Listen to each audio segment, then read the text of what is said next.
All right, good morning, everyone. Welcome to the September 1st meeting of the Placer County Board of Supervisors. Nice to see some people in person. We are going to begin with a flag salute led by Supervisor Wygant.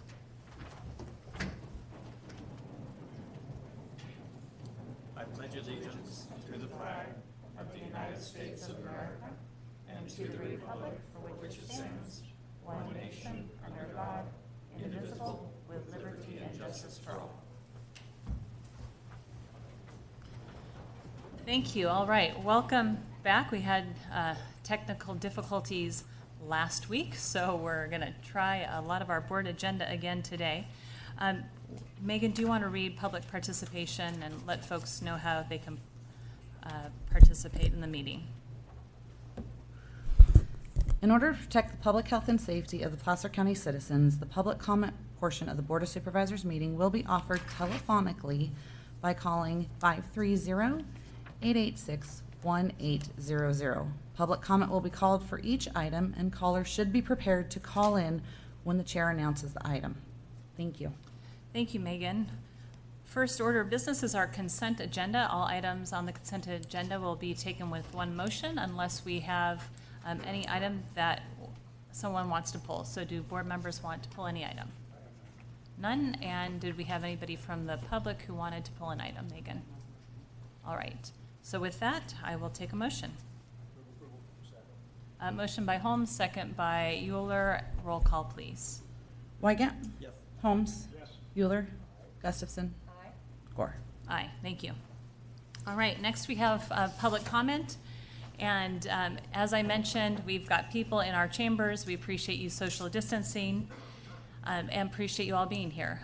First thing, we are going to limit public comment because we have a very, very dense agenda, timed hearings and appeals. And because we had to not have a meeting last week, we will limit public comment. But that being said, first of all, I want to say thank you to everyone who is here. I really appreciate folks showing up, showing their concern, and showing in particular your concern about our sheriff's office. Last night, and actually through this morning, we have received close to 600 emails of our residents showing support of our law enforcement. And I have to tell you that actually I really, really appreciate it. I appreciate that our residents, during this really challenging time in our society, when people are looking and when communities don't support law enforcement, Placer County residents clearly support our law enforcement. And so for that, I really do appreciate it. And I want people to know that the residents of Placer County support our law enforcement. And I want you all to know that our board clearly supports law enforcement as well. We support our law enforcement, we appreciate the work they do, and we respect our law enforcement officers. We have shared with you all here in the chambers some information about the last, best, and final offer, along with some additional details about what that proposal looks like and why our board is taking the step that we are. So just to summarize, there is no proposal to cut the sheriff's budget. We will continue to fully fund the sheriff's budget. And in fact, our deputies have received a 5.15% increase this past February. Our goal as a board is to be fiscally responsible for the entire community. And we need to cut future costs from escalating too high, because as the local government, that is our responsibility to balance our budget and keep our expenditures in line with our revenues. So I want to make that statement. I want you all to know that we appreciate our law enforcement. We respect them. We stand behind them. And we are very fortunate to have the law enforcement officers that we have in our community. And this comes down to a negotiation between the board and the union to hopefully continue to move forward to make sure that our sheriff's deputies are some of the best paid in the region. And we are fortunate that we have a board that has supported our law enforcement over the last 20 plus years. So with that, we have one comment via telephonic, two comments that were reserved and they called in early to reserve, so we will take those calls. Madam Chair, may I briefly, one quick comment? You know, Just tagging on to what you just said about the inbound emails. It'll be quick, I promise. be quick, Thank Mr. you. Euler. For those of you that didn't or weren't paying attention to the board's conversations around our budget in June and July, we received a number of inbound calls from folks asking us to redirect funding away from the sheriff's office and to other things. And this board stood firm in June and July saying absolutely we're not going to be redirecting any funding away from the sheriff's office in the budget. And so I appreciate the inbound emails in support of the action that our board did take to make sure that our sheriff's department was fully funded in the budget cycle. Thank you. All right, we'll start with the first comments there, then we will take public comment. We ask that folks limit their comments to less than 3 minutes, 3 minutes or less, and we will move forward. Thank you, Megan. Go ahead. Good morning, caller. Please state your name for the record and begin your comments. Good morning. My name is Pam Salcedo. Members of the Board of Supervisors, thank you for this opportunity. My comments today are in reference to the memo I sent to you on August 28th.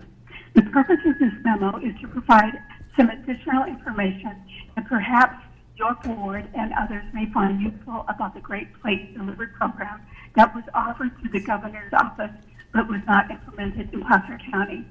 As of the governor's press conference on August 12, 2020, the Great Plates Delivery Program had provided 5.6 million meals and supported 8,000 jobs. This is not the only, the final count, because the program was extended for a second time. This program has been a success that is now being replicated in other states. At the Board of Supervisors meeting on July 28th, I raised questions about the Great Plates program, which, although funded by the state of California, turned out to not be the Great Plates Delivery program that was intended to serve a different purpose, and which has been another important source of funds to our county.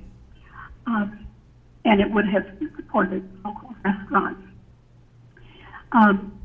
The governor's announcement of April 24 had two purposes: to help seniors and other adults at risk of COVID-19 to stay home, and to provide them 3 nutritious meals a day, but also, and I believe more importantly, provide essential economic stimulus to local businesses struggling to stay afloat during the crisis. These funds would have been an economic development stimulus to our local economy, and would have been a great opportunity to be viewed, however, through an economic development lens rather than a social services or health human services lens. During the meeting of July 28th, it was stated that the Placer County Board of Supervisors had chosen to not apply for the program. Among other reasons, it was not easy to apply for, and 40 other states didn't apply. Upon my further review, the application format and process were short and extremely simple as compared to the typical state and federal funding sources. And it clearly stated that CDA and Cal OES were available to provide technical assistance. A total of 48 awards for this program are listed on the COVID-19 website. And they include counties as small as Del Norte and our neighbors, Nevada County, and even an Indian reservation. Yes, wrap it up. If that's my time, I'll get to my very last point, because you do have the memo available to you. That even though the 6.25% was required as the local share, the job retention results would have had an excellent return on investment. It's a multiplier effect, and economic development people would probably have jumped on this. So in closing, it should be mentioned that, to my knowledge, it's likely Great Plates Delivery Program is no longer accepting proposals. However, if another program with strong benefits to the local economy becomes available. It's my hope that Placer County Office of Economic Development participates and they are consulted about the benefits of this program or anything like Thank it. you very much for your comments. We really appreciate it. We need to move on to the next caller, please. Good morning, caller. Please state your name for the record and give your comments. Caller, you'll need to. Okay, go ahead. Hi. Well, first of all, thank you so much for your service. It is very, very much appreciated. I'm part of a big group of parents that reopened Placer County schools. There's a bunch of us that are just trying to learn the system and who makes what rules. Our question to you is, what role does our county supervisors play when it comes into reopening our schools? Do you guys have influence, or is it completely up to our board? Well, since you're asking Our the school question, board.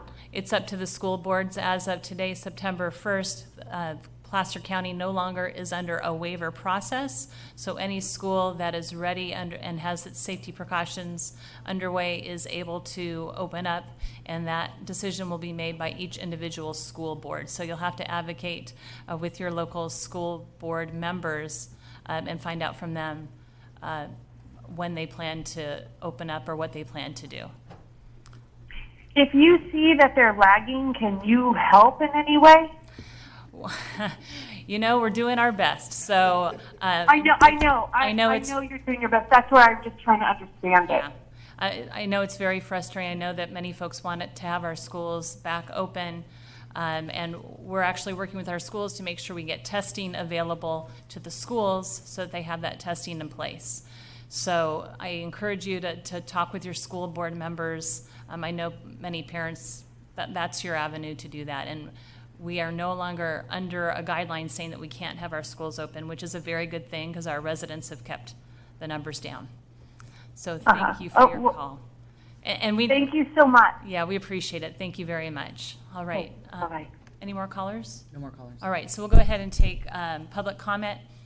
For those of you who'd like to make a comment, you are welcome to stand up. Please make sure you space out.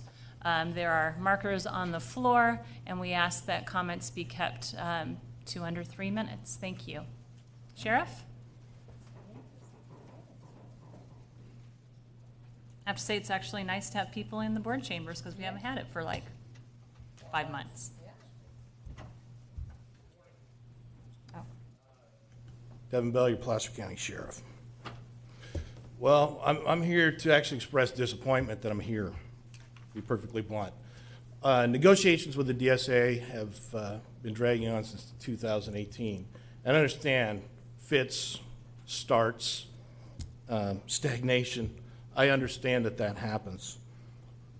And during those negotiations, some things started to happen nationally within the state of California, COVID being one, civil unrest, wildfires, and for months, understandably, not much was going on with negotiations. They were put off until fairly recently. The Deputy Sheriff's Association, during that time, recognized that they needed to modify their proposal, and they took every ask out of their contract. It presented a contract that was an extension asking for zero, with Measure F, of course, which is outside of the negotiation. Zero was apparently too much. The county, within moments, presented the last, best, and final offer.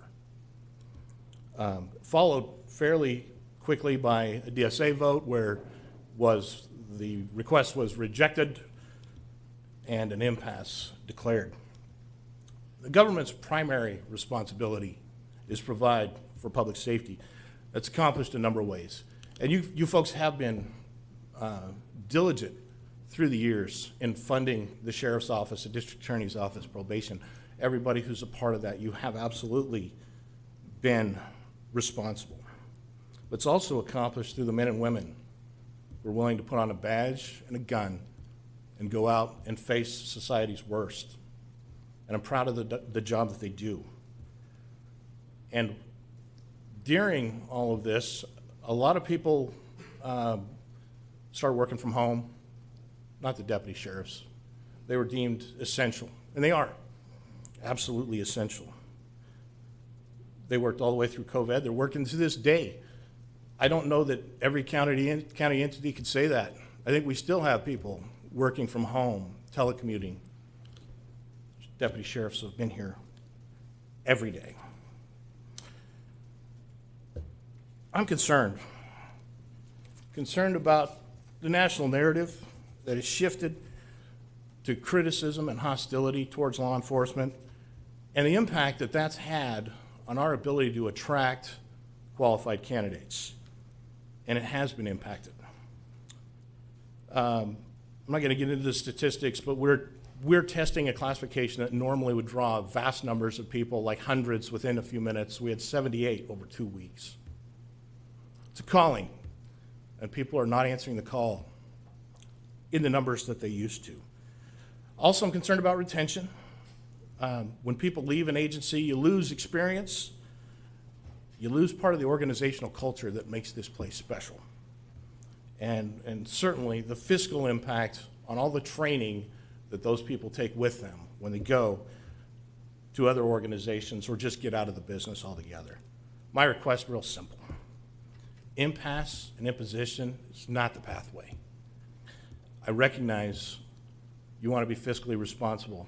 I think the deputy's simple response to that is they don't want to go backwards. That's why they put a zero contract in front of you. I'd ask that you take real meaningful steps during the mediation to arrive at a resolution that's satisfactory to the board and to the men and women who serve with pride and distinction every day. The deputies deserve that, and frankly, the community deserves that. Thank you. Thank you, Sheriff Bell.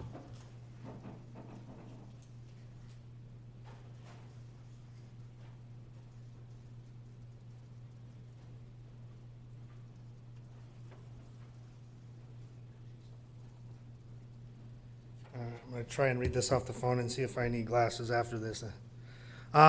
Dear men and women on the board, thank you for this opportunity to speak before you. My name is Jason Davis. I'm a sergeant with the Placer County Sheriff's Office. So the last time you guys saw me, I was giving you active shooter training, which is the times we're in. I've been serving this county for 22 years.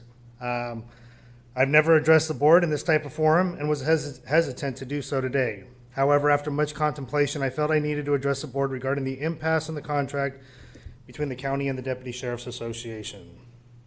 I'll just start off by saying I plead with you not to impose this contract. I started my career with the Placer County Sheriff's Office, transferred to the Roseville PD, and then returned to the Sheriff's Office during my 22-year career. So why did I go to Roseville? Plain and simple, the compensation package Roseville offered at that time in 2004 was far better than what we offered here.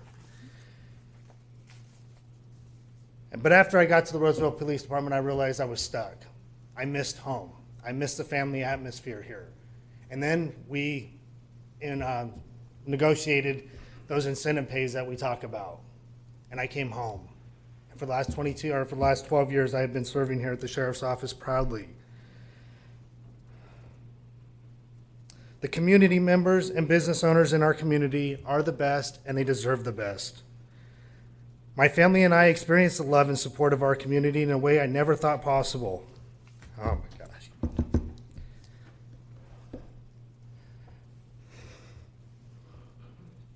On October 24, 2014, my brother, Detective Michael Davis Jr., was killed in the line of duty. This is 26 years of the day after my father, who had started his career as a reserve deputy with the Placer County Sheriff's Office, was killed in the line of duty.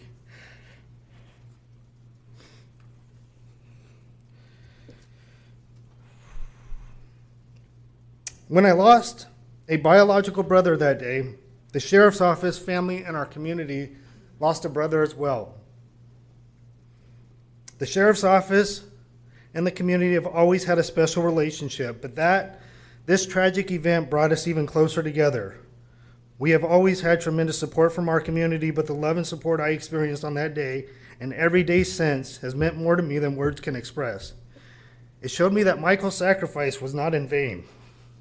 Our community demonstrated they were deserving of Michael's sacrifice. I didn't cry this much at his funeral. I do not say that lightly because there is not a day that goes by that I don't think about him. I get in work now at 4:30 every morning since I've transferred from community services to patrol. And what a blessing it's been. I spend time near the bench we've dedicated in his memory every morning where he used to sit outside and hang out with other coworkers. Does that mean my time's over? You can continue. Please do. No people around. I find myself standing there 6 years later and the same thought goes through my mind. Wow.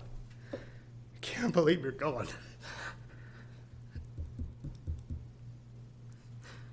I usually follow up with, well, you ain't missing much. This location was selected because this is where Mike would hang out with friends, his work family. Every patrol vehicle in our fleet has stickers with his picture on the rear bumper. I often travel to our Loomis substation, and I see Michael's memorial sign on I-80 at Horseshoe Bar Road off-ramp. While one might think these memorial pieces would be painful, they are personal reminders of Michael's commitment, his dedication, and heroism to a community I am blessed to continue to serve. This community deserves the best we have to offer. It is during these quiet times near that bench when I reflect and think about the conversations I would be having with Michael if he were there. One conversation we would have had would have been about the crazy political climate that we are living in. We would have shaken our head as we discuss how it is okay for large groups of people across the country to call cops racist, burn buildings, beat people up, and even injure and kill cops and celebrate when they're done. Being the optimist, I tell him, yeah, but not in our county. We are blessed to work for a community that loves us, to which he would reluctantly agree. Our community is so awesome, even a salty and cynical detective couldn't deny working for the people in this community was a blessing. But neither one of us would have seen coming what I saw on a video last week. And I don't mean to call anyone out, but one of our supervisors posted on the social media in which this person stated, innocent lives are being taken because of fear and racism, and that should never happen. There are people who are afraid for their lives, not just right now, but every day. They're afraid for their lives because of their color. I would love to ask my brother and my father what they think about being called racist killers because of the uniform they wear. But I can't because the innocent people got them first. I've tried to figure out the meaning behind this message, giving the benefit of the doubt. Who says this? Are we racist? No. You ask what race they are before you respond to a call. Ma'am, please allow this gentleman to finish his comments. Thank you. I tried to figure out the meaning behind this message of the video, and I'm still confused. I interpreted it to mean cops are killing innocent people of color just because of the color of their skin without justification, without consequences. If this is occurring, please show me where I'll go with you. I will march. No one wants a racist cop. No one wants a bad cop. Let's get him out. Period. I saw a George Floyd video. I'm as disgusted as anyone. That's not who we are. I know the men and women I serve alongside, and we are all falsely being accused and branded with unforgivable labels that people use to justify to kill cops. I do not often talk about my family sacrifices, but the reason I am here today is because of my wife and my kids. My wife and I were driving, and my son was in the back seat on the freeway, and my wife had a worried look in her eyes. She said, "What does this contract mean?" I go, "I don't know, sweetie. I don't. I'm not in negotiations, and I usually don't get involved in this stuff too, meaning I didn't get into this job for the money, period." I go, "It might mean I have to work a couple overtime shifts." And I just saw a look in her eye, and I go, "You know what? I'm tired of not sacrificing for you. I work overtime. I miss my kids' games. My kids are at homeschool now. They barely have a father. This career has an impact on you. If you've never worked it, I highly recommend you don't criticize it. To be honest, I often get tired. I get tired of the national narrative that cops are racist killers. I get tired of turning on the news and seeing my brothers and sisters on the front lines getting beat up and hearing another cop is shot and killed. I get tired of people tearing this country down, a country that has its warts, but is the greatest country in the history of the world. And when I get tired and I ask myself, is it worth it? I remember the people that were lined up along Taylor Road during my brother's funeral procession. I remember the line of cars at the Dutch Brothers to raise money for Michael's family. I remember Hank Gonzalez paying for and having a granite rock flown in from the East Coast and building a memorial for Michael on the spot where he was killed. I remember the 19-year-old kid who gave me a hug after watching his friend fatal motorcycle crash just last week. I remember the 18-year-old girl who jumped in front of a semi truck in an attempt to end her life because she was addicted to opioids. I remember meeting this young woman 10 years later and the hug she gave me simply because I was on scene when she was loaded into the ambulance and I notified her parents. I could go on, but when I get tired, I remember the people in this community, the love they poured out on me and my family in the sheriff's office after Michael's death, and the special bond that has been developed, and it can't be undone. No matter what happens with this contract, I promise you this, we're going to work. We're going to serve. And you're going to get professionalism from us. But it doesn't make it right. Just because you can doesn't mean you should. That's what I've learned from Sheriff Bell in our many meetings. He's told me that a long time ago, and it's something that stuck with me. In 2000, we would get 4 or 5 lateral transfer candidates. The quality wasn't there. Today, we have over 50% of our organization on the line staff is lateral transfers. They're starting to promote. These are professionals. These are people that we are able to recruit the best of the best from across the nation. I just urge you, I understand you have to be fiscally responsible, I get it. But I don't know that this is the right move if you decide to impose. Thank you guys so much for your time, I appreciate it. Thank you, Sergeant Davis.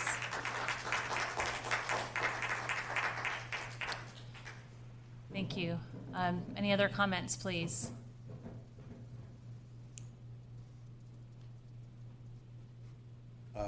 Good morning. My name is Brian Thompson. I'm a resident of Newcastle. I'm also a firefighter in a neighboring county, so I have a little insight into how these negotiations go. I'd like to start off saying, Mr. Euler, at the beginning of opening arguments, you stated that back in, I believe, June, people were pushing for defunding the sheriff's office. You almost gloated, I don't know what other word you'd want to use, that you guys voted not to do that. I think most of the constituents in resident Placer County would go, duh, like, obviously you're not going to defund them. So I kind of take offense that you kind of gloated that to us. I'm not going to be long-winded, but I noticed in your handout that you're wanting to force employees, deputies, to take the most popular insurance plan, I believe Kaiser. What about the employees that don't live in a Kaiser area? I live here, I work in a neighboring county.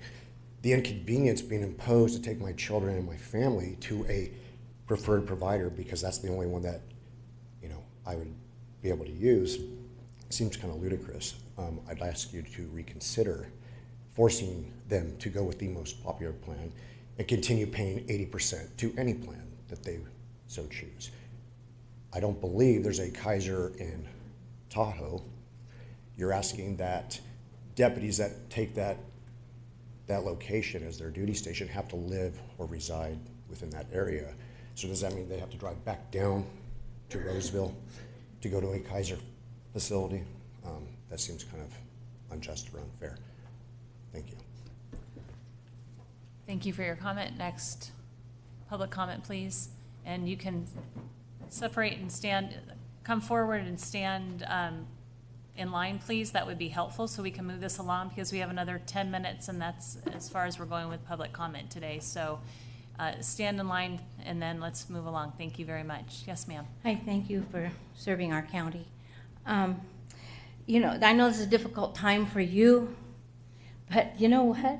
We're sitting in this yard. Are you afraid for your life? No. Why? Because of your deputies.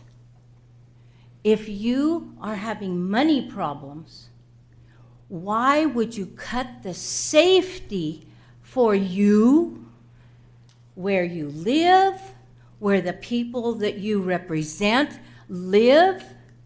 Why? If you're hurting for money because your budget can't be balanced, how about taking a straight 1% cut of the whole county? Your salaries, everybody's salaries, 1%. But keep us safe. I believe the citizens of this county would support you in that. But when you want to cut the safety for our children, the way the world is today, do you want our children to be afraid to walk down the streets of Auburn or Newcastle because there aren't enough deputies and so people are going to come? We have we're lucky here in Auburn. I've been an Auburn resident for most of my life. Freedom to set my children, my grandchildren could walk down the street. I wouldn't fear for them. What about in Roseville? Roseville's getting a little bigger, a little tougher. If they don't have, I know they have Roseville City, but outside of Roseville, you know what I mean? Are you want your grandchildren to walk without having proper deputies?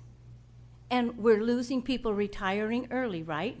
You heard the officer just say, recruitment is down. 75 people instead of 400 people applying for jobs. Who's going to fill them?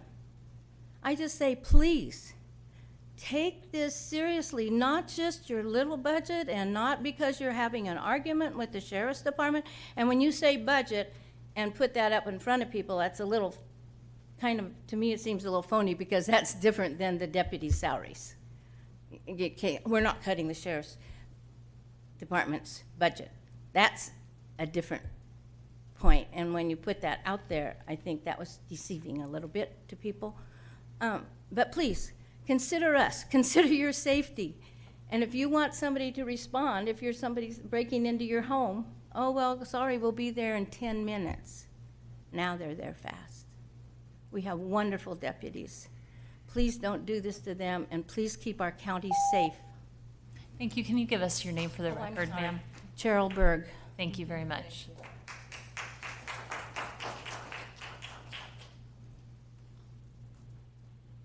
Hi, my name's Deborah Searle. I've never done this before, but I feel very passionately about this. My husband is a former retired Oakland policeman. The first year he worked there, 5 policemen were killed. He worked there during the riots. It was a dangerous situation. That was Oakland, and that was that time. But now, it's everywhere. And we don't want that here. We want, and we were so happy to move up here because it was a pro-police community. You supported your deputies. That's where we live. We live in a rural area. We rely on them to respond. When you attack their salaries, and what you did was dishonest. You said you're not attacking their salaries, and yet you're going after their benefits.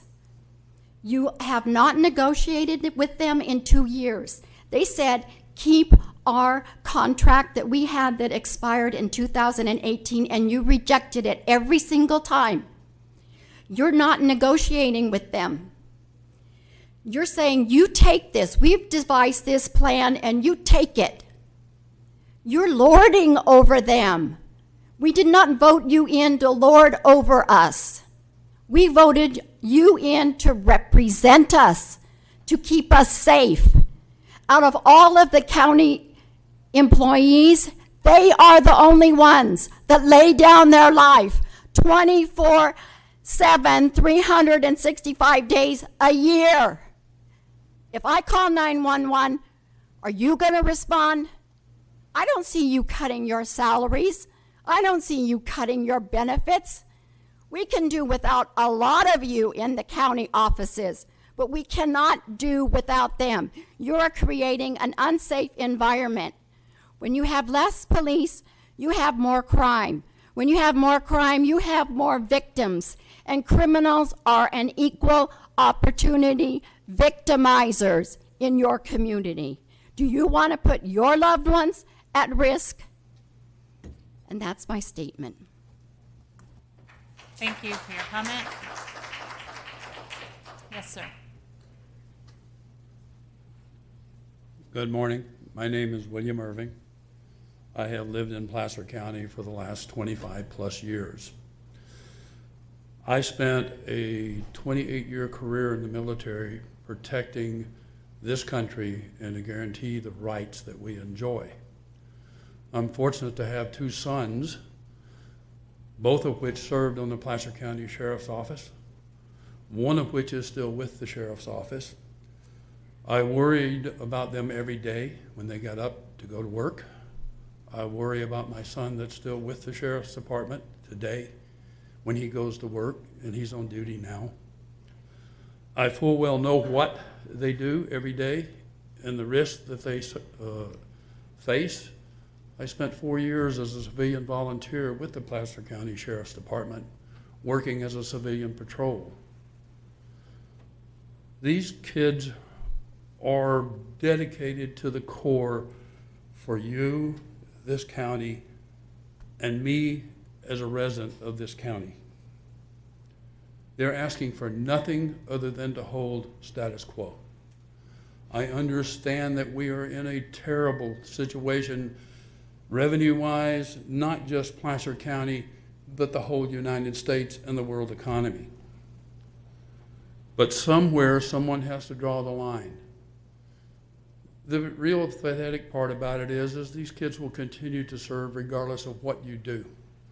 My son will get up every morning, he will put on that uniform, and he will go out and climb into his patrol cruiser, and he will go out to protect the citizens of Placer County, myself included. For that, I am totally thankful.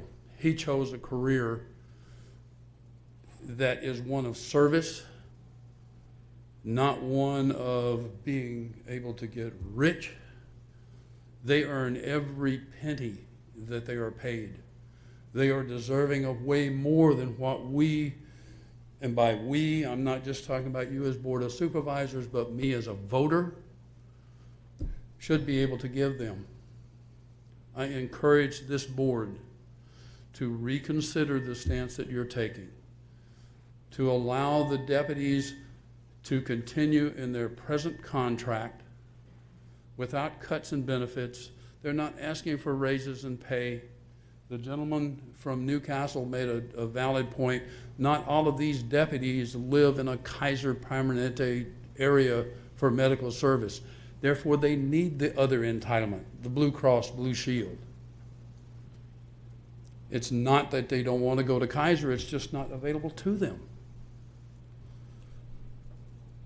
I'm not going to demean anybody. I would not want your job even though I voted several of you into it. I'm just asking you to please reconsider your stance, listen to our deputies, and do the right thing by them. Thank you. Thank you for your comment, and we'll take this next woman, and then we will wrap up public comment because we need to limit it this morning to 30 minutes. Yes, ma'am. Good morning. My name's Taryn De Silva.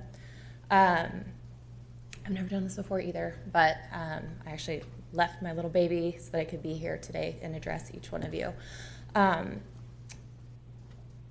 Looking over the contract that was handed to the DSA and looking at what it gives to the deputies and what you're taking away from the deputies, I have to agree with everybody before me who said you're not taking money from the Sheriff's Department, you are taking it out of the pockets of your hardworking men and women of law enforcement.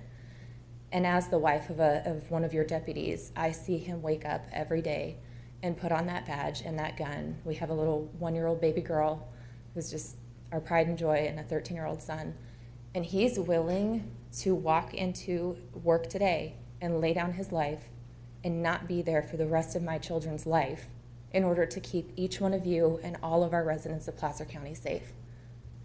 And it's a slap in the face looking at the contract that was handed to them and what you want them to take as a cut, because none of you, I can't speak for sure, but I would be willing to bet that most of you would not be willing to walk out this door today and lay down your life for a complete stranger and leave your children and your family to have to deal with the aftermath of not having you there. And to ask someone to have to make that sacrifice and then to take a cut in their contract and to take that pay cut and to take, just looking at it for our family and looking at I can only look at my husband's paycheck and see we're taking a significant decrease in pay, and we are not the only ones. You are asking every deputy in the whole Placer County organization to take a significant decrease in their pay. And I don't know how each one of you can sit there and know that you are living in a safe county that is protected by each one of these men and women every day who are willing to go into their job today, potentially die, and you're okay with taking some money out of their pockets. You are asking, in today's world and what is going on in the world today, they already are faced with so much opposition, and you're asking them to continue to do that job, but to do it for less. And I would highly encourage you guys to really look at what you are asking them to do and find another way. From my understanding, the Sheriff's Department, these deputies are the only ones who are looking at taking a pay cut. You're not looking at cutting benefits in any other departments. And I used to work for the county for Health and Human Services. So I know that there are other cuts that can be made in other departments. And nobody wants a pay cut. I understand that. So like the woman who came in here before said, why not take the 1% pay cut in the whole county? And if you truly are asking your men and women of law enforcement to take this cut, then you should take a cut as well. Thank you. Thank you. All right, thank you very much. And with that, we will close public comment. Appreciate those being here to show your support of our law enforcement. And we are going to go ahead and move forward with department items. Oh, but before department items, so get department items queued up. And this is the opportunity for any other CEO or board updates. So anybody else on the board want to make give any updates? I think my only question is at what point, because there is a lot of information floating out that has been maybe not fully explained to the public, and I find that that's hard for me sitting here and hearing the comments, because I think every one of us is so dedicated to our law enforcement, and that's why they're so well compensated in this county. And that's a legacy that I've just walked into as a new supervisor, having lived in the county all these years and now understanding how dedicated my predecessors have been to fully funding that. So I just would ask the chair and the other supervisors, how do we report to the community some of the other things, like the medical plan? We do have a plan in place for those who are not able to access Kaiser. That was part of the offer. I think that needs to be explained, that it was a 2-year process of negotiations and some of the other things. So whether Todd explains it now or we issue it in some manner, it may not. People may still not agree with what we've done here, but I think it is, because it's become political, I think we owe the public the full explanation. So, thank you. And yes, we are so we will go into negotiations, and our intent is we'll actually go to, next step, Todd, is, go ahead. Yeah, so I believe next week we're actually meeting with the DSA representatives to speak to this and kind of the discussions about mediation and see if we can, maybe get to some sort of agreement. But I do think there is, just based on the statements, there needs to be some clarity about really what this last and best final offer was provided, because I think there seems to be some varied views about that. And I think it's really important to be clear about what we're actually asking and what is actually being proposed. So I think we're happy to work on some messaging, and we've done a number of those things up to the state, but I think doing more is going to be really important. if I could just ask that we make sure we address the medical plan, that we also address that the comparison with all of our other employees who have gotten far less in increases over these last 10, 20 years. I asked for that chart over the weekend and got it, and I thought that was very helpful because it isn't that we're picking on one group at all. In fact, taking away, in my mind, is not controlling costs is different than takeaways, and how we deal with that and how we get to the table in negotiations so that there is a opportunity. So I just ask that we make sure all of the public comments we heard today, that we address those. Whether people agree or not at the end of that, at least they have the facts from both sides, because you have to hear both sides. Okay. Thank you. Thank you, Cindy. Supervisor Wygant. Yeah, I just want to add to that a little bit. I have a list of statements that are just bad information, or at least I'm misunderstanding a lot if that's not the case. For example, we're not asking anybody to take a pay cut. It's a function really of driving it, constraining our future cost increases, which in my view are out of control. And my reaction is that over the last few days and this morning, it's a pretty dark day in Placer County. The 25 years that I've been on the Board of Supervisors, we have never done anything but provide the largest and greatest support of public protection and law enforcement. And to be charged that I might be an Antifa sympathizer for crying out loud in this county is just, it's just dark. And I want to emphasize that some of the misrepresentations and bad information literally also came from our sheriff. So I have a list of things that I heard that are inaccurate. I share with Cindy, and I think all of us, that we need to do a really good job of making it clear to the public exactly what has happened, and then at the end of the day, people might disagree about what we're trying to accomplish, but at least they'll know what we're trying to accomplish. Thank you, Robert. All right, anything else? I'm sorry, I do need to say, if others of us aren't going to, use this platform to let the public know how strongly we support our deputy sheriffs and our law enforcement. I grew up in a family with a father who I just lost, who spent his whole career in law enforcement. So I appreciate what you're saying, but we have to be also fiscally prudent. And so what we're asking is what we feel very fair, and while others don't feel it's fair, let us at least lay out both sides and let people know what we're faced with. It's not for this year and it's not for next year, but it's the longevity of Placer County. And when we are paying, and every one of us have agreed to continue paying our sheriff's deputies more than any other surrounding county or local jurisdiction, let's be very clear about that.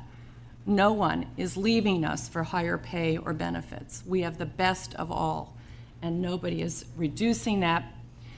Even the 2% that was asked for, that one woman brought up from the, that is still less than what others are contributing to their own retirements in other counties. So I am absolutely convinced that we are the best, and we deserve the best, and we are paying the best, and we need to continue to do that.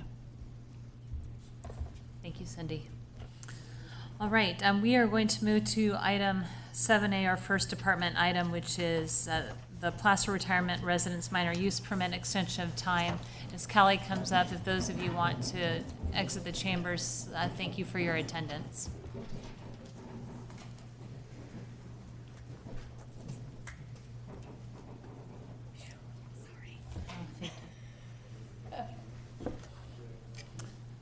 All right, go ahead, Callie. Good morning, Supervisors and Chairperson Gore. My name is Callie Kettinger-Cecil of the Planning Services Division. And do I have control here? Okay, wonderful. The item before you this morning is a request for an extension of time for the Placer Retirement Residence Minor Use Permit. The project site is located at 3905 Old Auburn Road at the intersection of Sierra College Boulevard and Old Auburn Road. Surrounding land uses include residential to the south, rural residential to the west and north, and high to low density residential to the east. The project site is 8.7 acres and is located in the island area of Granite Bay. The project consists of a 3-story residential care facility for seniors, which includes 145 congregate living suites for up to 160 residents. On May 28, 2019, your board approved the minor use permit, certified the project's environmental impact report, as well as approved a rezone from residential single family, combining agriculture, combining minimum building site of 100,000 square feet, to a new zoning designation of residential agriculture with a combining minimum building site of 100,000 square feet. The applicant is requesting a 3-year extension of time in order to continue to process plans, obtain regulatory agency approval, construct site improvements, and fulfill the project's permit. So the project was initially approved on May 28th, 2019, and approval of this extension would establish a new expiration date of May 28th, 2024. The ability of the applicant to exercise the permit has been affected by 2 things. The first was a CEQA lawsuit that was filed immediately following the board action, and all work on the project stopped. The other thing that has greatly affected the project is the global pandemic of COVID-19, which has affected consultant response times, timeframes for jurisdictional reviews, and has impacted the project's ability to obtain construction financing. On September 25th, 2019, the CEQA lawsuit was dismissed, and since that time, the applicant has been diligent in pursuing implementation of the project, as evidenced by submittal of 2 improvement plan sets, as well as satisfaction of mitigation measures for biological impacts. I recommend that your board approve the 3-year extension of time based on the analysis and findings contained in the staff report. I'm available for any questions you may have, and the applicant is also here remotely. Thank you. Thank you, Callie. It looks like there are no questions from my colleagues, so we will open it up to public comment. And we're opening the public hearing. Thank you. So we'll now open the public hearing. Any comments? No comments. All right, so we'll bring it back to the board. And any discussion? All right, we have a motion to approve, a second. Vice Supervisor Wygant. All those in favor? Aye. Opposed? Motion carries. Thank you very much. All right, item 8A, which is a new classification of senior elections aid. And do we have Kate on the line? There she is. Good morning. Can you hear me? Yes, good morning. Okay, great. You cut out there for a minute, so I'll just jump right in. Good morning. I'm Kate Sampson with your Human Resources Department. I'm requesting introduction this morning of an ordinance amending the schedule of classifications and compensation to reflect the new classification of senior elections aid. In response to the COVID-19 pandemic and transition to voter service centers for this year's general election, the Elections Office has reevaluated its staffing plan and determined the need for an extra help senior elections aide to serve as the lead workers outstationed at voting centers. The proposed action adds the senior elections aide to the salary schedule. And if I may take a moment to encourage any interested persons to consider applying for our elections aide or senior elections aide recruitments, we are actively looking for lots of willing folks to help assist us with facilitating this essential democratic process this year. And with that, I would invite any questions from your board. Thank you, Kate. Looks like there are no questions. We'll open it up to the public. All right, and bring it back to the board for a Supervisor Euler? Yeah, just quickly, Kate, the position, can you describe as you're looking for people to perhaps consider applying?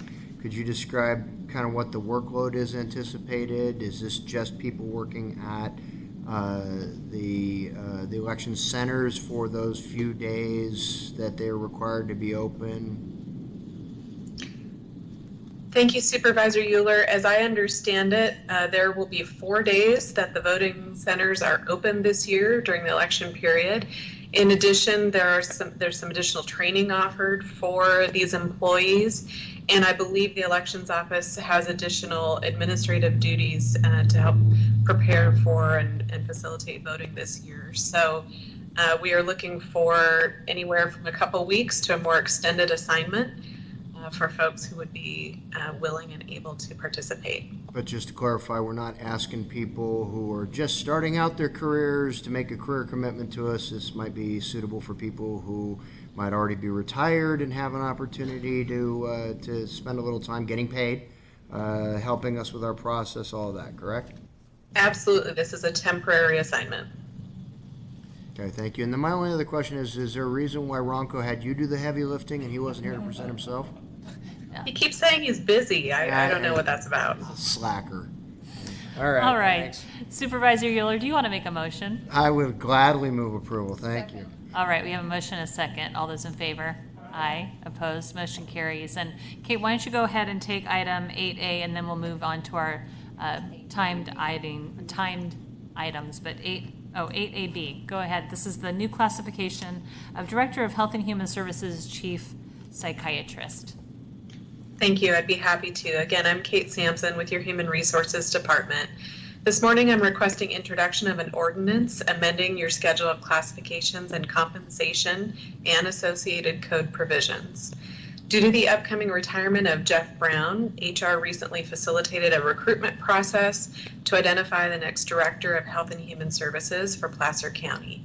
As a result of that process, the CEO created a new classification of Director of HHS / Chief Psychiatrist to provide additional flexibility in making the staffing decision.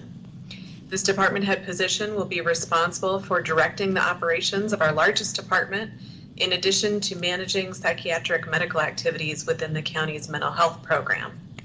Based on these expanded duties, the recommended salary range is consistent with a previously used existing classification of Director of HHS / County Health Officer. Also proposed for consideration are updates to code sections to extend premium pays currently offered to the Chief Psychiatrist position to this new classification as well. Please note that I've incorporated in the ordinance the reintroduction of some existing code language that was inadvertently adjusted during a prior administrative update. With that, I'd like to extend my thanks and best wishes to Jeff Brown as he embarks on his well-earned retirement and we pivot to this next chapter for the department. And I'm available for any questions. Thank you, Kate. No questions from my colleagues. We'll open it up to the public. All right, and bring it back to the board for a motion by Holmes, second by Gustafson. All those in favor? Aye. And opposed? Motion carries. Now I have to say, somebody will really enjoy retirement because I don't think anybody has worked as hard as Mr. Brown has in the past 6 months. So we're glad to be able to hand the reins over to somebody who will do a good job as well. Thank you, Kate. All right, we are going to move to the 9:50 timed item this morning, which is item 1A, confirming annexation of Glen Willow subdivision into improvement area number 1 of the county of Placer Community Facilities District, and approve the Glen Willow subdivision final map and other related items. And good morning, Michelle. Hi, good morning. Can you hear me? Yes, ma'am. Hi, Michelle Kingsbury with the Community Development Resource Agency. We also have Leslie Amsbury, our county surveyor, who's also on the electronic platform too, if there's questions. We'll keep this quick. The first item, as you mentioned, was to confirm the annexation of the Glen Willow subdivision into our existing Community Facilities District number 1, 2017-1 within the Riolo Vineyard specific plan.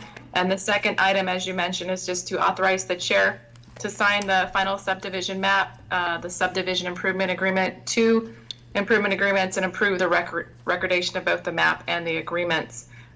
Glen Willow is a 177 residential lot subdivision. It's phase 2 within the existing Riolo Vineyard specific plan, which is located in West Placer.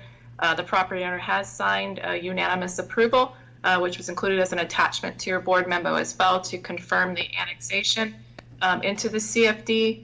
And with that, both Leslie and I are available to answer any questions. This is more of an administrative item to keep moving forward with the subdivision.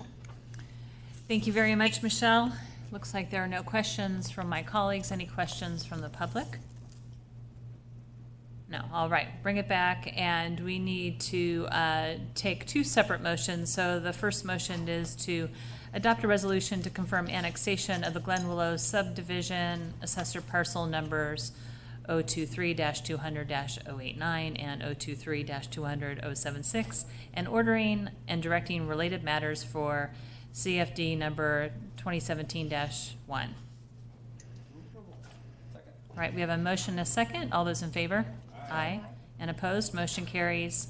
And the second item is to authorize the chair to sign the Glen Willow Subdivision Riolo Vineyard Specific Plan Phase 2 Final Map Subdivision Improvement Agreement and 2 improvement agreements, and approve recordation of the final map and the agreements. Motion and a second. All those in favor? Aye. Opposed? Motion carries. Thank you. Oh, and for the record, Supervisor Euler was temporarily absent on that. Thank you. Item 2A, it's our 10 o'clock timed item, and it is a third-party appeal, the Wilson Minor Land Division. Good morning. And I think some folks are coming in.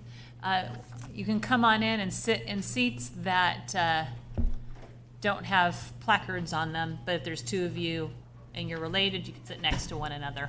Thank you for helping us maintain social distancing. Good morning. Good morning. Thank you, Supervisors. I'm Delaney Farnham with Planning Services Division. Today, the project we have before you is a third-party appeal of the Planning Commission's approval of the Wilson Minor Land Division. Actions requested today are to deny the third-party appeal, uphold the Planning Commission's approval of the Minor Land Division, and adopt the prepared mitigated negative declaration and monitoring reporting program. The project site is located in Granite Bay, approximately 1.2 miles southeast of the intersection of Auburn-Folsom Road and Twin Rocks Road, and approximately 0.3 miles south of the intersection of Twin Rocks Road and Vogel Valley Road. The 3.31 acre parcel is currently undeveloped. It is zoned residential single family, combining agriculture, combining minimum build site of 40,000 square feet, combining planned residential development of 1 dwelling unit per acre. The site is located just west of the Folsom Lake Recreation Area. The topography of the site is moderate with a gentle downward slope from east to west. The site is largely covered in oak conifer woodland with annual grassland. The surrounding land uses include residential, equestrian, and lake recreation. One site directly north is undeveloped, while all other adjacent parcels are developed with residential residences.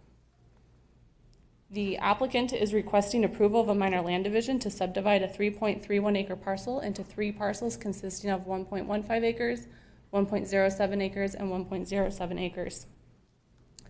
The proposed access to all 3 parcels would be from Vogel Valley Road, which is a privately maintained road, and is accessed from the county-maintained Twin Rocks Road. On-site improvements include extending Vogel Valley Road along the eastern property line and a new driveway constructed along the southern property line, which would provide access to all 3 parcels, ending in a hammerhead turnaround. Off-site improvements include improving the encroachment of Vogel Valley Road and Twin Rocks Road to a plate 116 and widening the first 100 feet of Vogel Valley Road to a 20-foot width. Additionally, the proposed project would connect to the Placer County Sewer Maintenance District 2 for sewer service and connect to San Juan Water District for treated water. A 6-inch sewer line will be brought in from the south, directly from Warren Court. It will be brought in and then run along the southern on-site driveway and then stubbed out along the eastern on-site road. South of the project site is a 50-foot wide easement for utilities and emergency vehicle access. That easement runs from Warren Court to the southern edge of the proposed project. This item was initially heard at the April 16th Parcel Review Committee hearing. Ultimately, that item was continued to allow staff further time to investigate comments about the off-site and on-site improvements made by the public. The item was then heard at the May 21st Parcel Review Committee hearing. Neighbors provided verbal testimony in opposition to the location of the on-site driveway. The Parcel Review Chairman considered public comment and ultimately approved the project as designed. At the July 9th Planning Commission hearing, a third-party appeal of the Parcel Review Chairman's approval was heard. The Commission considered public comment and ultimately unanimously approved the project. On July 16th, an appeal of the Planning Commission's approval was filed by Dana Lyon, contested that the project is not compliant with CEQA due to an invalid Phase 1 environmental site assessment report, the presence of deer on site, and impacts to the on-site driveway location. Additionally, the appellant suggests that the driveway design is inconsistent with the surrounding area and questions the intent of the driveway location.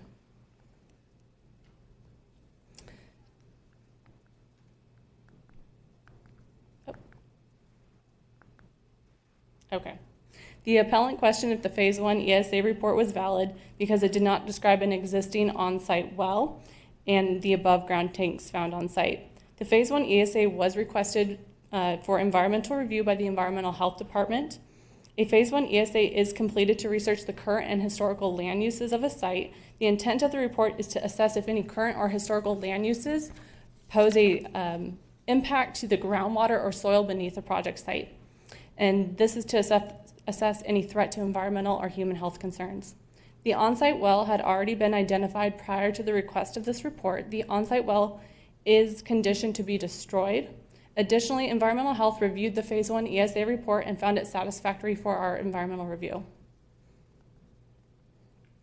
The appellant suggests that placing the driveway on the northern property line would better coincide with the existing surrounding residential subdivisions and would also provide a potential future driveway access to the undeveloped property to the north. The property immediately north does have the potential to be subdivided into 3 parcels. However, the site is currently undeveloped and it is unknown as to whether or not that property will be subdivided in the future and to what constraints exist which would dictate the location of access. Additionally, there are several properties that are in the Vogel Valley neighborhood as well as in the Hidden Creeks Estate subdivisions that do have backyards that back up to roads. So the consistency we found to be consistent with the general area. The appeal letter suggests that concerns with off-site trees within 50 feet of the proposed driveway location will be impacted. The driveway, if it were to be relocated to the north, we did analyze that the impact to oak canopy would be relatively the same, if not more. Additionally, if the driveway was relocated to the north, the same mitigation measures and conditions of approval would apply for the impacts to trees. So tree removal along the Hidden Creek Estates subdivision may impact the existing screening and natural buffer between the project site and the subdivision. However, this project is conditioned to construct a 6-foot tall privacy board fencing which will run along the extent of the on-site driveway. And this should provide sufficient privacy for the residential neighborhood to the back. The appeal letter also suggests concerns with flooding due to the on-site driveway from runoff. The Stormwater Management Manual requires that any runoff pre-construction or post-construction cannot increase beyond the existing conditions. This will be ensured during our improvement plan phase. And additionally, the project is designed with a vegetated swale that will run along the extent of the driveway, and that would collect and disperse any excess runoff to the site. So no runoff will be leaving the site. Additionally, the appellants assert that a deer nursery was not identified on site and that it should trigger an EIR. The biological study was prepared and provided an inventory of the flora and fauna found on site. Mule deer were identified in that inventory but are not considered a federally listed or special status listed species, and therefore we found no significant impact to that.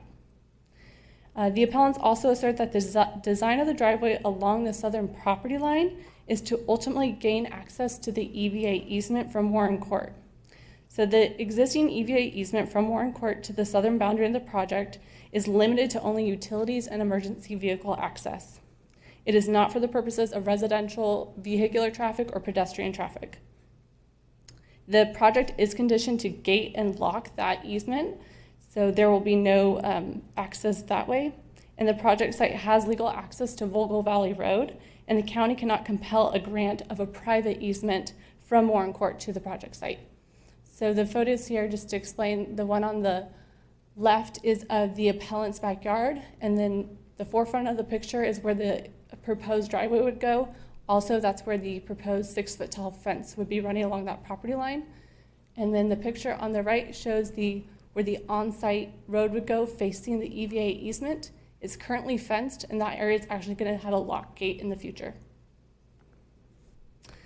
So the Development Review Committee recommends that the Board of Supervisors deny the third-party appeal Uphold the Planning Commission's approval of the Wilson Minor Land Division, subject to the conditions and findings attached in the staff report. Uphold the Planning Commission's decision to adopt the prepared mitigated negative declaration and the mitigation monitoring and reporting program pursuant to CEQA. I'm available for any questions. Thank you. Appreciate the report. Any questions? Yes, Supervisor Euler. Just a quick question to council. Just in full disclosure, my parents' home is within 1,500 feet of this project. I have no financial interest in my parents' home. Is there any conflict for me participating in this conversation? No, there is not. Thank you. Thank you. I just want to let the public know that you don't live there anymore either. That's true. Thank you for that. I'm sure they're grateful that their grown son no longer lives at home. And I will say the financial interest in Hidden Lakes Estates finished when my father sold Unit 6, which you access Haley Drive through Unit 6, when they sold it in the early 80s when my dad built out Hidden Lakes Estates. So his financial interest ended quite a while ago in this neighborhood. Supervisor Gustafson, questions? Yeah, I just had a question on the condition number 35 related to tree. Mm-hmm. Can you point me to the wording on that? Yeah. The tree, the issue of the Sure. restoration of vegetation. Sorry, it's quite a lengthy packet. I know. as I was well as going a to say I very don't big have that board book, condition so- memorized, so let me just make sure I'm reading the right one here. And if you could cite the page, just so I can read along with you. Yeah, so we are on, well, I don't know if I have the right page now. I'm on page 7 of my conditions out Okay. of 12. Page 185 of your packet. Thank you. Okay, thank you. That's always easier. There's so many documents. Thank you. Go ahead. Yes.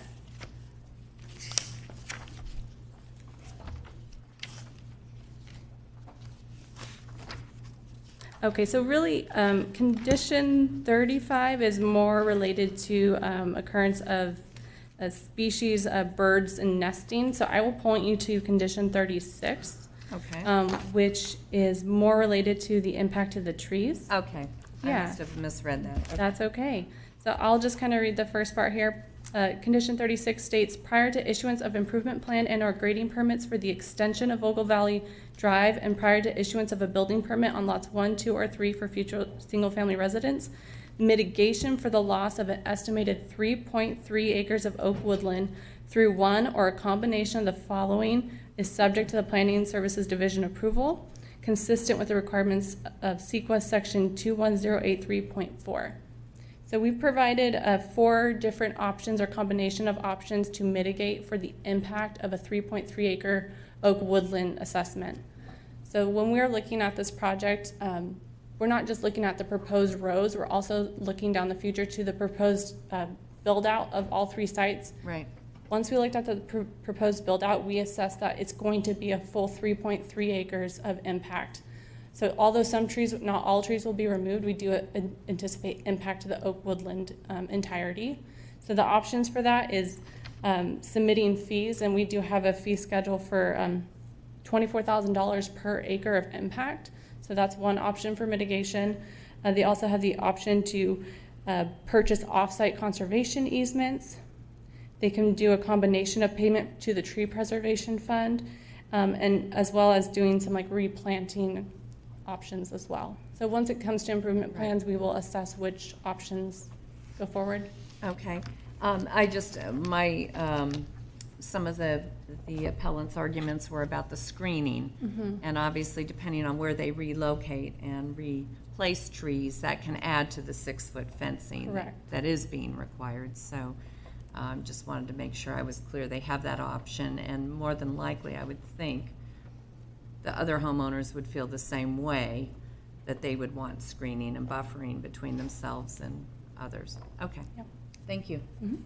Thank you. I think just a couple of clarifications. I asked you this last night, I believe, but just to confirm that the emergency vehicle access to Warren Court will stay that way, right? There won't Correct. be any change to the easement. Yeah, the only changes to the easement are improvements. So we will improve the surfacing of the easement for fire trucks to be able to access, and also adding the locked gate, which will also have a Knox box for any fire to access. So we are adding the gate and surfacing improvements. No public access? No public Okay. access.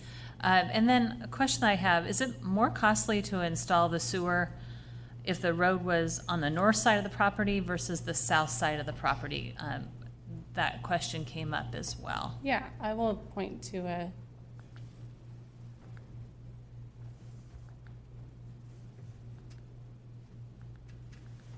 Okay.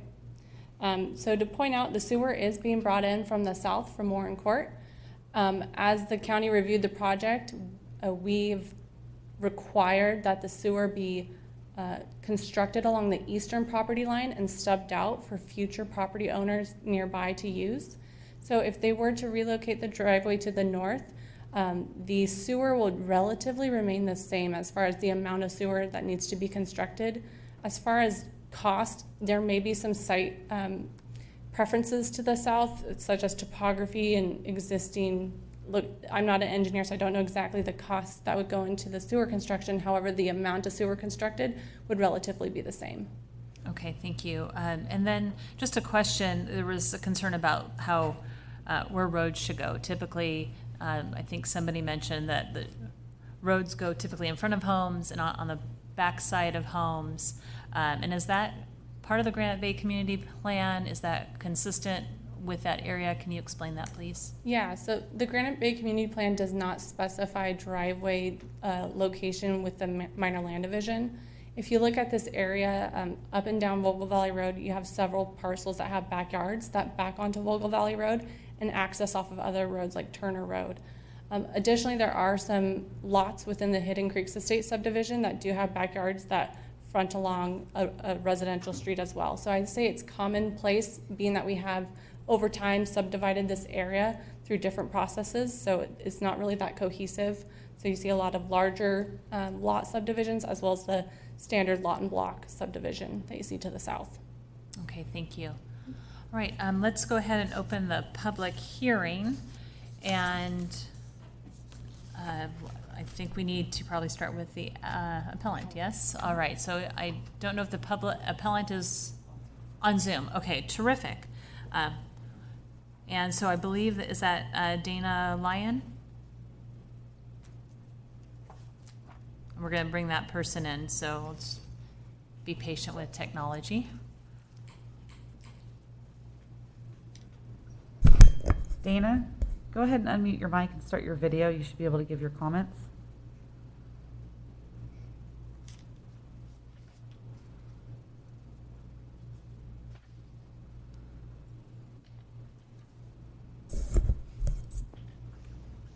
Can you hear me? Yes, good morning. Thank you. Good morning. Thank you for asking great questions there. I appreciate that. The one point that I did want to make on the phase one environmental study, the other part of this, if you look at, if you look at the California Penal Code 115 PC filing a false document in California, and 115 PC states that every person who normally procures or offers any false or forged instrument to be filed, registered or recorded in any public office within this state, which instrument is genuine, might be filed, registered, or recorded under any law of this state or of the United States, is guilty of a felony. So if you look at the report, you'll see that they said there is no wells, no above ground storage tanks, no discarded barrels, and I think that was possibly it. So, so yesterday I went ahead and I contacted the district attorney, Gear, and gave him this information and requested they investigate this matter to see if in fact there has been a violation of Penal Code 115 PC. All right.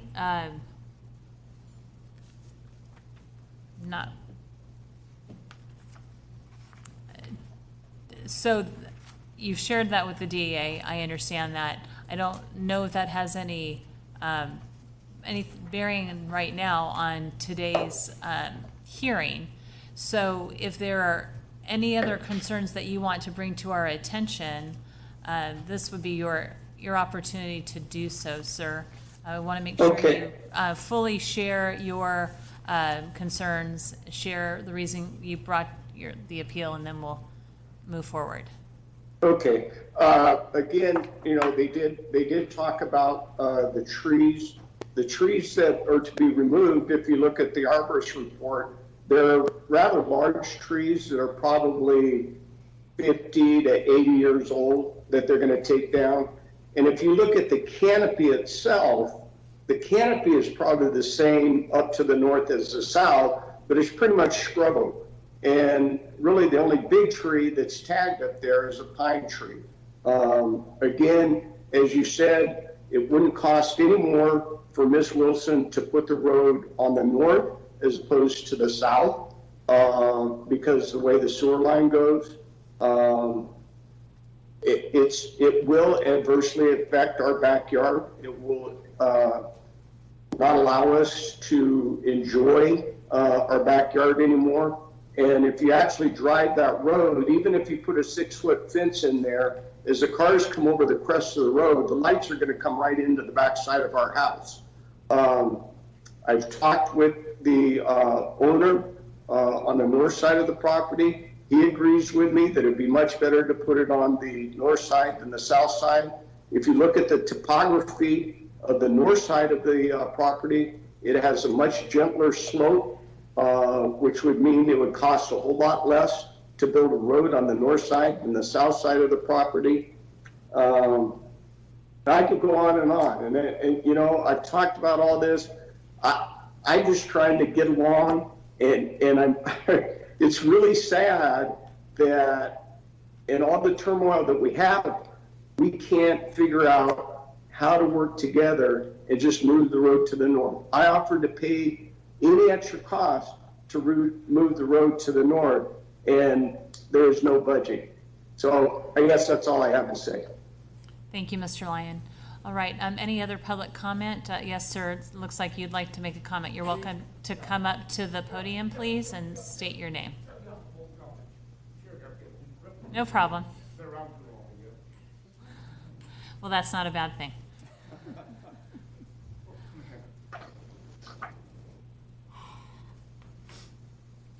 Okay. My name is John Vogel. I live in the Vogel Valley Road. I built the road in 1974 and kept maintaining the road for years on my own cost. When Mrs. Wilson came in and bought the property, there was dirt road, narrow lane. She saw she was getting, and the last 15 years, I've improved the road by hauling in 70 truckloads of ground up asphalt. No cost to her. She was hidden in a corner someplace. And graded. I bought a road grader. Had a road grader for years just to keep the road up. Also, I want to talk about that north side. The north side of the property, could you bring that map up there? On the north side of the property, I own that property also. It's, to my opinion, I've been there since '74. I owned that property at one time.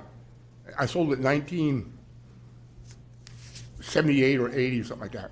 The 3 acres, I sold it to Mr. Guthrie. Mr. Guthrie sold it to Wilson. She's been there about 15 years.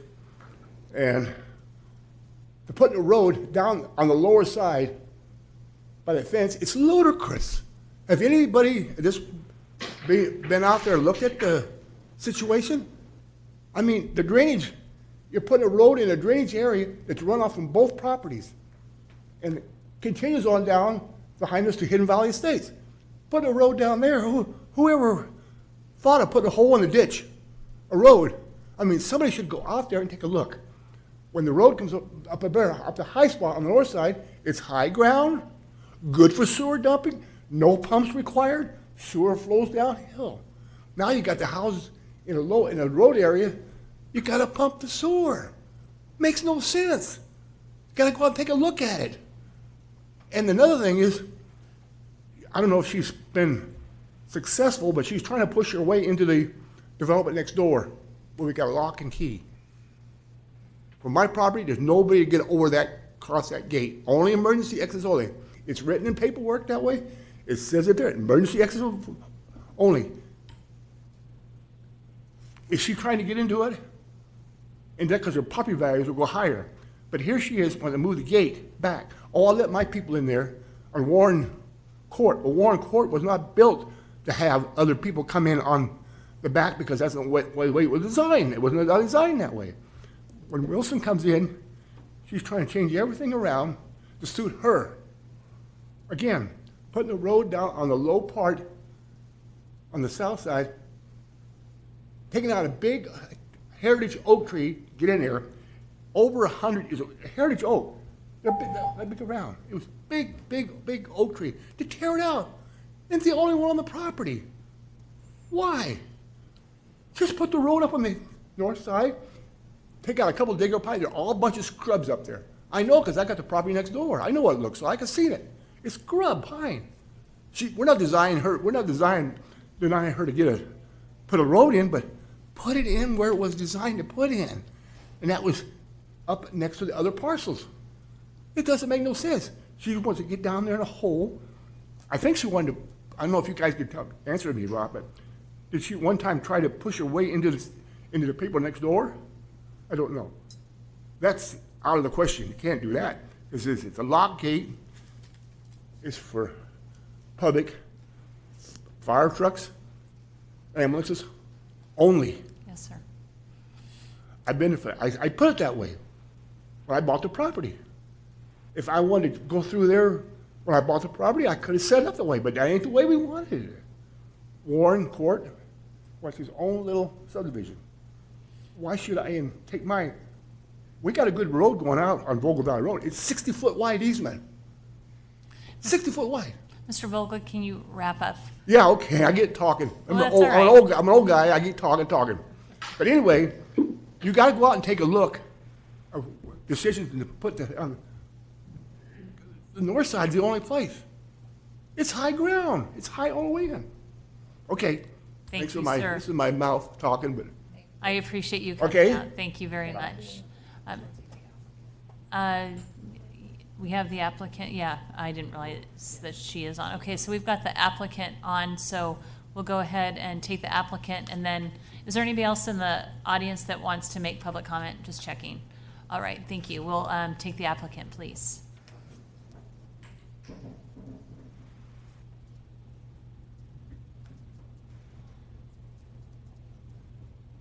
And if you hear us, the applicant can turn off or turn on your mic, turn on your camera, and go ahead and we'll take your comment.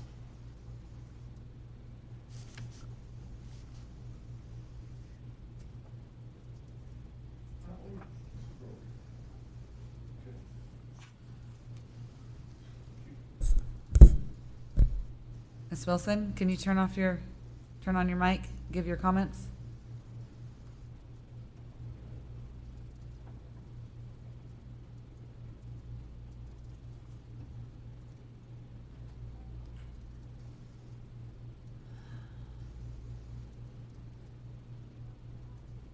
Technology. Oh, it looks like she accidentally just removed herself from the meeting.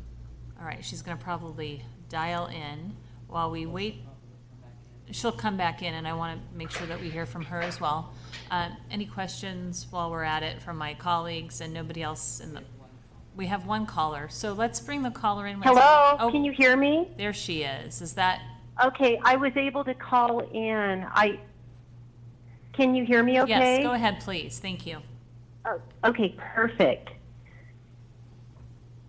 So I would say the comment that I have is before I even purchased this property, the real estate agent had to put a gag order on the Vogels because they were so difficult to deal with for any potential buyer, and I'm actually still having the same problem. I have been harassed, and my character's been bashed in costly delays, and the neighbors, including the Lions, have trespassed on the property, taking photos of my well and my windmill and being on my property without permission. I know nobody wants a property developed right behind your property when you've had 20 years plus of enjoyment of a vacant lot. And I apologize to the neighbors that development is happening. The Vogels they actually involved me in one of their own lawsuits. And so anyway, it's been very costly being a neighbor with the Vogels. As far as the sewer, it is more costly to put it on the north side. I understand the Vogels would like to put it there because they'd like to increase the value of their lot. But you need a pump on the sewer on both sides.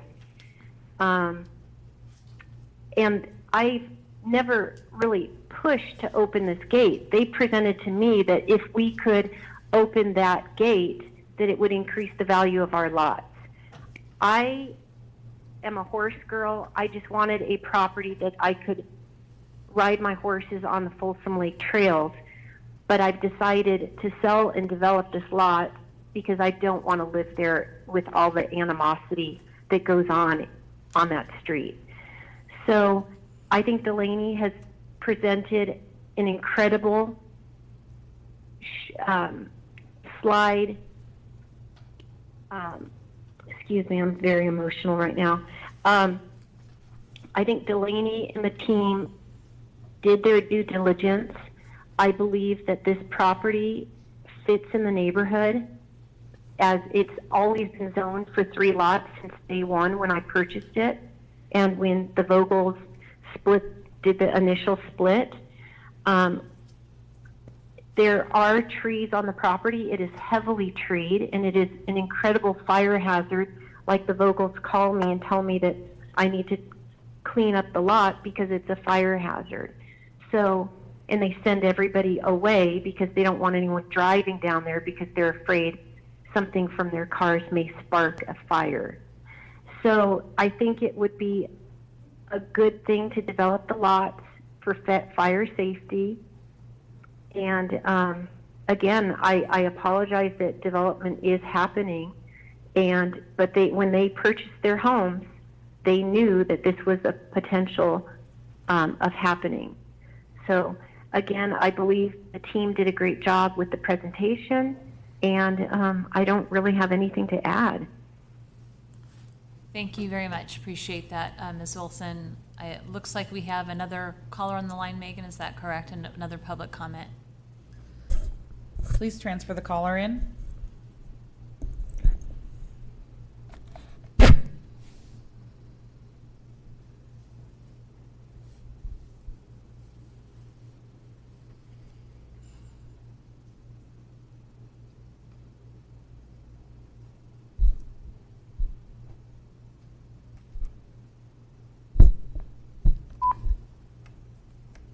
Hello, can you hear me?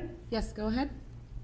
Hi, my name is Lisa Catalano. I live on Vogel Valley Road at the opposite end of the project where Vogel Valley meets Twin Rocks. And I participated, earlier in the project. Delaney and the team came out and considered the road improvements on this end, and I appreciate the attention to that. My concerns really, are being a resident. I've been here for 10 years and sympathize with Dana and Mr. Vogel, who's been here much longer. I think anytime there's development, even though it's allowed and, follows the rules, we want there to be the least possible impact. So, my concern is on the road, as well as just for the trees, for the area. But environmentally, we all want the area to be preserved as much as possible.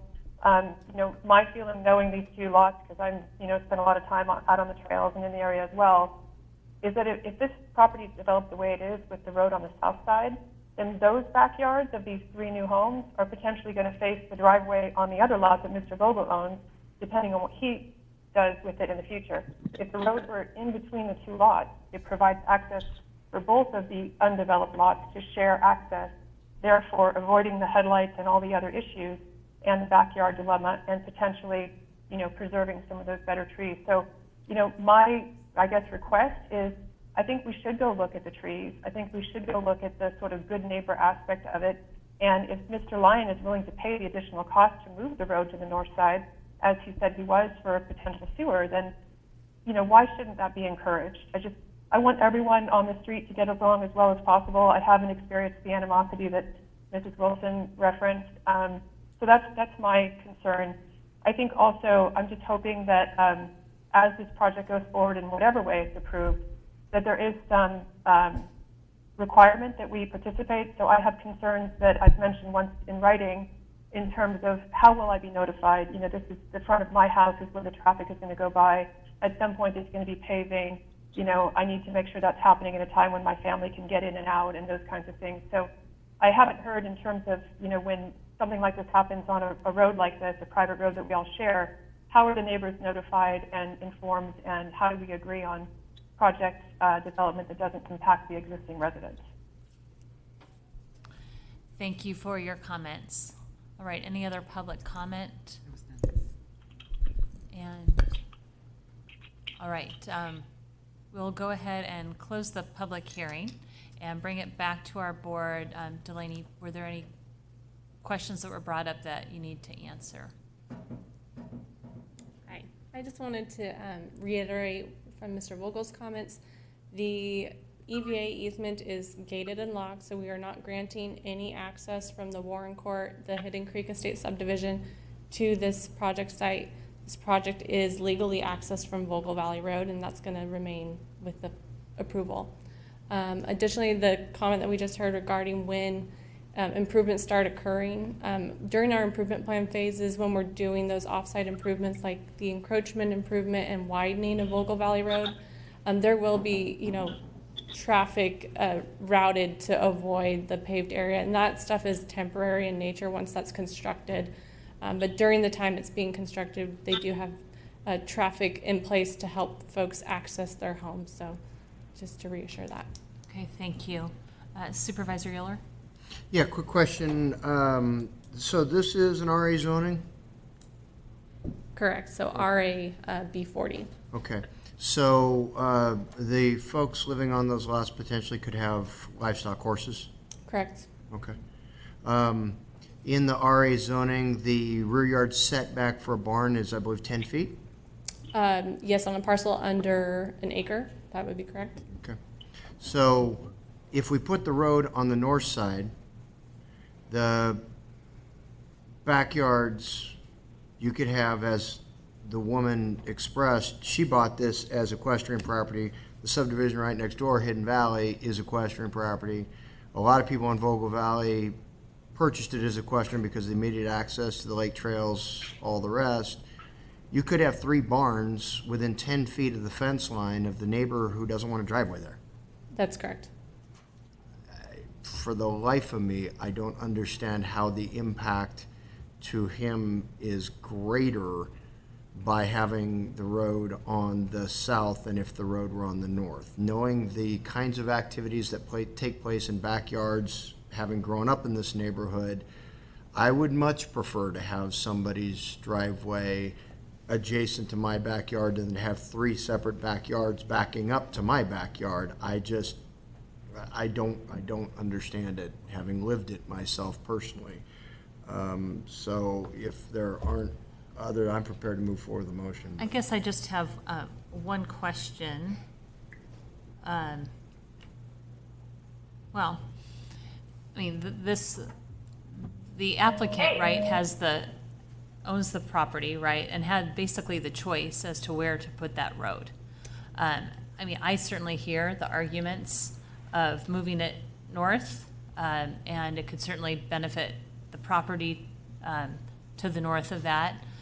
At the same time, this is an individual piece of property, and they have the option. Yeah, I can see the desire of Mr. Lyon and not wanting to have a road along his back property, but at the end of the day, the property owner has that choice, correct? Yeah, so the project was initially designed with the driveway to the south. If this were not split, if this was just a 3-acre lot coming in for a single-family dwelling, they would be allowed to put that driveway anywhere they'd like. We wouldn't be able to dictate where that driveway goes. So even if it wasn't subdivided, the owner could bring it along the back? Yeah. The southern portion? Correct. Also? Because her easement runs along the entirety of the eastern property line, so she can encroach onto that for her driveway. And we wouldn't be able to tell her differently in that case. In this case, we have a little more oversight with the entitlement. I think her engineer came up with the cost effectiveness of being closer to the utilities is to the south, and then there is option to move to the north, but as far as cost effectiveness, it's probably about the same, if not more. Right, thank you. Supervisor Euler, and I heard the last speaker, and this is when I wish people could actually be good neighbors and work together, and it just sounds like there's been attempts, but it just hasn't worked, and that's I'm sure very frustrating on everyone's part. I really wish we didn't even have to get to this place, right? And the folks could work it out, but that doesn't always happen. Supervisor Euler. Yeah, I move we deny the third-party appeal, uphold the Planning Commission's July 9th decision to adopt the mitigated negative deck and mitigated monitoring reporting program, as well as uphold the Planning Commission's July 9th decision to approve the minor land division, subject to the conditions attached. Second. All right, we have a motion and a second. All those in favor? Aye. Opposed? Motion carries. Thank you for staff, and thank you for those who are participating. We'll move to item 3A, which is the 1025 timed item. It's a third-party appeal, the Sarah Winery Administrative Review Permit. And good morning, Nikki.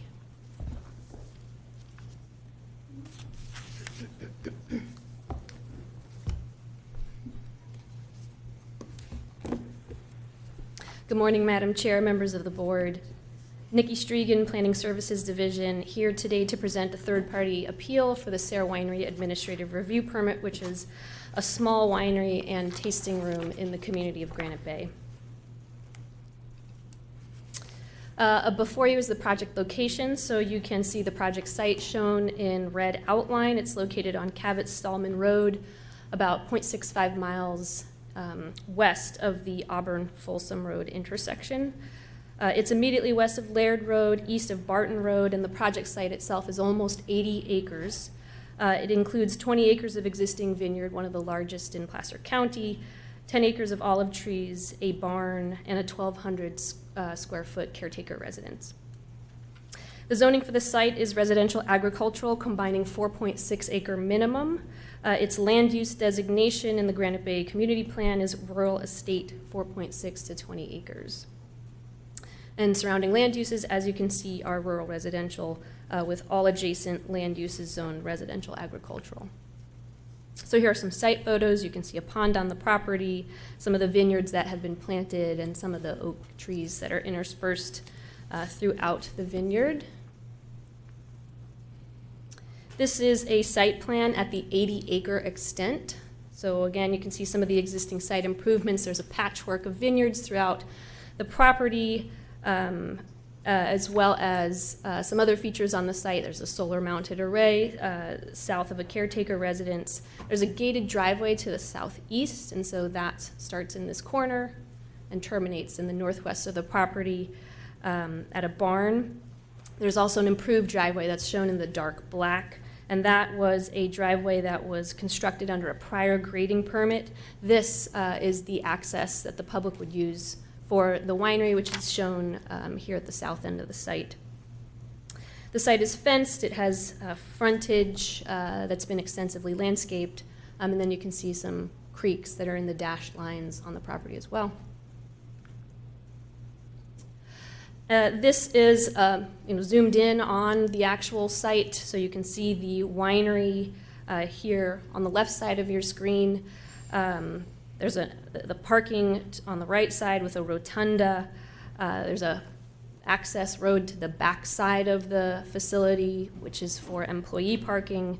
The main structure itself is about 11,200 square feet, and it includes space for production, for wine tasting, offices, and a wine cave. And of course, there are outdoor patio areas and paths and so forth with some extensive landscaping.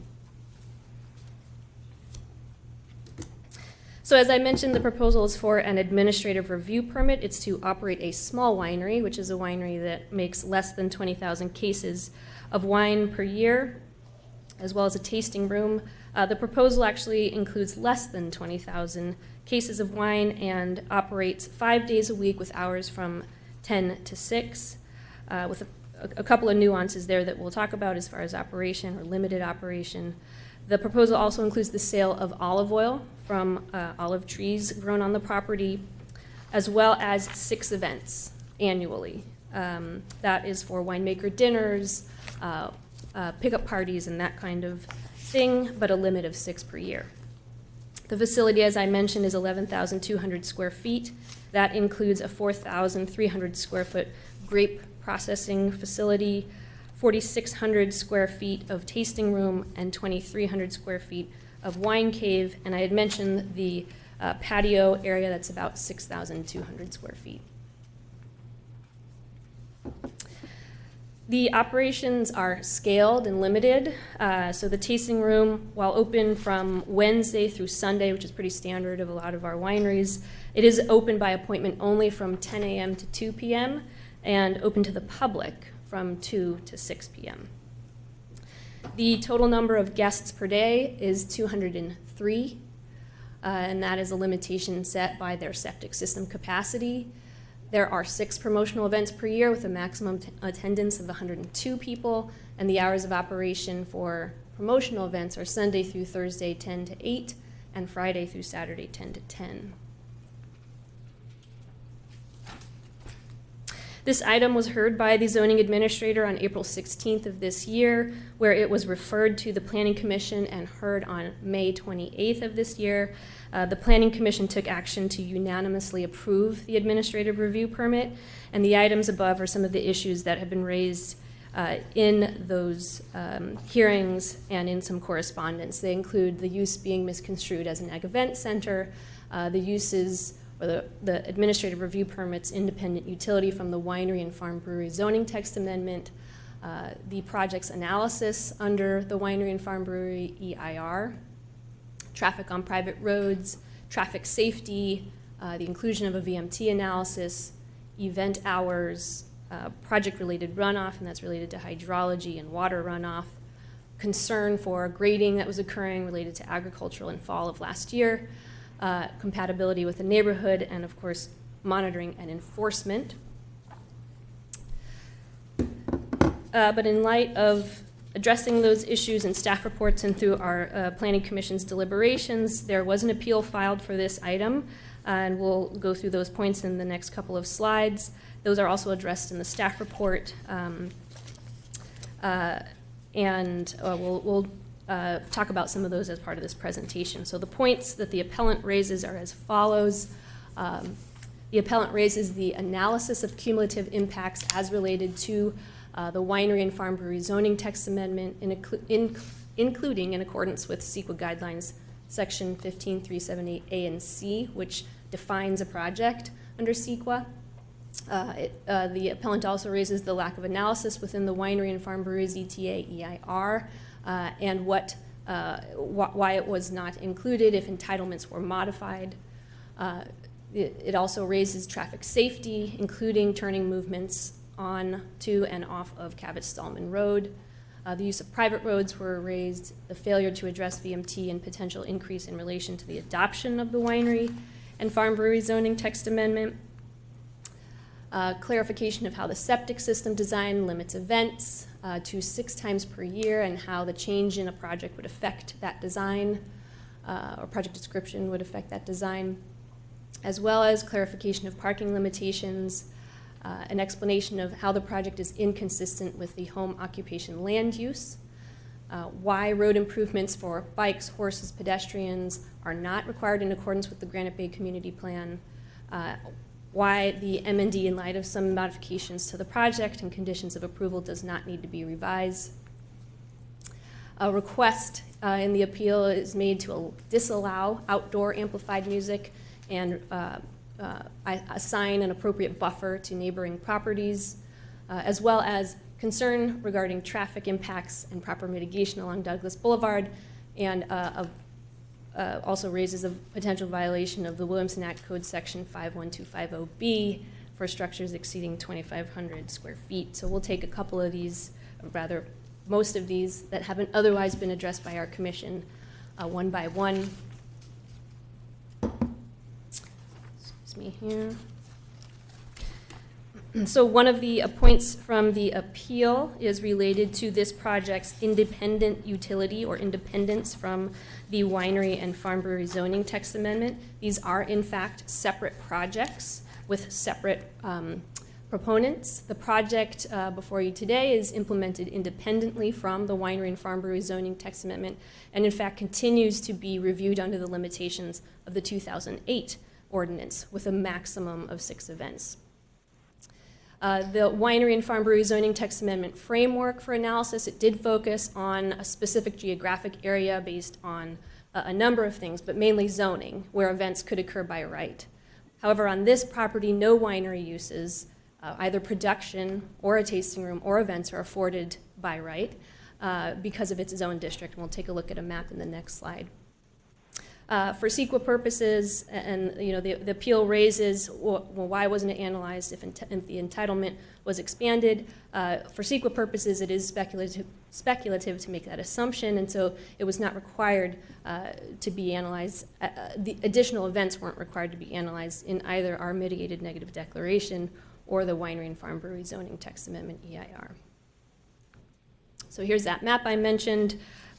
In the green area, you can see that is farm zoning in Placer County. The yellow area represents residential agricultural zoning.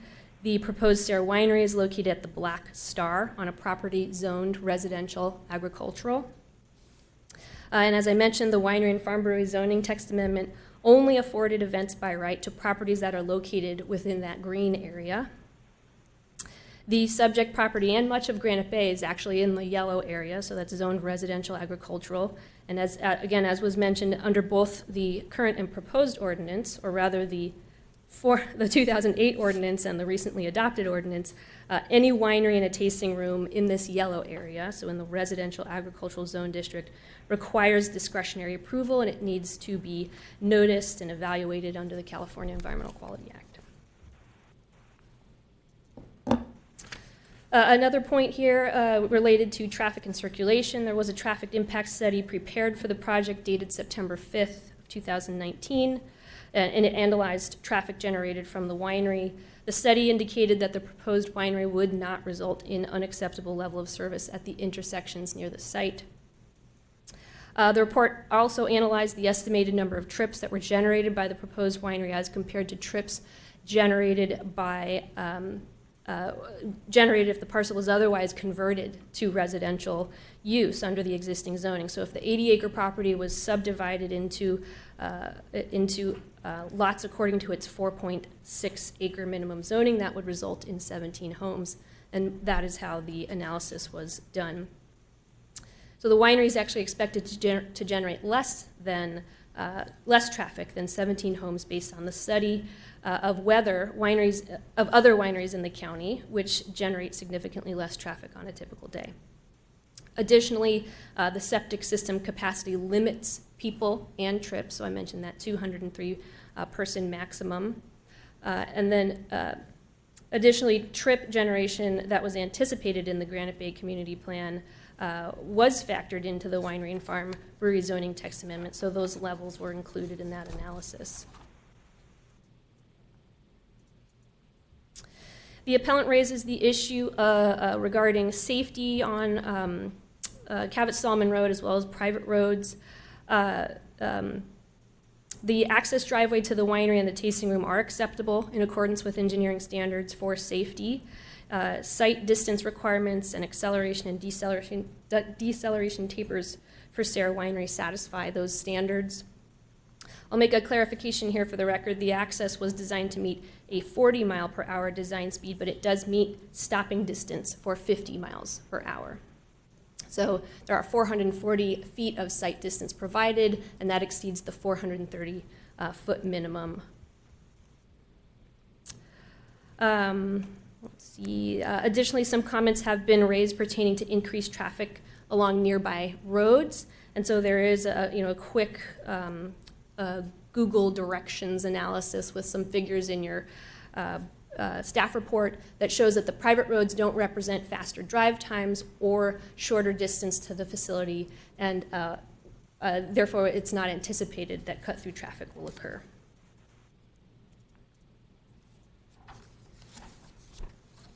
The proposed project would result in the construction of a new on-site sewage disposal system for domestic waste. That system is designed to accommodate 203 people per day. It's also designed to accommodate a maximum of 6 promotional events per year, so that 102 people 6 times per year. It's got some special design considerations to accommodate that. The applicant is in fact required to adhere to this maximum number of guests in order to protect the efficient operation of the system, and it's conditioned as such. Additionally, according to the Regional Water Quality Control Board, treatment of wine waste is also required. So you can see in the red circle on your screen, the project includes a separate wine waste treatment device, and that's located near the trash receptacle facility, about 40 or 50 feet to the west of the production area. Parking is also raised in the appeal. There are 41 spaces included, including 2 ADA spaces.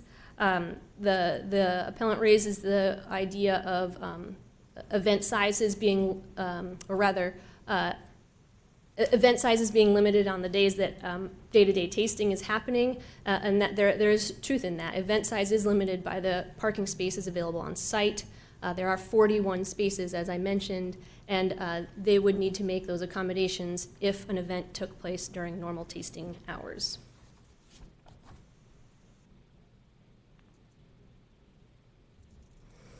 Again, the appellant also raises the Williamson Act contract.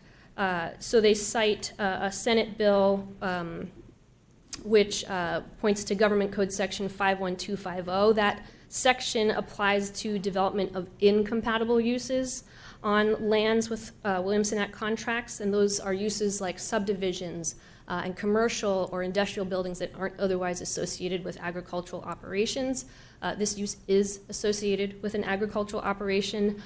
And on February 10th of this year, the Ag Commission took action to recommend to the zoning administrator that the project is an allowable and compatible use in accordance with Placer County's zoning code, section 1764090.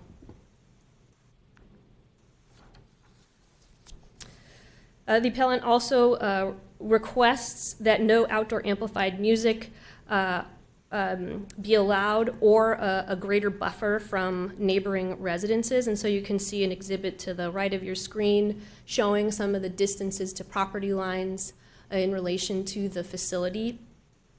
The winery does propose an outdoor patio where people could gather, and for day-to-day operations, the project description reads that amplified music would either be restricted to the inside of the tasting room, or other music like a classical guitarist or a string quartet with a single small amplifier would be allowed on the patio for ambiance.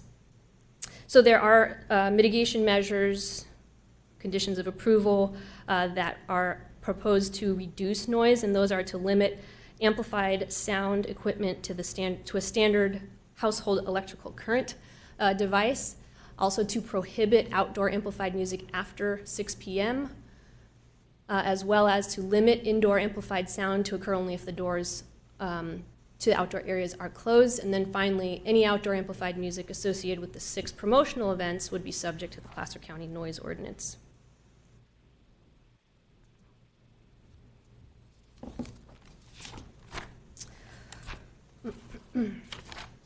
So as detailed in the staff report, staff has found that the appeal issues raised by the appellant are not with merit, and the actions above you are above on the screen are requested. So the first action is to deny the third-party appeal. The second, to uphold the Planning Commission's May 28th, 2020 decision and adopt the mitigated negative declaration. and mitigation monitoring and reporting program prepared for the Sarah Winery project pursuant to CEQA and supported by the findings in the staff report. And then finally, to uphold the Planning Commission's May 28th, 2020 decision and approve the Sarah Winery Administrative Review Permit subject to the conditions of approval attached in the staff report. That concludes my presentation, and I am happy to answer questions for you. We have our staff on the line as well.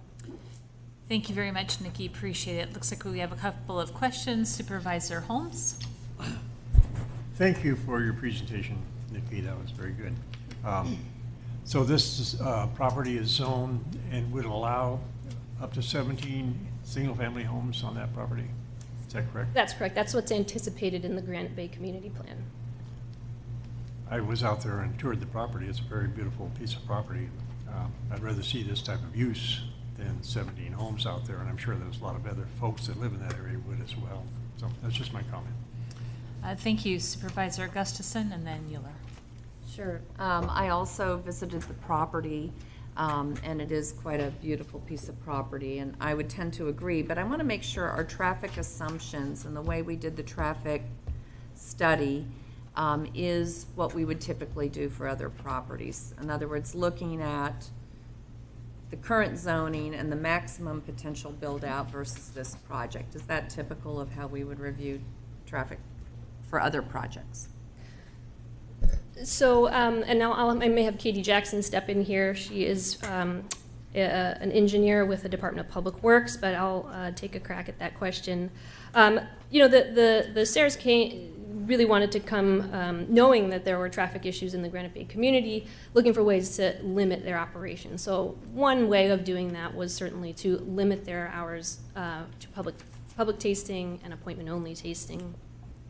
When we found some of the inherent limitations based on the septic design, that's actually the kind of critical factor that limits trips to the site. But they were looking at a way to stay sort of within the threshold of the Granite Bay Community Plan, knowing the traffic anticipated in that plan had already been analyzed under its own environmental document. Yeah, so certainly there was some you know, identification of consistency with that plan that they were trying to make by limiting operations, and staff believes that they have done that, and the analysis reflects that.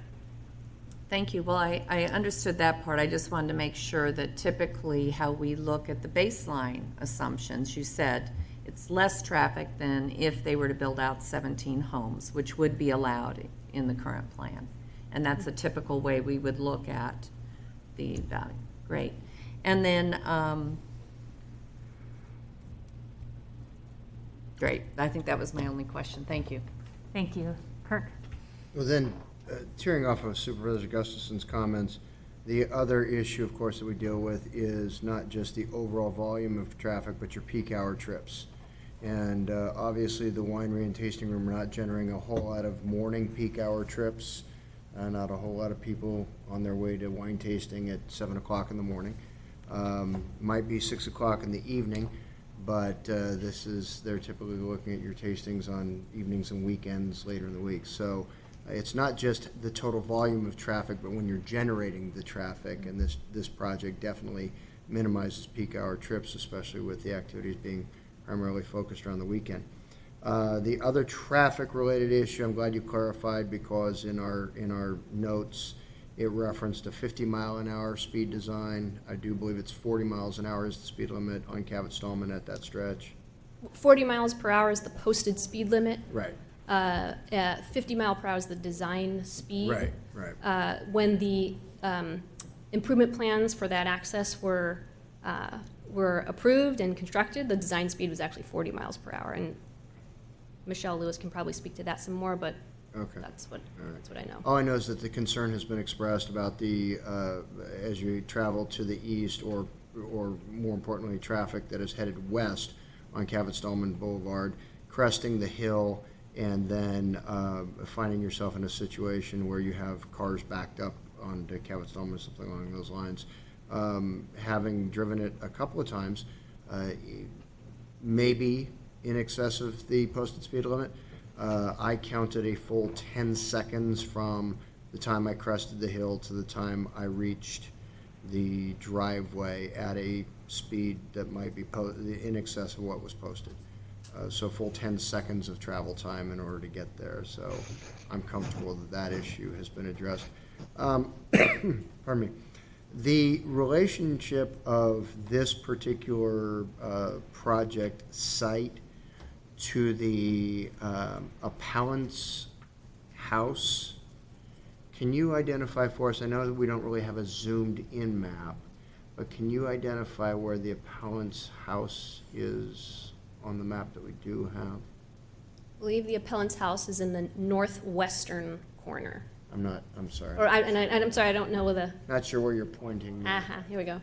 That one. I think this pointer is a little finicky. It's on this side. Is that?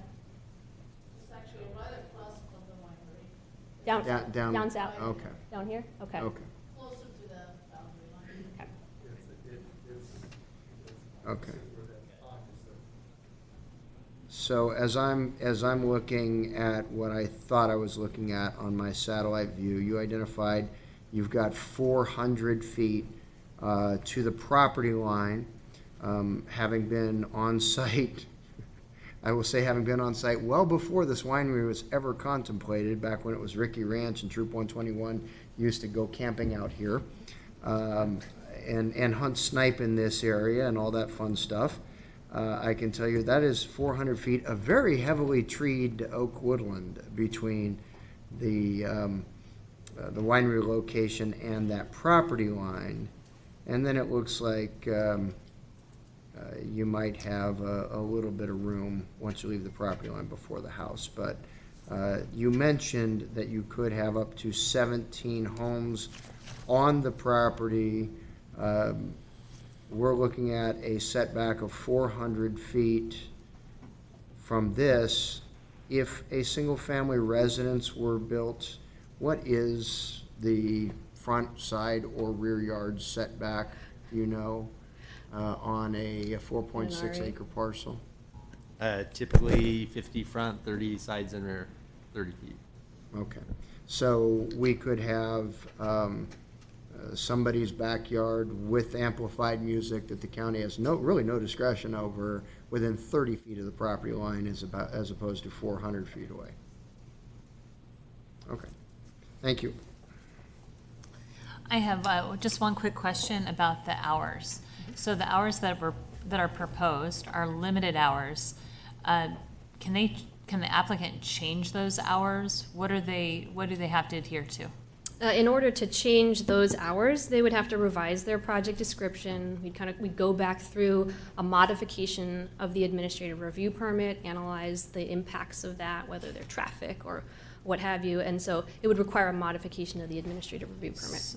So that, along with the number of events, the number of barrels of wine that could be produced, all of those would have to come back for a review, correct? Yep. Any changes? All right, thank you. We will go ahead and open up the public hearing and, pardon me? Yes, so we're gonna go ahead and hear from the appellant. Is that person in the room or online? I'm here.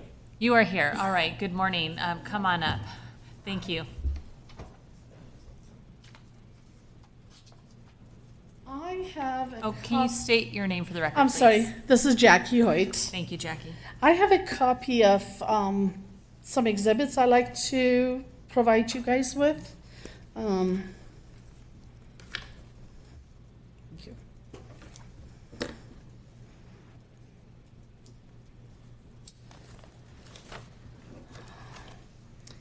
Thank you. Want me to? I have one extra copy if the Sears want a copy of it.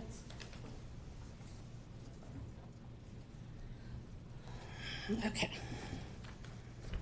Let's see. As I said, my name is Jackie Hoyt. I live immediately adjacent to the west of the property, Sierra Winery. I have lived on this property since 2001. And I would appreciate if my comments and attachments are included as part of the administrative record. Before I get started, I want to address Mr. Euler. Yes, the winery is going to be about 400 feet away from our bedroom. And if there were homes there, they would be 30 to 50 feet away. But when we bought our property, we knew that 80 acres wasn't going to last forever. So we have bought into the fact that I'm okay with 17 neighbors and their amplified music. And the other thing I'd like to address is we are planning a large party next year. So a neighbor, one of our friends, which is a DJ, lended us his speakers that we plugged into a regular outlet, and we didn't even go all the way up on the volume, and we blasted the whole neighborhood. That lasted for a good 15 minutes before we turned it off. But the point is, a single family outlet can generate just as much noise as anything else, basically. So, anyways, that was off of my... I'd like to start by saying that we're not against local ag business, wine tasting, or having ag-related events to promote and help our ag neighbors. We are against non-ag-related events, especially outdoor events. Our biggest concern is the noise generated from these events. And I'm speaking on behalf of residents from Granite Bay, Auburn, Loomis, Newcastle, and Lincoln. We felt that it would not be safe during COVID to have everybody attend. Dr. Hamby, which is sitting back there, and I will be speaking for our group. Since this meeting was noticed in violation of Brown Act, this was done before Nikki and I worked out our issues, we felt that many residents had not wanted to take the risk with their lives to attend this meeting. And arranging time off from work to be here is also difficult. I had requested a continuous because of lack of due process, but since then, Nikki and I have communicated back and forth, and I'm okay with being here. First of all, I'd like to ask Supervisor Euler to recuse himself from this board because of conflict of interest. If you look at Exhibit A, Mr. Euler accepted a $2,500 contribution from Twin Rock Winery, Sear Winery, towards his campaign, and I don't believe he can be impartial. This is nothing against you, but as you said, a conflict of interest is not something that... I'd ask council for their opinion. Well, I don't know the facts. This is the first I'm hearing about it. If you look at Exhibit A, there's a $2,500 contribution and many other contributions from other wineries, but I just only focused on the one we were dealing with. She's asserting that a political contribution creates a conflict of interest standard. Yep. There's no conflict. Thank you. Yeah. I believe there is, but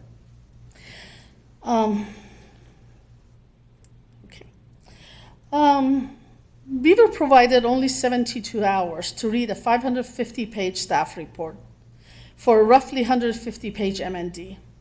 This is not given the public information in a manner that's easily understood. I feel that the county and the board is not working in our best interest. Since my involvement with this process, I have noticed that the board repeatedly has ignored community concerns and has granted privileges to campaign donors and special interest groups.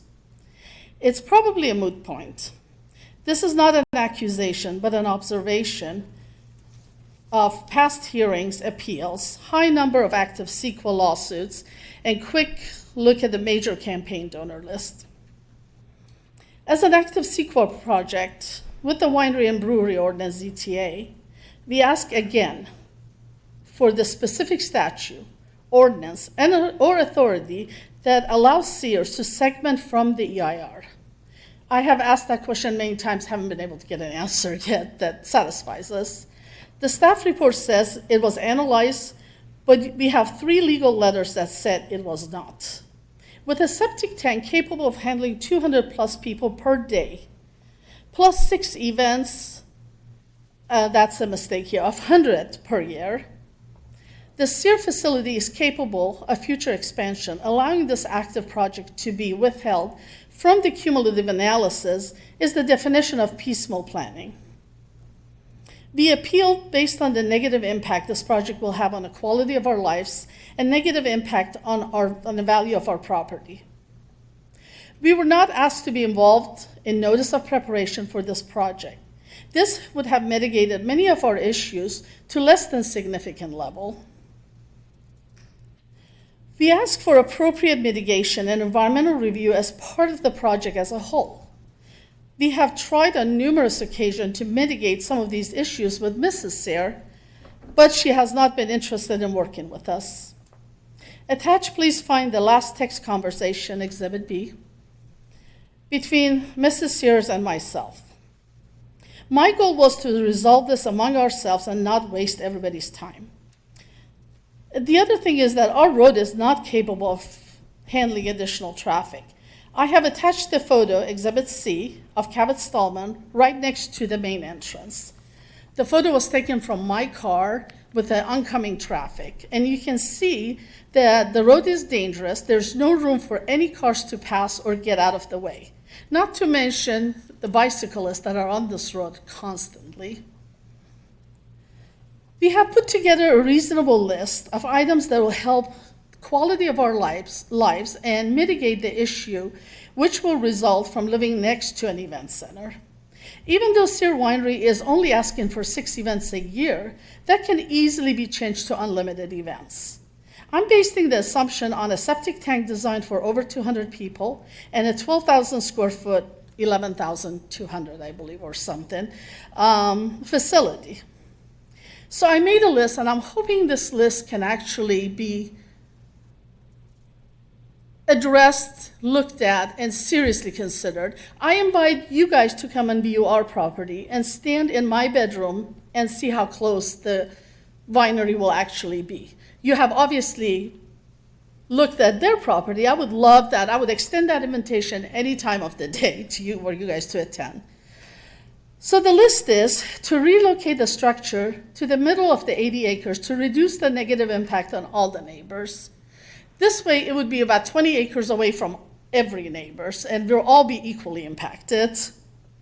No outdoor events or amplified music of any kind. Hours of operation of event. The hours of events itself was addressed, and I really appreciate that. But the hours of operation of the event, such as preparation and tear down and install of the tents for outdoor events, to be limited to the hours of 9 a.m. to 7 p.m. instead of 7 a.m. to 1 a.m. The other thing is, if you look at the plan, one of the maps that actually showed, I don't know which one it was, but it shows that there's a dumpster and a parking spot, 4 parking spots, that are within, I would say, 200 feet of our home. We're asking for those to be relocated and removed to another location. The Sears are planning to do landscaping around the building. Something that Mr. Euler used, I believe one of you said, it was a very intensely oaked area. It was. A lot of those oaks have been removed. We used to not be able to hear or see Cabot-Stallman. Now we can hear, see, we can see their entrance gate with the lights. So it's not as awesome as when you used to be there. It's a beautiful property. They have done a great job, but a lot of trees have been removed between us and Cabot-Stallman. So what we're asking for the Sears is, with their landscape, to plant 2 rows of redwoods to cover the backside of their structure facing neighbors to the west to reduce the noise and the light pollution that will be created. The last item is a long one. It's a sensor to be installed for reporting purposes for 2 years to ensure the county noise and light ordinance are being complied with. My biggest concern is that we will have the 3 of us living right next to it will be the ones that would have to call the county, complain about our neighbors, have to spy on our neighbors. That's not what we want to do. And we figured if there's a sensor that's installed that will report to all of us, handled by a neutral third party, we can make sure that everything is done according to code. There's been a lot of things that have been done on the property that has not been reported, or the neighbors had to call the county and get the proper people involved in it. And we don't really want to be police. We don't want to be spying on our neighbors. You guys can read through this. It basically says they'll be located on the west side. The reporting would be the number of trucks entering the property during hours of operation, and especially after 10 p.m. if there's any, noise in excess of ordinance, light pollution in excess of ordinance, spotlights, overall lights. Data will be collected by automated sensor-based collection system located on the property, powered and internet capable. If necessary, property owners will install and make available for use of adjoining neighbor a Wi-Fi network over the entire property capable of use in the collection of information described above by the automated reporting system. Data will be collected and reported by a third party, agreed by appellant and property owner at no cost to appellant. Examples include sensor in the entrance of the property with record the number of cars and weight, sound decibel meter installed located next to the neighbors to the west of the winery, controlled and dimmable LED light system for outdoor spaces, including parking and front entrance. Basically, we're not against the Sears, we're not against their project. We are excited about the winery. I think they have done a great job with the property. It is beautiful. We're trying to maintain our lifestyle. We're trying to maintain as much of quiet and peacefulness that was given to us by rights by purchasing that property. Any questions for me? Thank you very much. Appreciate your comments, and we will. Dr. Hamby also has some comments. Yes, we're going to take public comment. Oh, we have some reserve callers, but we've got other people in the audience, and we also have the applicant. So, what's that? Yeah, did the applicant want to make a comment? Yes, so we need to take the applicant before we take the other public comments. Thank you. Good morning, ladies and gentlemen of the board and Ms. Schwab. Thank you for letting us talk to you. I'm Dr. Jim Sayre. I'm here with my wife, Angela. We're the owners of the property. We're also the applicants for this project, and also with us here is Jim Bob Kaufman, our architect. I believe Ms. Strigan and the planning department have done a very good job of responding to the issues raised in the appeal. I would mention that some of the things we just heard are not listed in the appeal, and I would ask Ms. Schwab if people could bring up new items that are not listed as the basis of the appeal, but I'll let you guys decide that. I would like a chance to tell you a little bit about us and what we have planned for this property, and I want to briefly address some of the issues that she's brought up. I'm trying to be very aware of your time and your need to be efficient in your agenda, so I'm going to summarize what was initially a much bigger presentation. We are retired medical professionals and wine aficionados, and we wanted to create a place to unwind, enjoy nature, and gather with friends and family. We spent quite a few years before we retired looking for a parcel of land to plant our vineyard, and we were delighted when we found a beautiful 80-acre parcel right in our home community of Granite Bay. We educated ourselves in the finer points of raising high-quality grapes and making fine wine. I recently completed a 2-year-long certification from UC Davis in winemaking. We wanted to create a place where friends, family, and neighbors could unwind, relax, and rejuvenate while maintaining the agricultural setting and state of the property. The design of the entire property has these goals in mind: using organic and sustainable farming methods to grow grapes, creating calm and cool environments to escape from the pressures of our daily lives, and providing a space, both built and natural, for people to celebrate the chance to gather and learn. Rather than developing the land into another subdivision, we chose to plant it with grapes and a few olive trees in order to keep the open agricultural aspect of the land intact. Maintaining the agricultural heritage of the land has been a major goal of ours from the beginning. Growing wine grapes could be an ideal choice for the land because of the unique soil characteristics of the area. The layout of the vineyards was very much determined by the undulating contours of existing land. The vine blocks were laid out in open meadow spaces. In fact, many who visit the vineyard have remarked on the large trees and boulders that remain in the midst of the vineyard. We did everything possible to preserve the land as it was. The vines and trees are drip irrigated, thus reducing the amount of water used. I might comment at this point, in contradistinction to what you just heard from the appellant, we have done no unpermitted removal of trees. The vast majority of trees that are down on our property fall over as trees do in this area in the winter when it's wet and the wind blows. We have not removed any trees. We have not done any work on our property that's unpermitted. I want to digress for a minute to this idea of monitoring. I can guarantee you our neighbors monitor us all the time.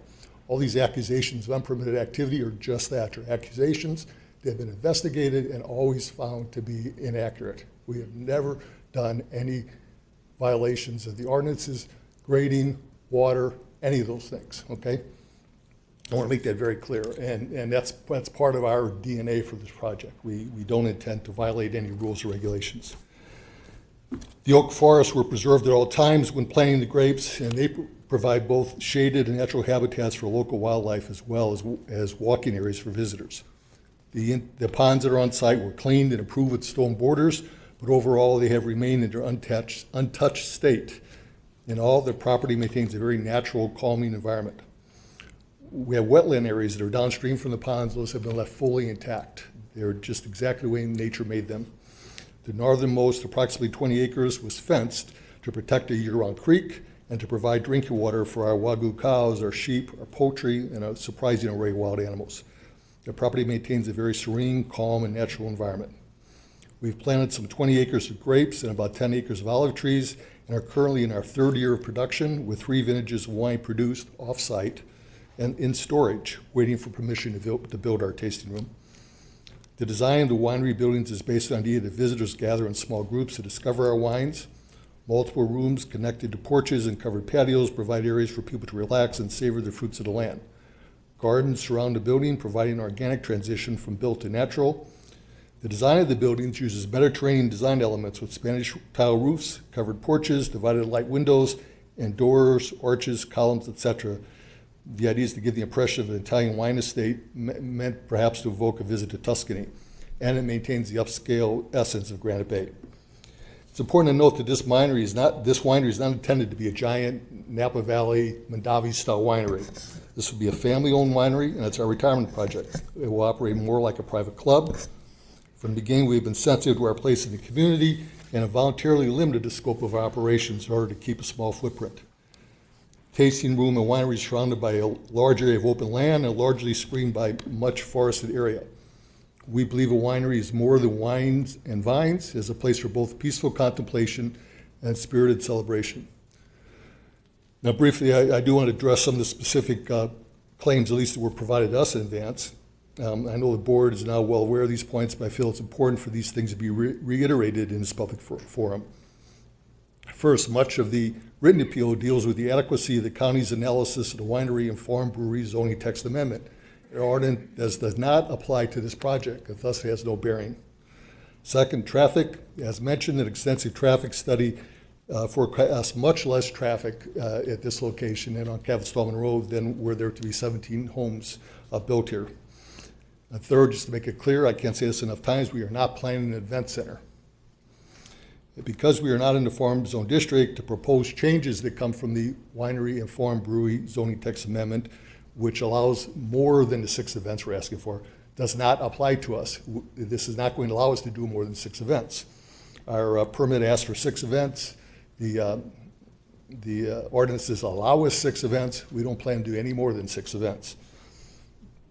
As far as noise, we will be bound by and follow the Placer County noise ordinance at all times.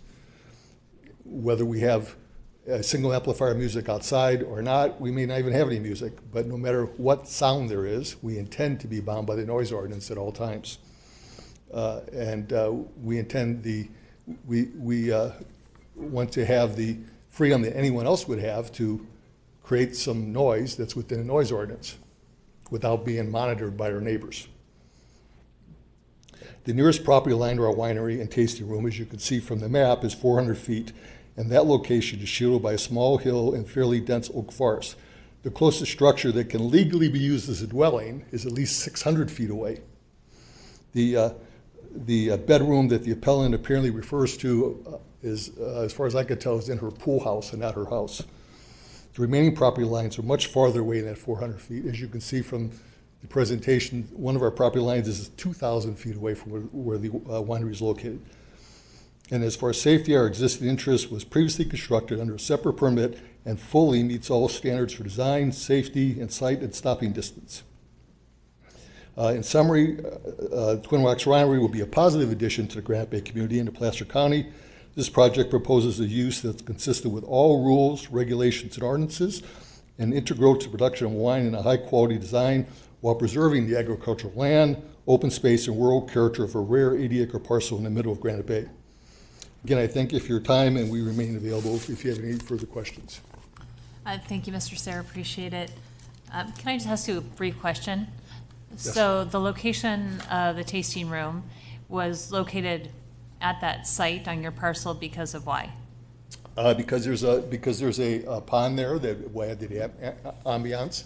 Okay. And the remaining space on the property is taken up, is already planted in vineyards and olive trees and other uses. Thank you very much.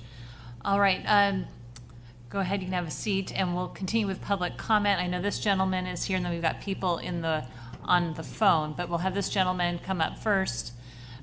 We'll take comments on the phone. Is there anybody else in the room who wants to speak to this item? Sandy does. We've got a couple of people. If you would do me a favor and stand up behind him in line, separated out, socially distant, that would be helpful. And we'll ask people to keep your comments to under 3 minutes. Thank you very much. Go ahead. I'll do my best to keep the comments under 3 minutes. Michael Hamby, 6905 Mystery Creek Lane, just living adjacent to the Sears property. Kind of watching this whole process, it took a significant amount of effort to be here, as you can imagine. I can understand, Mr. Euler, as I watched you, your disinterest in this process. It's common. I think it's disrespectful, as I was watching you look at Jackie Hoyt. I do have concerns on the contribution that was given to his campaign, failed campaign. But I like also my records and this attachment to go in record. I hear and I saw comments made that some of the folks here were on this Sears property. That is commendable. Did you take a moment to step over the fence and visit directly with the Hamby Tiffs, the Hudsons, the Hoyts, and go through their properties and look at the concerns? That's a question of yes or no. I don't think that's true. The next thing I found of interest is regarding some of the comments that were made on the presentation by the young lady for the Sears. 23 parking spots? 203 people, 23 parking spots, 2 people, 46 are allowing 23. Where are we going to park? On Cabot Stallman. I read an earlier comment, somebody here drove the road, saw the property, saw no concerns with the hills, the crests on Cabot Stallman, just to the adjacent west and east side. Where are we going to park the extra cars? On Cabot Stallman, on the culverts, or on the private road? If the county had included the immediate adjacent and contiguous properties in the early planning process, and we'd be able to express our concerns, we wouldn't be here right now. So the great interest I have is how we've all kind of overlooked the various things, looked at the high glossy 8x10 presentations, etc., and found that all of this is completely within the realm or in the laws or in the rules and regulations of Placer County. Grand jury on multiple occasions identified lack of enforcement. CDRAs failed to identify the number of issues and the number of complaints that were told to the grand jury to correct. And Mr. Predretti tells the grand jury to work on a mechanism to handle the code enforcement complaints rather than creating a definition of creating anything goes. The overall concept of that whole area has been compromised by this project. I found interesting that we heard just seconds ago, and I guess we can be grateful that none of us are held under oath, that no laws have broken. Over 3,000 dirt semi-loads were taken, dirt, and dumped on that property without permit. The Army Corps of Engineers, if I'm understanding correctly, have still not resolved the mitigation issues regarding the filling in of creeks. It's being worked out. But for you guys to sit here and ignore the problems that have constantly faced the residents around this property is incorrect and wrong on your part, because you're here to protect everybody, not just the common interests or the special interests. Having chronic music playing outdoors is like kind of having noisy neighbors. As a board, you're responsible for guaranteeing every constituent a lifestyle promised by the zoning. It's not a big deal of a winery going in. It's a big deal about all the things that are associated to it. 20,000 square foot building here, a 10,000 square foot building here, a parking here. This is easy in and out. What's the problem? Have you come out and visited with all of us and you say you weren't invited? Come on. This is a lot bigger project than that, you guys. Wrap up your comments, please. Noise is our primary concern, while many of those classical music measures, etc., that go into a winery. We're looking at a whole change into the entire environment of that area. Thank you for your time. Thank you very much. Next comment, please. Yeah. Just briefly, I was never invited by any of the other property owners to come out and visit those sites, so I want that to be on the public record. Yes, thank you, Robert. Thank you. Yes, sir, please move forward and state your name for the record. Thank you. My name's James Rada, and I've got the property on the south side. Oak Pine Lane is one corner, and then where the wrought iron fence is, right there, right by the entrance. It's just south of that. So my main concern is the traffic coming down from going west from that big boulder. You got 1/10 of a mile there, and those cars coming over that down toward Barton Road, they're coming fast. So I know you've done some studies, but if this winery is successful, as I think it will be, and I'm all for it basically, those cars are going to back up, and you're going to have a problem with a kid coming over there 60 miles an hour trying to stop with those cars being backed up. So I wonder if you could have 2 lanes coming off of, as you go down toward the entrance going west toward Oak Pine Lane or Barton, if you can create another lane to, for that guy that's coming over there going faster than 50, it would really be a help. I know you've done some studies, but I'm really concerned about the safety. And not only that, the young lady brought a good point with the bicyclists. I mean, Saturdays and Sundays, the bicyclists on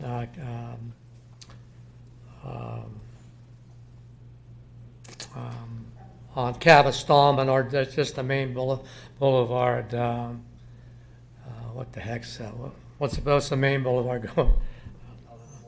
Auburn Folsom is crazy. I mean, both ways. I mean, you just got a lot of bikes on the roads right there, and so I mean the traffic right there. To take a hard look at that, and you may need a flag guy out there at the top of the hill to take them in.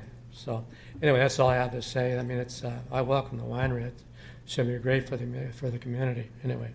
Thank you, sir. Appreciate your comment and coming in person. Quick question to staff, if I may, based on the gentleman's comment. Yeah.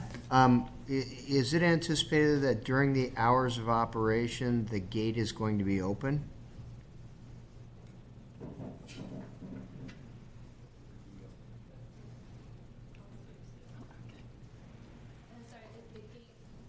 During the hours of operation, whether it be for the 6 limited special events or normal tasting hours, the entry gate to the property will be open, correct? Yeah, this primary entrance, this one shown in black. Yes. Yeah, the gate will be open. So the issue of us worrying about cars maybe queuing up past the depth from the gate all the way through out to the roadway, the gate's going to be open during the hours of operation? Correct. Okay. Just needed to be clear about that. Thank you. Go ahead, Sandy. Good morning. Good morning. My name's Sandy Harris, and I live in Granite Bay. I've lived there 43 years, and I live near this project. And for the record, I passed 3 bicycle groups on my way here this morning on Borton Road, which is 2 lanes, and it's faster than Cabot Stallman. Anyway, I have to give you a little history. Loomis Incorporated, and when they did that, the county had to come up with a new general plan for that area because we were under the Loomis Basin plan. So we put together a group of residents, and we worked with the county staff, MAC, and the community to develop a plan. I felt we needed a name for the area and lobbied to be named Granite Bay, and worked with the various agencies to make it happen. On July 28, 1987, the Board of Supervisors officially recognized Granite Bay name for the community. After about 13 Planning Commission hearings, which Robert remembers, I'm sure, and 2 before the Board of Supervisors, the original Granite Bay plan was adopted in May of 1989. The plan laid out areas for commercial, business, professional, low, medium, and high density. The plan encourages hobby farms, animal keeping, etc. Newcomers to our area appreciate the open areas, vineyards, oak groves, granite outcroppings, wildlife, etc. Around 2010, the county wanted to update the plan. I was part of that committee also, and we spent about 2 hours reviewing the plan and making suggestions based on community input. Except for state mandated changes, the plan stayed essentially the same, reflecting the desires of the community to maintain the rural atmosphere of the area. The plan was approved by the Board of Supervisors in 2012. With proper mitigations, this is a good fit for the area it is proposed in. It is gratifying to have a project that embodies the goals and policies of those plans and does not seek rezoning, general plan amendments, and variances for the project. And I think overall it's a good fit for that area, and it upholds the goals and policies of our community plan. Thank you. Thank you, Sandy. Yes, sir, go ahead. And then after that, we will move towards the folks who are calling in. Good morning. My name's Jim Bob Kaufman, and I'm the architect for this project. And I just wanted to kind of clear up a couple of things that kind of get glossed over a little bit in the process of how this happens.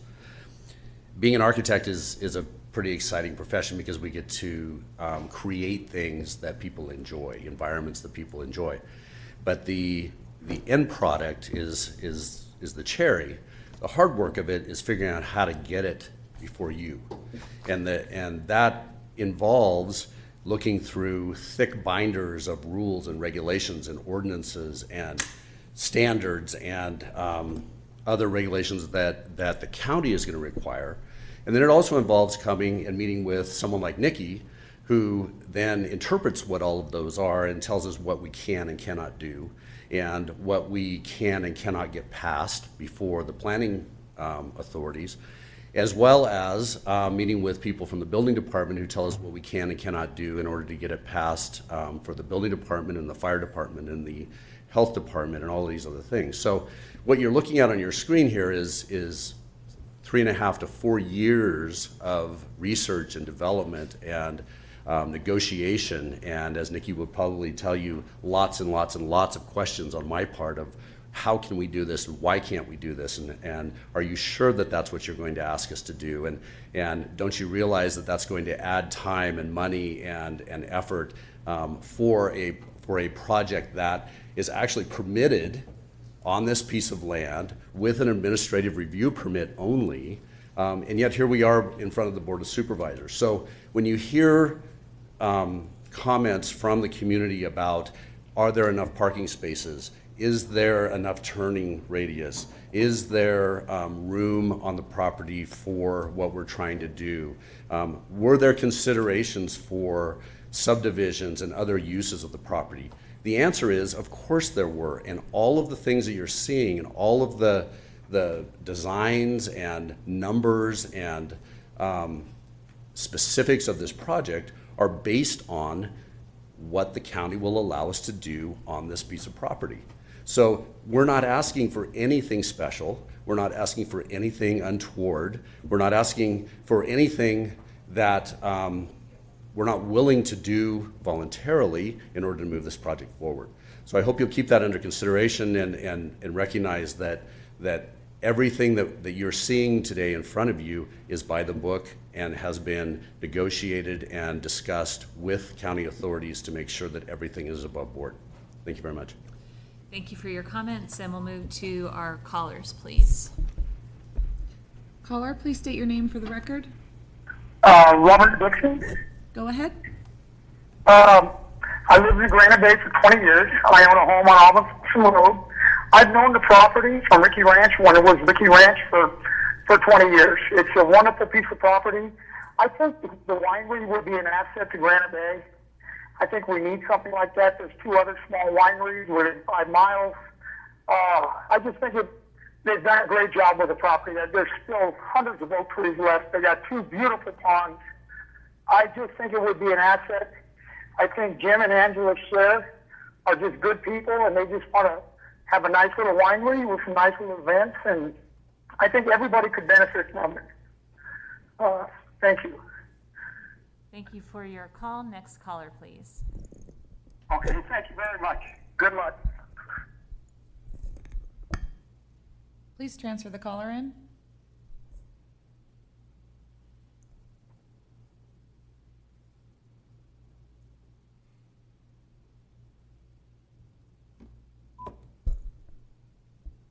You can hear what I said.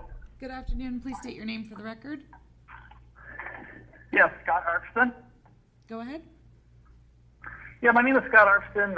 I'm the neighbor on the east side, adjacent to the Shear property, and I am fully in favor of this project. I think they've done an excellent job preparing the plans, allowing for open space. I think their entrance is outstanding, much better than many of the other, properties along Cabot Stallman. There's other properties with dead trees, been there for years. These guys take a nice approach to the project. I've been on the property and I've driven around. There's plenty of room for turning around vehicles, parking, all that. I see no issue with traffic. I see no issue with parking. When they have the gate open, I see easy entrance, easy exits. And I'd love to see a winery going up here, and much quieter area than 17 custom homes with cars and kids and all that kind of stuff. I think it's a very good project. They're doing a great job, and I'm fully in favor of it, and I'm right next door. Thank you. Thank you. Next caller, please. Good morning. Please state your name for the record. Hi, this is Nikki Bruno, 5676 Rich Park Drive, Loomis. Go ahead.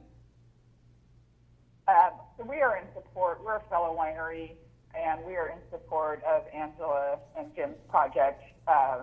We've been out there, we've toured the site. It'd be a great addition to Placer County. And I couldn't say anything negative about the project. I think that it will be a great recreational area, great scenery. They've done a lot for the community. I don't know, I didn't see any parking issues, any type of ingress egress issues. As a winery here in Placer County, we are not open to the public, but we do have events, and it doesn't create any more noise than a person would be having a barbecue in their backyard with 10 people. All right. Thank you very much for your comment. Appreciate it. Next caller, please. Good morning. Please state your name for the record. Tony Patani, P-A-T-A-N-E. Go ahead. And what do you want to know? Go ahead and give your comments. On the winery? Yes. Oh, yeah, we'd love to have it there. We love wines, and we always go up to Plymouth. And we're from Lake County, near Napa and everything. We have a lot of wineries, and we moved here about 3 years ago. So I have no problems with the winery being in that location. Great. Thank you very much for your comment, sir. Next caller, please.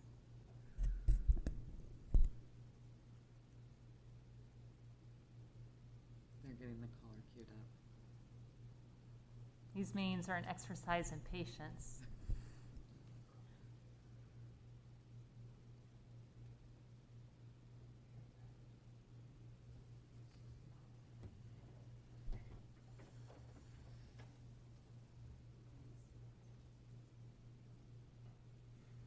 Looking to see if we have any other public comment.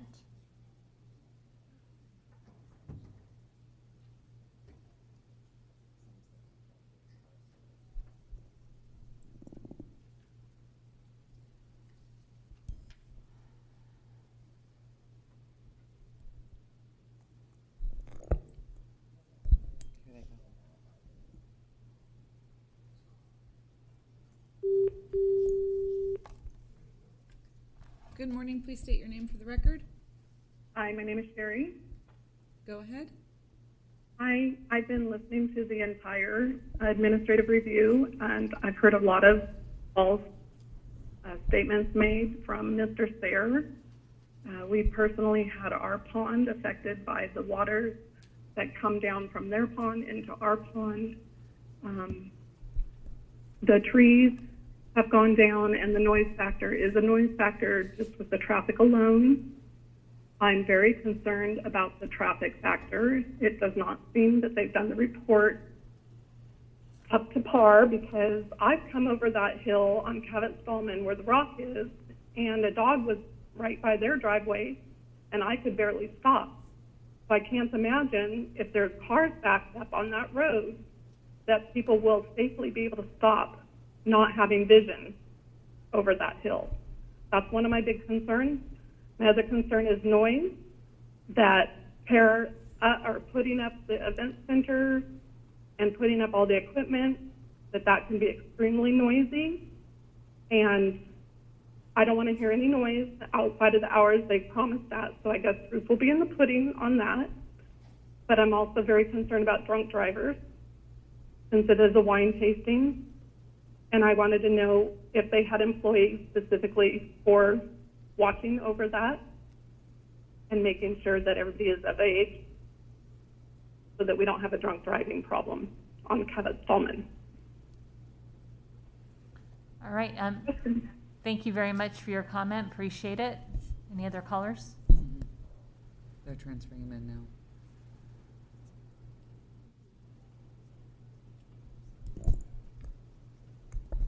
Go ahead and transfer in the caller.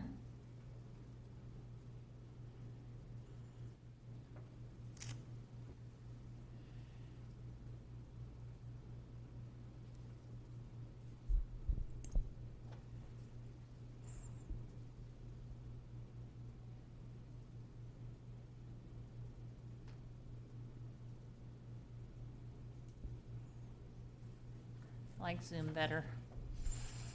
I like in person better.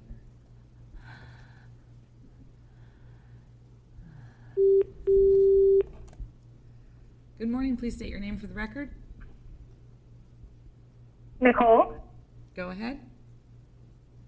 I've heard the argument on both sides, and my question is, if there was events that the engineers were involved and they were red tagged, if I was told right, then I think it would be warranted that the board should really fully investigate before making a decision one way or the other, and just see what is going on with these loads of dirt. That's one concern. The second concern would be, yes, I agree, if the gate is open, cars can come down that road easily. However, if you're new, you've never been to a winery, you go, oh, is this it? Let's slow down.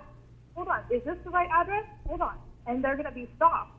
And then that car is stopped, and 10 seconds is not enough stopping time for a 50-mile-an-hour car, as per Euler's estimate. All right. Thank you very much for your comment. Next caller, please.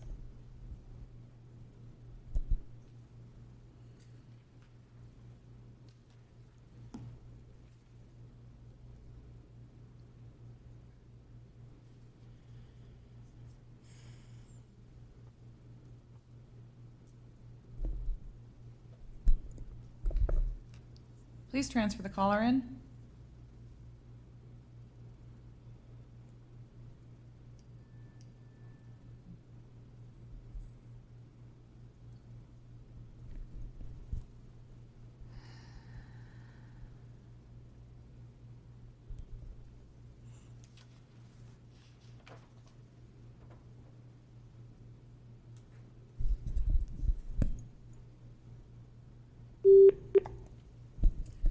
Good morning. Please state your name for the record. Hi, good morning. Cheryl Burke. I'm a long-term resident of Granite Bay. I first wanted to address the traffic. So I have brought this up at multiple board meetings. Supervisor Euler has failed to do a traffic study. Every project that impacts Douglas Boulevard has significant and unavoidable traffic impacts. This is not acceptable. At a recent hearing at the Planning Commission, the Katuna project presented 35 pages of accidents along Douglas by the Katuna project. Where was that report in the MND? So I would say that there's been insufficient traffic analysis done, because otherwise there would have been something that said there's significant traffic impacts. That has not been done. Also, Supervisor Euler not only took a $2,500 donation, if you look at the data on that, and then you look at all of the MAC meetings that were canceled for both this project and the Winery and Brewery Ordinance ZTA, that is inexcusable also. To have a supervisor know about a winery that's 20,000 gallons, which is 1 gallon under the large, this appears to be a wolf in sheep's clothing project. Who is going to monitor, as the gentleman brought up, not only the noise, but the production capability that's going on? At the Winery and Brewery Ordinance, the Vintners Association actually sent a letter in that said there are many wineries operating without appropriate permits. They're illegal. That Mr. Pedretti was charged at the grand jury with overseeing and responding, and he still failed to do that with the Winery and Brewery Ordinance. Who is going to monitor this 20,000 gallons? Traffic, also, 40 cars, is that 200 car doors slamming? It's not the same as 17 houses. The impact of an event having all these car doors slamming, traffic being at one particular time with peak load. The commercial size of this building is not a mom and pop shop little operation. Almost 20,000 square feet, 6,000 covered patio. That's bigger than most homes in Granite Bay. So I think that the size and scale of this are being underestimated severely. Also, the enforcement of the venture, I don't think that that it's unreasonable to request that some measures, since Mr. Pedretti has not put anything in place with the Winery and Brewery Ordinance. Cheryl, can you wrap up your comments, please? Yes, it would appear that it'll be very easy to get a permit and a use permit that puts them into the large category. The timing of these two ordinances is very suspicious, and I would hope that the board would see that also. Thank you. Thank you. Any other callers? All right, we're going to close public comment. And come back to any other questions from our board. Supervisor Euler. Yes.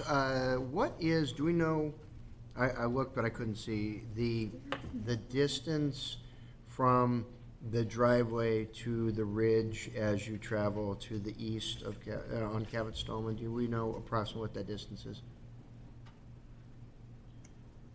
Might turn to ESD. I do not know that distance.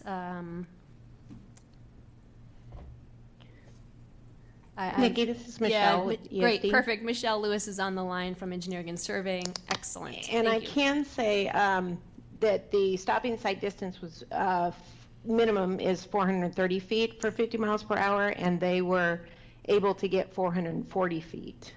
So I don't know the exact distance from the hump to the driveway, but they have 440 feet stopping sight distance. Okay, that's interesting.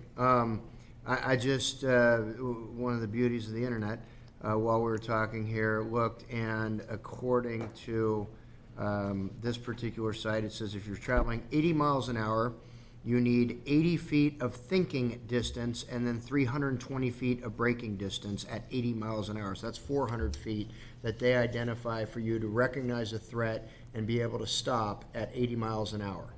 So having driven that road, but never at 80 miles an hour, as I indicated earlier, I did drive it faster than the posted speed limit and counted a full 10 seconds of line of sight that I had as I crested the hill before I hit the driveway. So I'm very comfortable with that.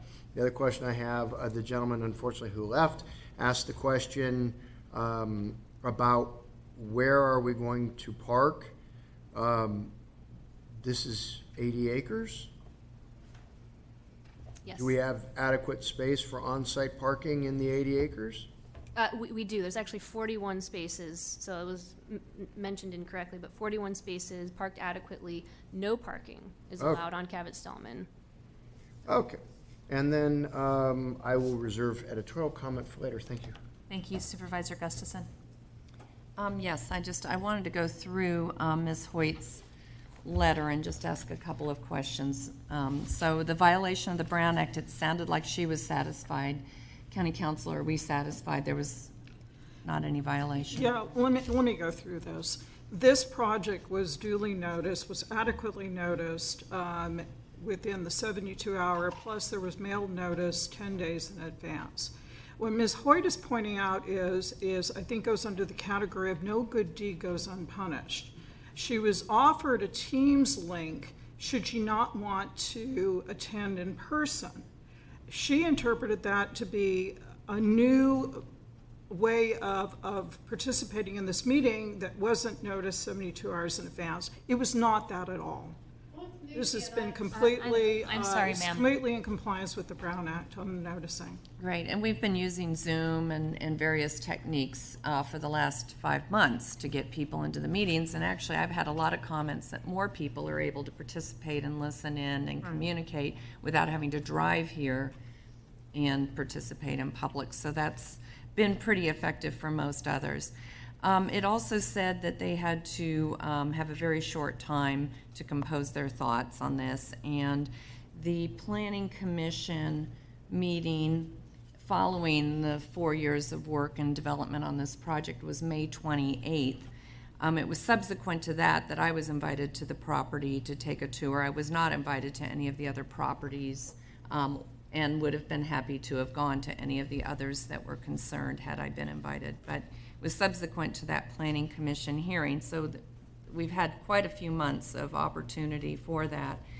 And it also said there was only 72 hours to read the 550-page staff report for the 150-page mitigated neg deck. And of course, that was all part of the work that went prior to the Planning Commission, actually. So there's been months for that. I just want to make sure that's clear. I had a question on the events. So I know that we've restricted them to 6 events. My question is, on private property, on private residential property, is there any limit to events? Weddings, parties, birthday parties, or do we put events on any private residential properties? So long as the event truly is private, there is not a limitation. So once there's a commercial exchange, so you're paying for a venue for a wedding, or you're paying for a product from a commercial facility, then we begin to talk about there's no limits. And otherwise, correct. Right, no and limit. then they just need to comply with the noise ordinance for, I live in an area where we have lots of those. We also have those that are paid, and what are the limits for paid on private residential property, paid events like wedding venues? What the planning division typically does is we would require a temporary outdoor event permit, some kind of permit to ensure that the provisions of the noise ordinance are met and it's got enough space to park people and so forth. So a TOE is probably that mechanism on a private property that's... Okay, and there's no limit. They could apply for multiple events, but there used to be a rule of thumb. We were hold 2 or 3. There is a limit. It's 2 per year, not to exceed 3 days in a row. Okay, so private residences, if this property had been developed in another manner, would have had potential of far more events at 17 homes than the 6. And not to say that it isn't impactful, but it is still, I think, important for us to realize that others in the neighborhood could have multiple events that impact each other. And we've already covered my concern about traffic and their concern about traffic. This is actually less traffic generation than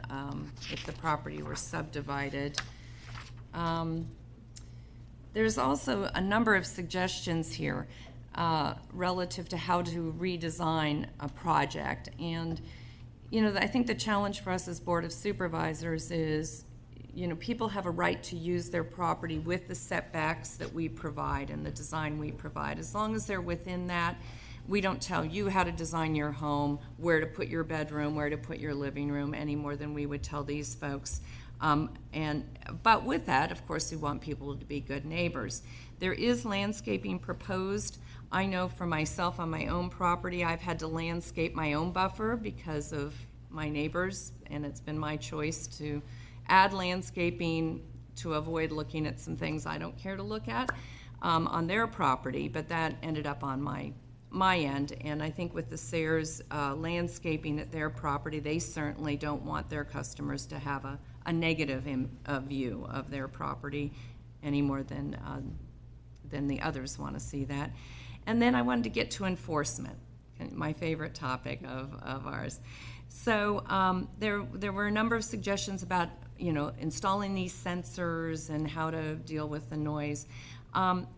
If we had reported complaints of noise infractions or amplified music, wait, let me go back. First off, we said only normal electrical outlet would control the sound, but I do agree that sound can be very loud at times, and there's many factors with sound, as we've all learning about trap clubs and other things in recent history here. If we also have a Placer County noise ordinance. If there is a violation or complaints that come in, do you understand what our response is and how we then monitor sound? Sorry, Nikki. No problem. He keeps deferring to you. That's okay. I look at him, but you're So code compliance conducts an investigation. And so that division is responsible for verifying whether or not there was an issue. Of course, with noise issues, sometimes those occur on the weekends, so they have to investigate them after the fact. But I think we've talked about this in the context of the Winery and Farm Brewery zoning text amendment.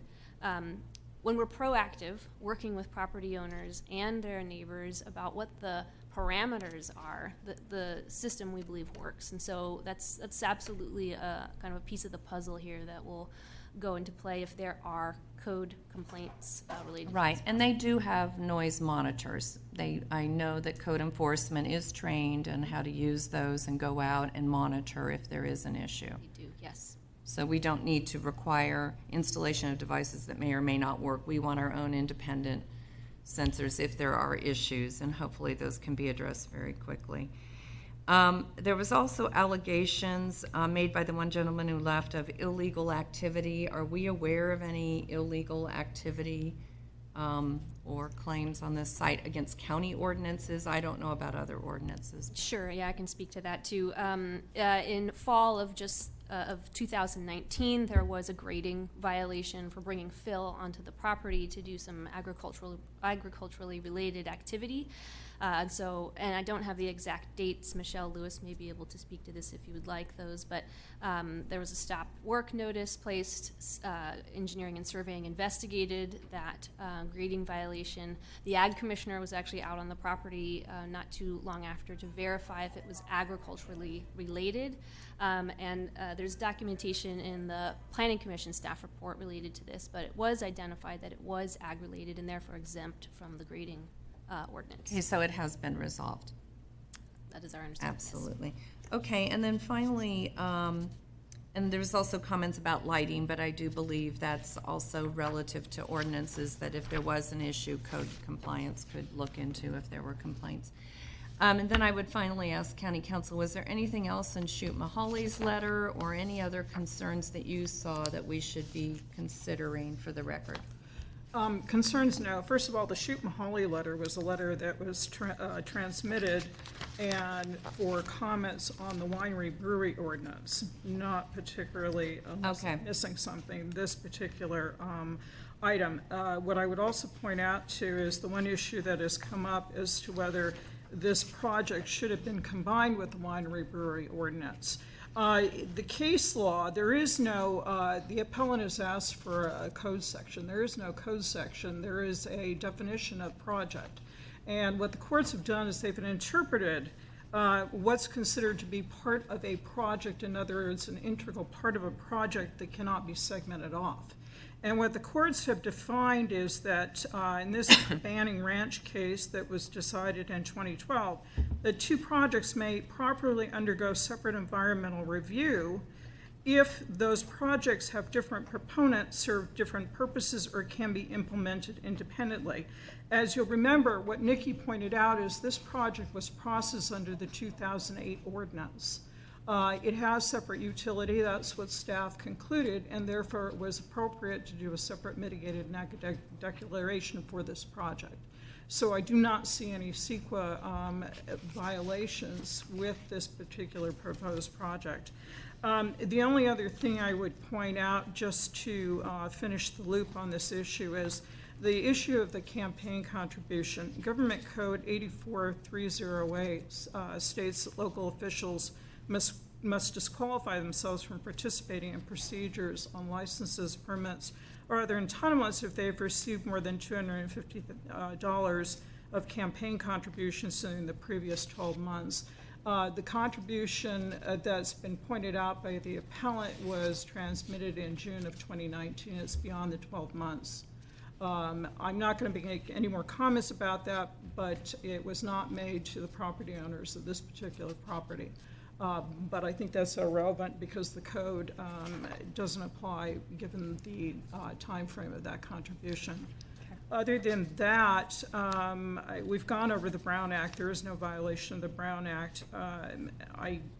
I don't think I have anything else, but I'm happy to answer any other legal questions the board might Just have. wanted to make sure if there was something that you saw of substance that we needed to be advised of, you would do that. Okay, thank you.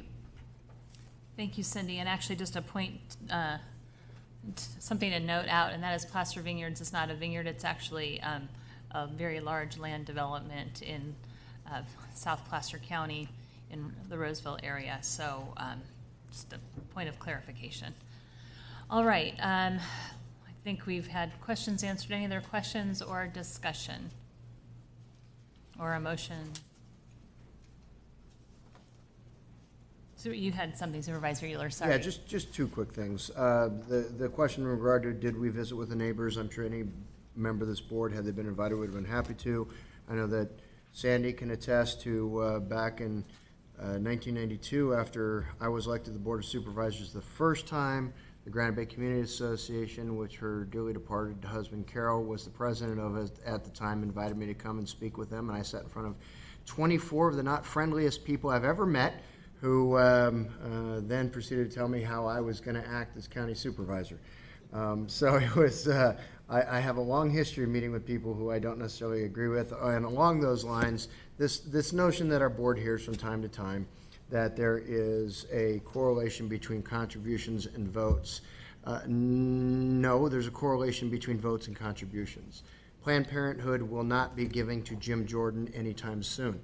The NRA will not be giving to Beto O'Rourke anytime soon because they understand that those candidates do not support their opinions. Going back to 1992, when I ran for the Board of Supervisors the first time, I made it abundantly clear who I was and what I was all about, and what I support and what I don't support. And because I have always said I work hard for the business community in this county, I have earned their support. So I will gladly accept that support, and my votes are not reflective of contributions. Contributions are reflective of my votes. So with that, unless any other board members have any thoughts or comments, I'm more than happy to move on and make a motion. So I would move that we deny the third-party appeal filed by Jackie Hoyt, that we uphold the Planning Commission's May 28 decision to adopt the mitigated negative DAC and mitigation monitoring reporting program, and we uphold the Planning Commission's May 28 decision to approve the administrative review permits subject to the conditions attached to the staff report. And a second by Supervisor Wygant. Thank you. All those in favor? Aye. And opposed? Motion carries. Thank you very much. Appreciate everyone's time and public input. All right, it is 12:15. We have one small item to address before our 11:30 item. So I want to take the 11:25 item which should be very brief. Then we're going to take a short recess to take a little break before we take the update on the coronavirus.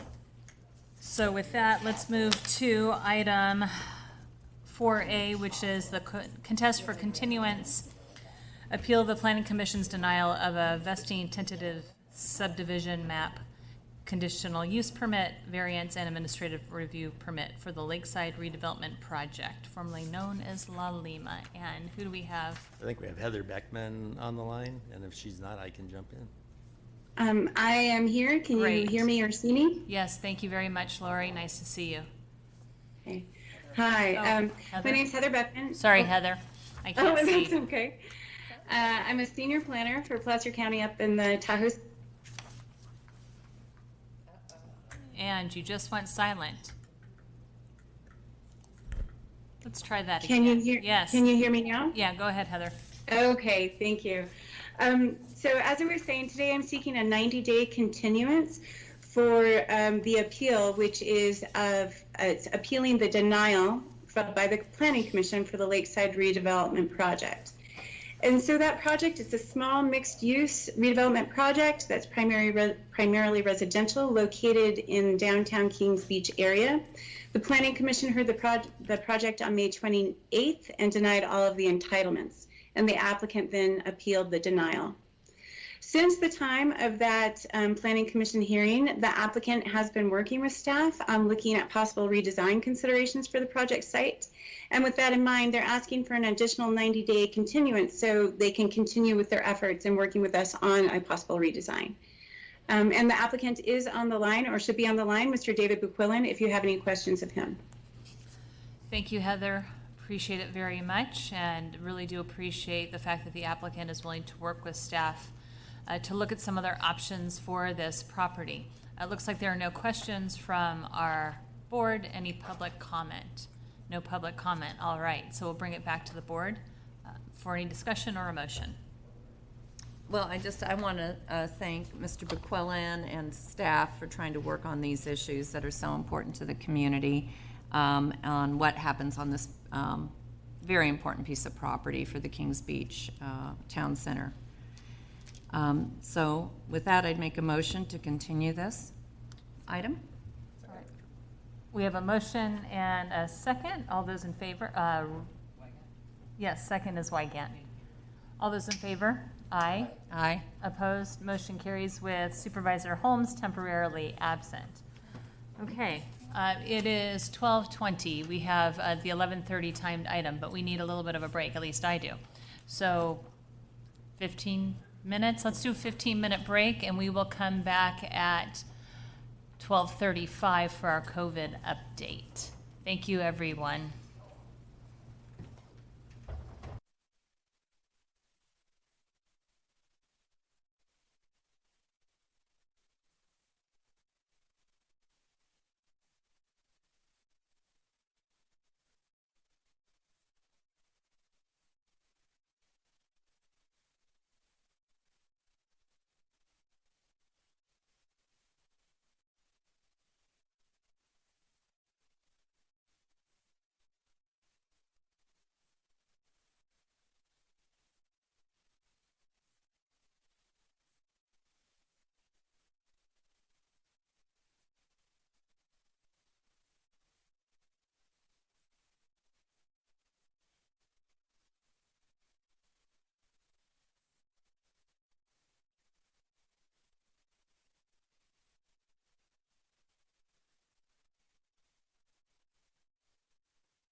Okay, great.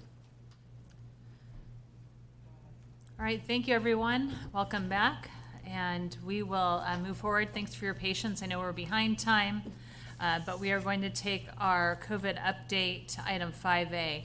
So we have Dr. Sisson on the line, Jeff Brown, and we will turn it over to you. Good afternoon. Thank you for being here. Good afternoon, and thank you for the opportunity to provide an update on coronavirus in Placer County. This afternoon, I'll be updating your board on the state's new blueprint for a safer economy and how it impacts Placer County, along with updates on case numbers and rates, hospitalizations, and deaths. If you could please pull up the slides.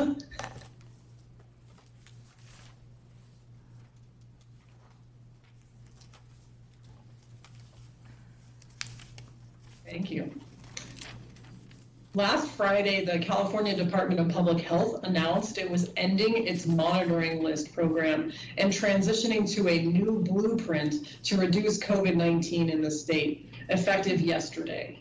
The blueprint includes revised criteria for loosening and tightening restrictions on activities. Instead of placement either on or off a monitoring list, counties are now assigned to one of 4 tiers based on risk level. Purple for widespread disease, red for substantial disease and risk, orange for moderate risk, and yellow for minimal risk. A county's movement between tiers is determined by 2 key metrics, case rate and testing positivity. Testing positivity is measured the same way as before. That's a 7-day average with a 7-day lag. Case rate, however, will now be a 7-day average with a 7-day lag instead of a 14-day total with a 3-day lag. The equivalent of the state's previous case rate threshold of 100 for this new metric is 7. Placer County Public Health will soon update its dashboard to include the new case metric. This slide summarizes the state's blueprint with a brief description of tiers and restrictions, along with corresponding metrics and thresholds. The purple tier is the most restrictive, with most non-essential indoor business operations closed, and corresponds to the previous county monitoring list. While purple is the most restrictive tier, some sectors that were previously closed in counties on the monitoring list, like hair salons and malls, are now allowed, as of yesterday, to open indoors with modifications, provided they adhere to maximum capacity requirements. The state has initially assigned Placer County to the purple tier. However, we expect to be reassigned to the red tier in a week if data hold steady. To make the initial tier assignments, CDPH used data from August 5th through August 11th and August 12th through August 18th. These dates correspond to when Placer was on the monitoring list. The first week of data, starting August 5th, placed Placer in purple, while the second week of data, starting on August 12th, placed the county in red. The state has indicated that the most restrictive tier applies, so Placer started in the purple tier yesterday. Normally, a county must remain in a tier for 3 weeks before it can advance to the next, less restrictive tier, and must also meet the thresholds for the next tier for 2 consecutive weeks before moving forward. However, for our initial placement, since Placer had 1 week of data in the red tier, the county is eligible to move to the red tier after just 1 week. If our data hold steady, we can move to the red tier on September 8th. Please move to the next slide. A move to the less restrictive red tier means that some sectors allowed to open in the purple tier, like retail and malls, can increase their maximum indoor capacity, while others that were previously closed will be allowed to open indoor operations with modifications and capacity limitations. These sectors include personal care services, museums, zoos, and aquariums, places of worship, movie theaters, gyms and fitness centers, and restaurants. Under the red tier, the state indicates that wineries, family entertainment centers, and card rooms must conduct operations outdoors only with modifications, while bars, breweries, and distilleries where no meal is provided must remain closed. Next slide, please.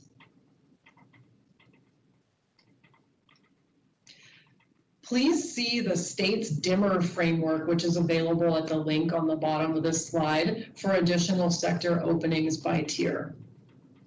Sectors that will be allowed to resume indoor operations under the red tier are advised to review state sector-specific guidance by visiting the state's COVID-19 website or the Reopen Placer website. Please take down the slides.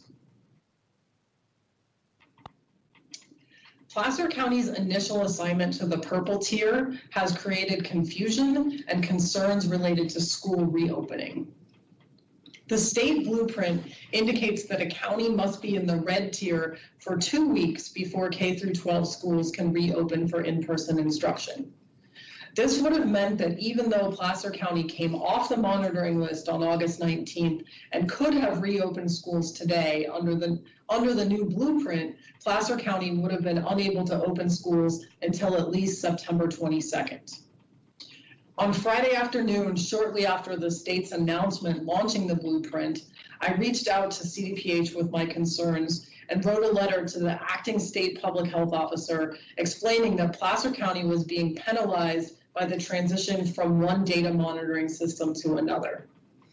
A few hours later, Placer County received a response from the state indicating that schools would be allowed the option to resume in-person instruction as of today, as they would have after coming off the previous monitoring list. Let me say a few more words about schools. While our county was still on the monitoring list and before the blueprint was announced, Placer County Public Health released the state-defined school waiver application for elementary schools. Public Health has received 8 applications from private schools and approved 4 with California Department of Public Health concurrence. Directing applications to the state for final review is a requirement of the waiver process. Public Health has been advising each school as they seek to satisfy the state-identified requirements. The 4 remaining schools that have not yet finished the approval process now have the option to reopen for in-person instruction without needing a waiver. Placer County Public Health and superintendents continue to meet frequently to create a collaborative plan to ensure test results for ill students and staff are available quickly.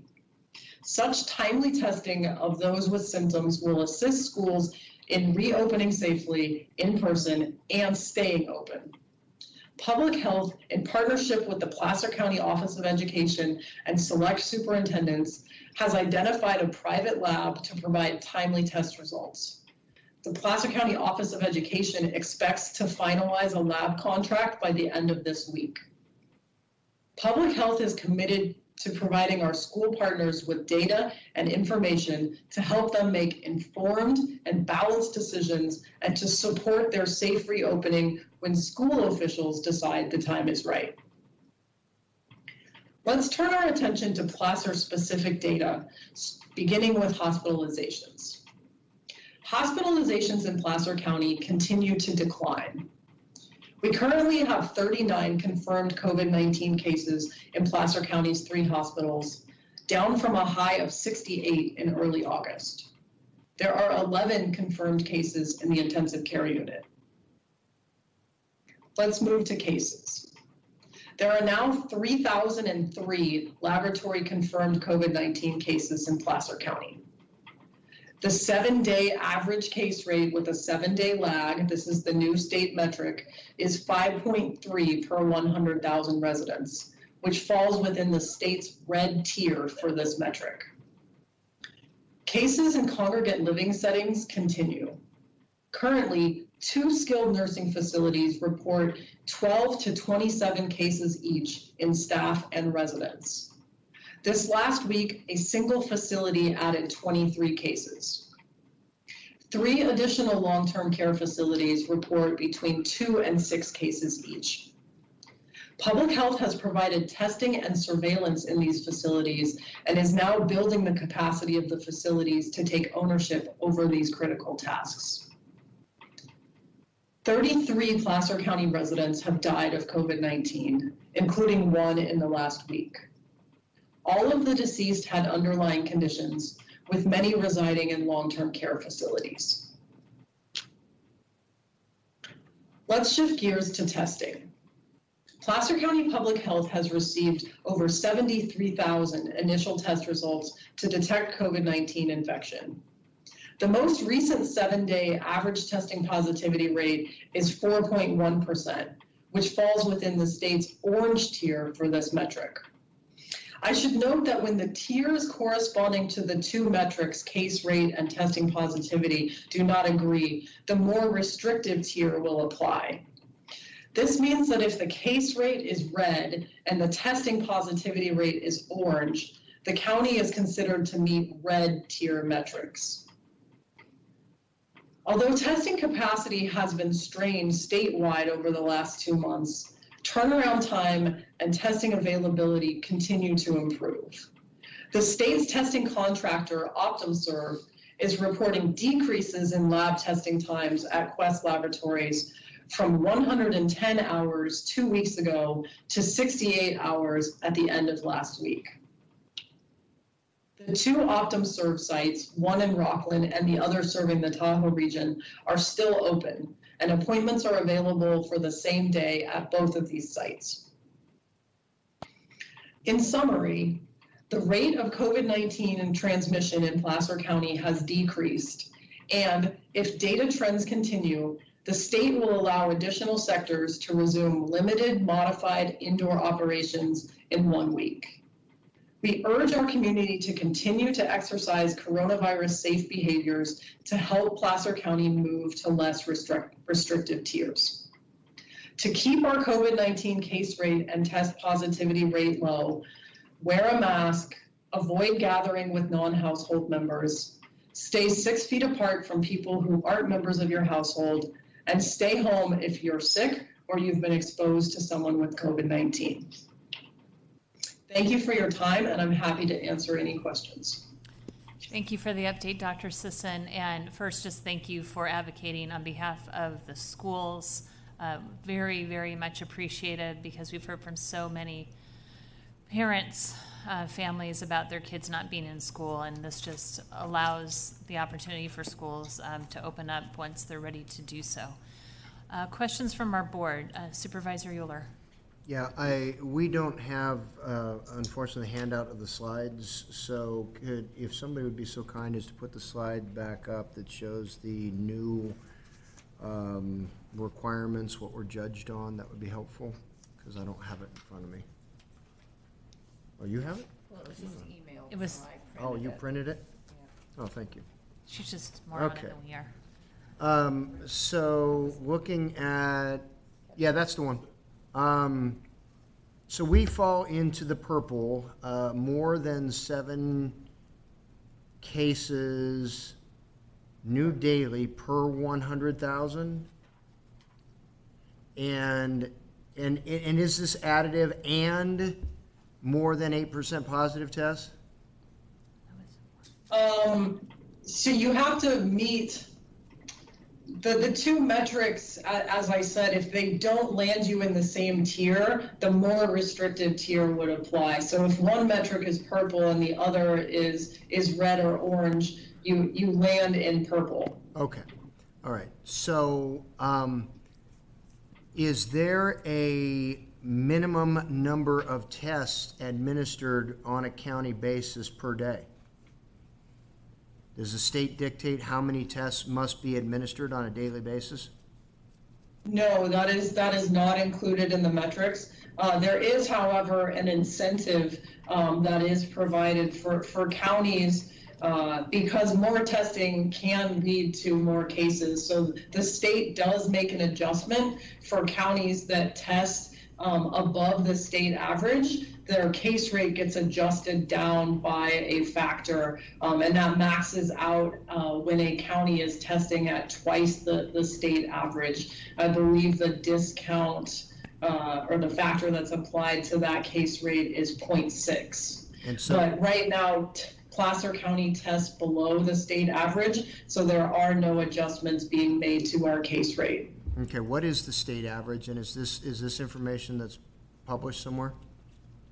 That information is not posted on the CDPH website, but I believe my understanding from conversations with the California Department of Public Health is the individual county data and the details of the adjustments to the case rate will be posted on the CDPH website as early as today. Okay, so we got moved to these metrics, but there's no way for us to know where we are within those metrics in terms of our total testing. I'm not, this is not accusatory, it's simply inquisitive. Is that we have no idea right now of how many daily tests and what that quote-unquote average is, how that average is determined. Is it per 100,000 residents, since everything else seems to be based off the 100,000 residents? That's correct. It's the daily test per 100,000 residents. And that data has not been shared publicly, but it has been shared with local health officers last night. Okay, so you didn't get this until last night? Yes. Okay. That's when I received our data. Okay.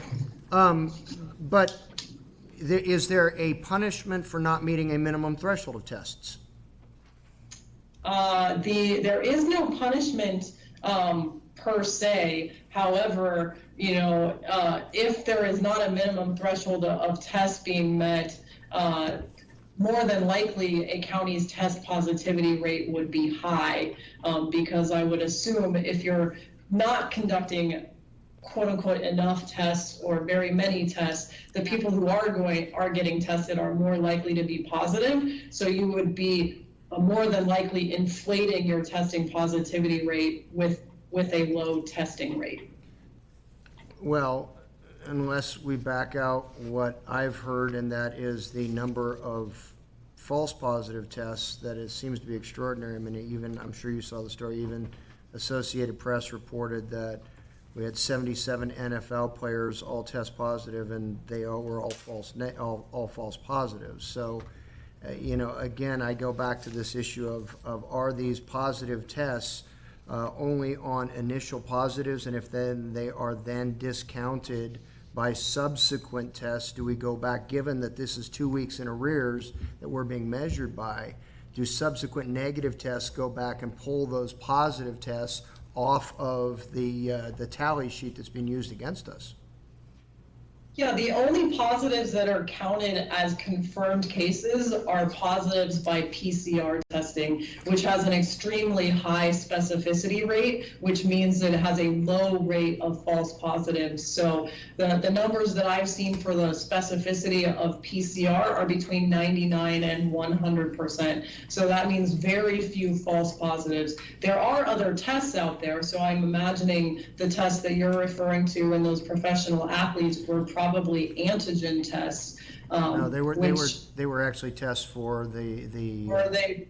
Yeah, they were actually tests for the virus. Again, I'm not familiar with that report, but PCR has an extremely high specificity, and I would be very surprised to hear about that many false positives. Okay. The other concern or question, however you want to categorize it, we go in these categories: widespread, substantial, moderate, and minimal. Minimal is less than one new case per 100,000 and less than 2% positivity, which means conceivably zero. So we go a week, we have 0 new cases and we have 0 positivity. According to this, we're still considered minimal, which means we're still in tier 4, which means that none of our businesses are open any more than 50% capacity, at least those that are impacted beyond substantial. At no point does a 0 test rate and a 0 new case rate indicate 100% opening of our businesses. Am I reading something incorrectly here? That is correct. So if we have no new cases and zero positivity, we are 100% cured of COVID, none of our businesses will be open beyond our restaurants, wineries, breweries and distilleries, family entertainment centers, places of worship, movie theaters will still be restricted to 50% capacity. Under the blueprint, that is correct. Although I would hesitate to say that 0 cases in Placer County would be considered a cure for COVID. I think that the state has been quite deliberate, even in its color coding here, to not use green, because they recognize that California really won't be green or completely open until what would have been stage 4 in the previous reopening roadmap, which is when we have immunity, more than likely from a vaccine. So you will not see the state releasing those restrictions entirely until there is widespread immunity. So I just want to clarify that I just heard you correctly. What you're saying is, based on your extensive interaction with the State of California Department of Public Health and their interaction with this governor, it is not the governor's intent to allow any county to open all their businesses to 100% capacity until we have a proven vaccine or until we have reached some level of herd immunity. Is that what I just heard? That hasn't been explicitly stated, but I think reading between the lines, that is correct. So is it your understanding, when we declared this state of emergency back in the first week of March, and we said we were going to temporarily shut down our businesses for 2 weeks, in your mind, was that ever contemplated? I'm sorry, can you repeat the question? I'm just wondering, when our board declared a local state of emergency and the governor declared a statewide state of emergency, the first week in March, where we specifically identified a 2-week period where we were going to shut down businesses, and we identified as the objective of doing that, not overwhelming the healthcare system. That was the stated objective in the governor's state of emergency.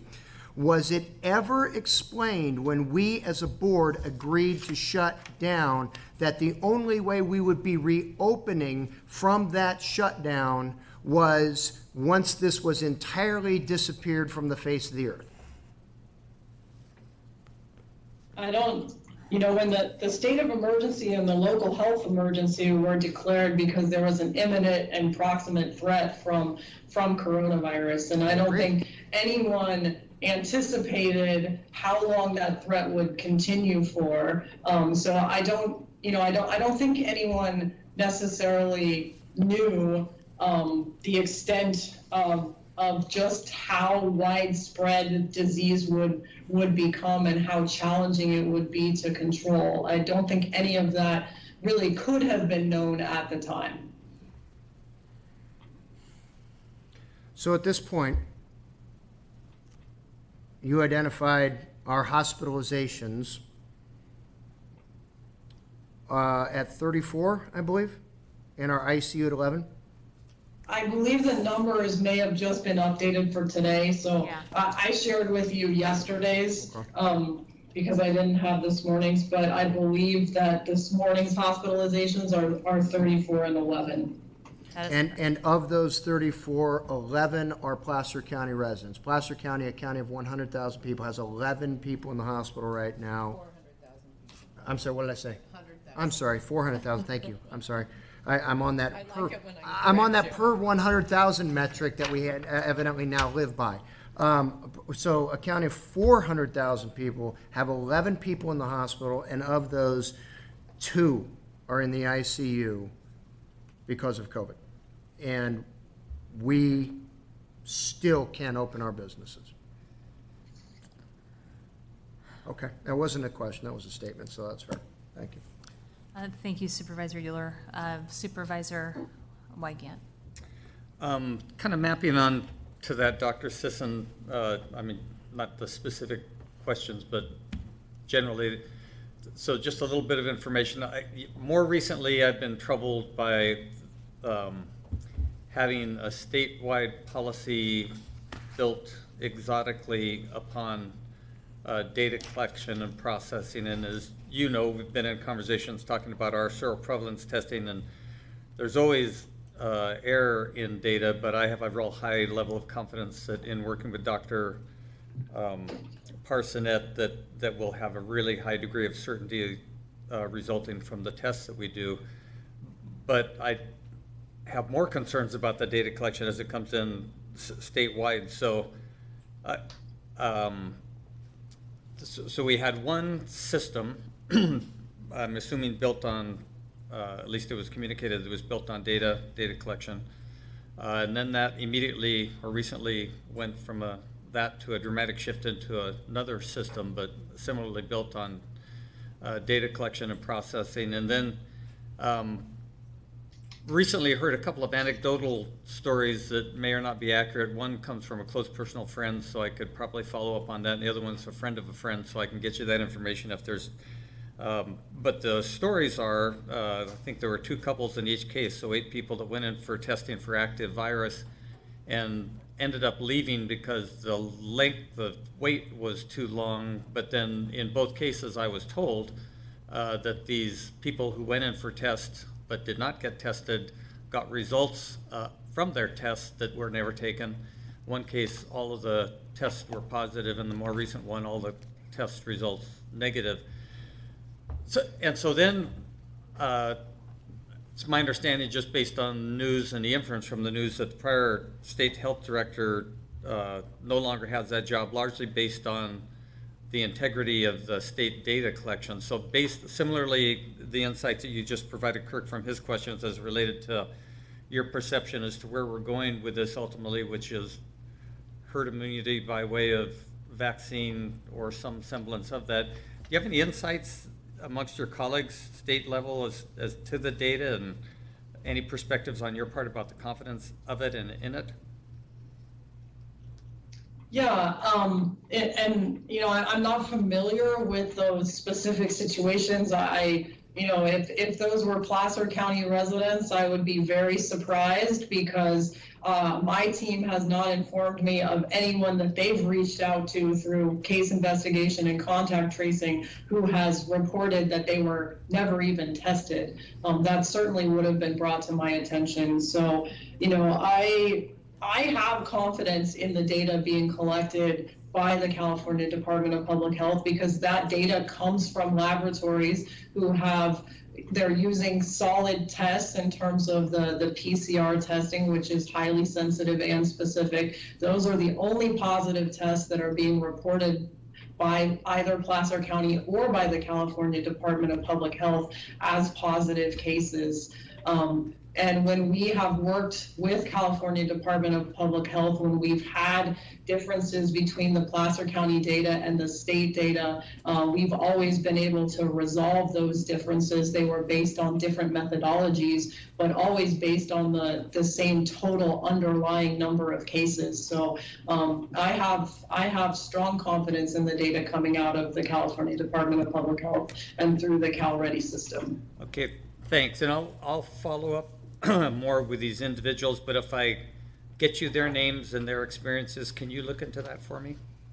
Yeah, absolutely. If they're Placer County residents, I'd be happy to look up those names. I don't have access to residents of other counties. Yeah, they are Placer County residents, so thank you. I'll dig into that. Thanks. Thank you, Robert. Supervisor Gustafson. Thank you, Dr. Sisson, and I want to thank you again for all your efforts on behalf of our residents. So throughout this pandemic, we've been reacting to, and with new information, new studies, new science, new data to set public policy, and we at the local level are reacting obviously to state concerns. With these new guidelines that just now came out, of course, many businesses and many of us as supervisors were hopeful that the old metrics were holding and we were on our way to being able to further reopen. but that set us back a couple more weeks. Has there been discussion at the state level? I'm hoping, but are you aware of any discussions going on about once a vaccine is applied, how quickly we can get those out to the public and what threshold of vaccination is going to be required to get the businesses back open? Because, I mean, we're being asked these questions by our business people who are trying to take care of their families. I've said this before, everybody keeps talking about it as profit. This is them paying their rent and putting food on their table for their families. And they ask me these questions, and then I think, well, of course somebody at the state is thinking this through, and they've got the next decision to make as to when we can reopen these businesses. And I'm just searching for somebody planning this out, because we know the research is underway for these vaccines. We know there's, I don't know how many of them being tested. Once that happens, how soon can these businesses reopen? And what's the threshold for vaccination prevalence? And I personally have friends who say they're not going to get vaccinated. You know, they refuse to. So then are we not going to be allowing businesses to reopen if a certain percentage of our public doesn't? Those are the questions that are vexing me, because obviously Supervisor Euler went through it. It doesn't seem, even at the minimal level, that we're going to be able to really reopen businesses. I live and represent a district that when it gets cold, these businesses can't operate outdoors. And that is going to be dangerous. So this idea that, oh, they can be open outdoors and 50%, that isn't going to pay their bills either. So please let me know if the state is having any discussions on vaccination and what those thresholds would be. Yeah, so if I can just, comment, you referred to the, setbacks, I think in terms of Placer County landing in purple. I will point out that in the purple tier, we are seeing modified reopening from when we were on the monitoring list. So this week compared to last week, there are more businesses allowed to be open in Placer County than there were before. So that's our hair salons and barbershops, which have been able to move indoors, and our Roseville Galleria as an indoor mall is now able to reopen indoors, although with common areas and the food court closed. So there have been reopenings, and we will see further reopenings as we move to the red tier. So I just wanted to point out that there is progress being made, although I'm hearing that you would like it to be faster. In terms of vaccine, the state has begun planning for vaccination. I know they just had, the California Department of Public Health had a site visit with the CDC to talk about what it might look like when vaccine becomes available. However, in terms of that timeline of how quickly it will roll out, who it will be rolled out to first in terms of priorities, that number has not been shared. Those discussions are still underway. I know that there is a task force of local health officers and the state who are working together to think ahead to vaccine rollout, but I am not part of that task force, so I'm not privy to the intimate details. There has not been any threshold published to my knowledge or even discussed for what level of residents we would want to see vaccinated. But again, in order to reopen safely, we would need a combination of natural immunity and acquired immunity through vaccination that adds up to the herd immunity threshold, whatever that turns out to be for coronavirus, but it's widely believed to be between 60 and 80% of the population. So when 60 to 80% have either had it or are vaccinated, we might start to see businesses reopen. Well, that's when we will see herd immunity. Yeah. I can't speak for the timeline of business reopening, but it would be logical that those would go hand in hand. Okay, and then I forgot one other question, Dr. Sisson. Again, is the state having discussions on how to protect our most vulnerable at the highest priority? I mean, that is one of the factors that I think will be so important to moving through this, is making sure that we are taking care of the most vulnerable in our population. Yeah, I think that has been one of the primary areas of focus at the state level and at the local level from the beginning of this pandemic, protecting our most vulnerable residents, those who are older, those who have underlying medical conditions. Certainly, you've seen a lot of effort put in for protecting residents of skilled nursing facilities, and yet we still see a nursing facility in Placer County that's had 23 cases in the last week. And so I want to point out that the best way to protect the most vulnerable residents is to keep the case rate low in the general population, because that is where the employees who work in these facilities come from every day and go home to every night. So if we want to protect the vulnerable, then we protect everybody by keeping our case rate low. No, I understand that theory. I just, I do think there are further steps you could take to help isolate the workers in those facilities by compensating them adequately versus penalizing everyone else. And it's just there's always carrots and sticks that we can use in public policy, and just trying to find that right balance, because right now it feels it's all jaded toward closures versus how we can carefully reopen and protect folks.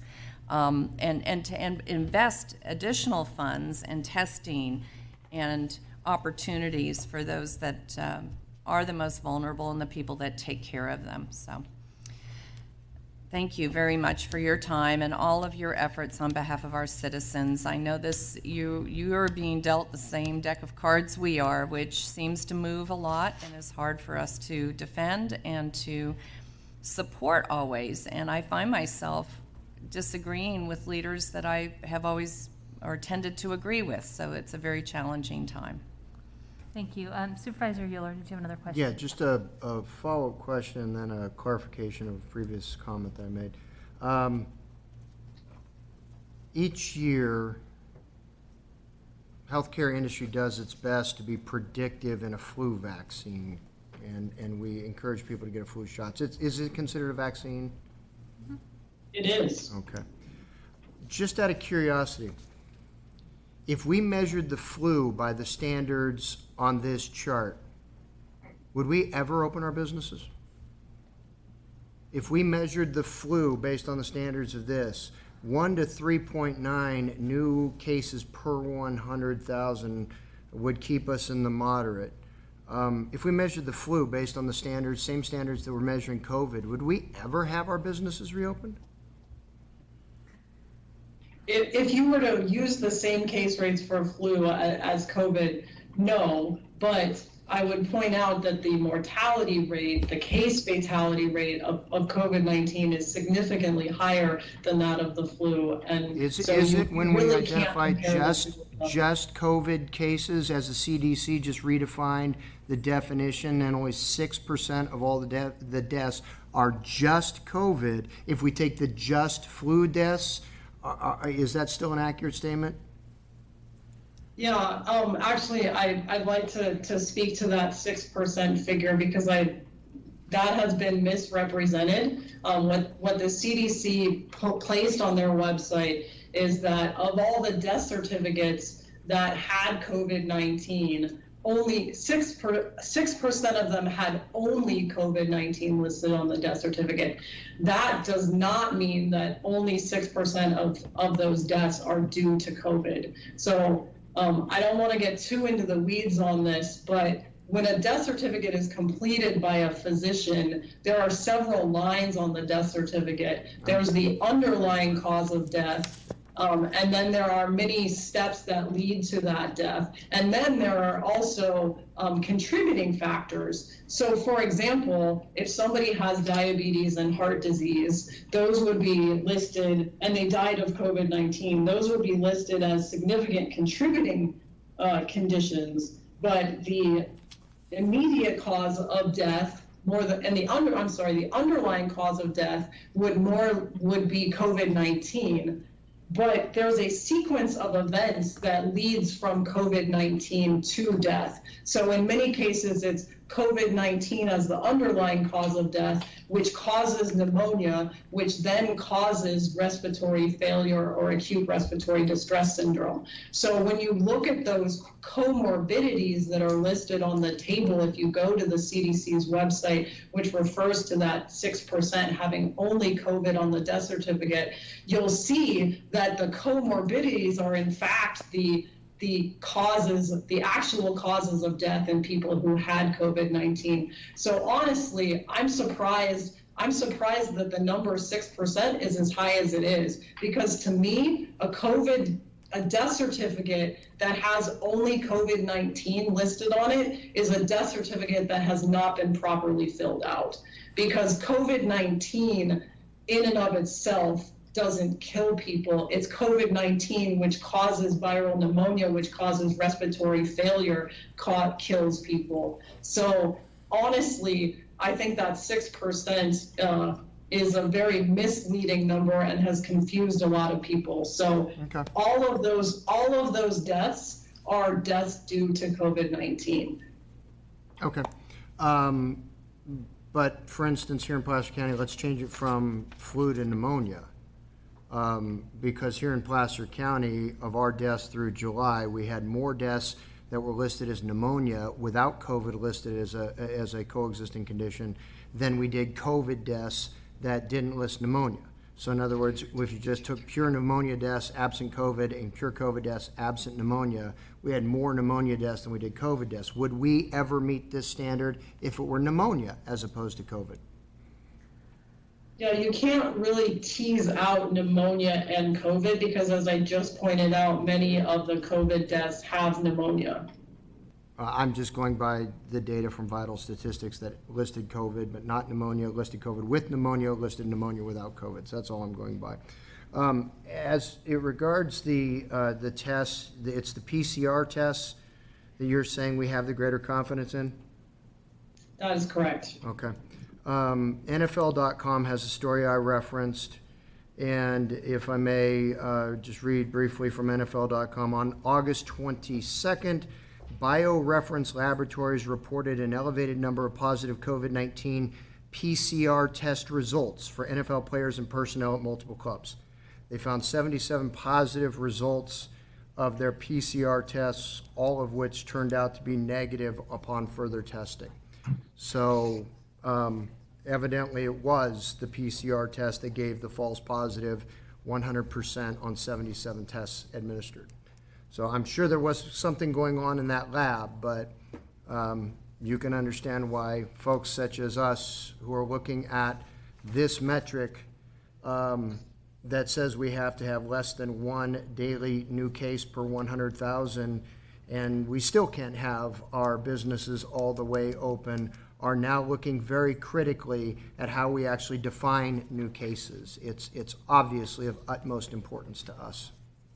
Yeah, and my understanding, just to go to that specific incident that you referenced, that sounds to me like an instance of contamination and not an issue with the test itself. Well, and that may very well be the case, but here you had 77 NFL players who make the average minimum of $300,000 per year, so they had an incentive to go back and be retested, pardon me, to make sure these people were clear. If we had a similar such incident here in this county, we don't have the same impetus to go back and retest those positives. We're simply being counted as positives. So at least they were able to correct it. My concern is whether it's contamination or something else. Now that we are being based on this metric, I don't, it increases the scrutiny on our test accuracy as far as I'm concerned. All right, thank you.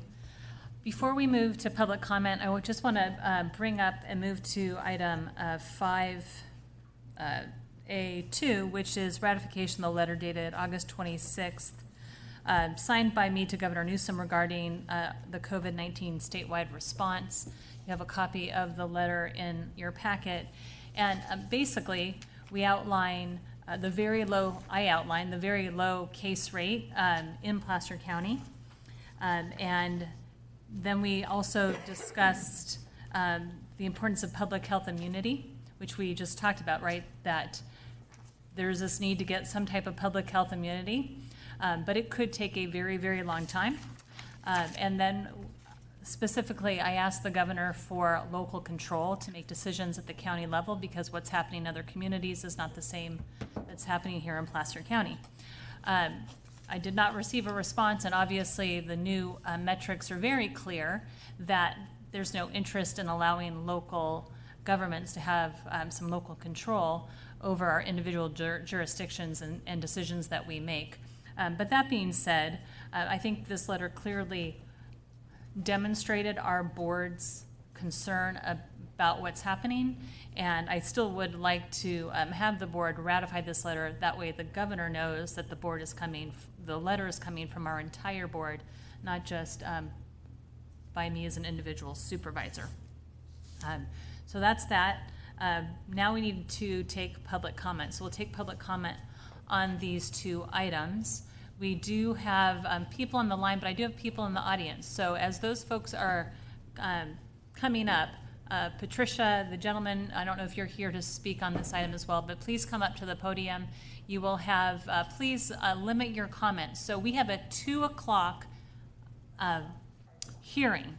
We will have a hard stop at 2 o'clock. Thank you for everybody who wants to public comment, but we cannot accommodate those comments today because we've got a 3-hour hearing this afternoon. Patricia, go ahead. You can state your name for the record, please. Oh, hold on. The board? Now you're good. And I wanted to thank Dr. Sison, if I'm saying her name correctly, for her comments and helping to explain the blueprint. When the blueprint came out on Friday, I didn't understand it. I found it hard to believe that we were allowed to have, 7 cases per 100,000. That seemed like a really challenging bar. So I'd like to thank you to the supervisors for your advocacy and efforts in keeping Placer County open.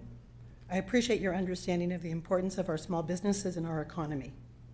Over the past 6 months, the devastation to our economy, the unpredictability of daily life, and the inconsistent policies and procedures have been disruptive to business and just everyday life.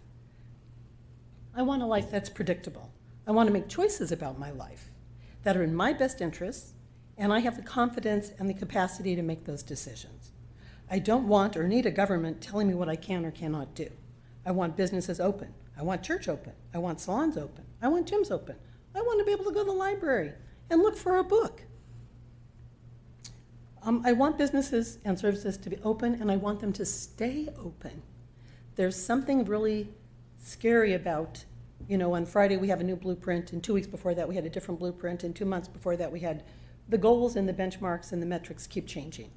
And I think it's really hard on a community to function with that lack of predictability.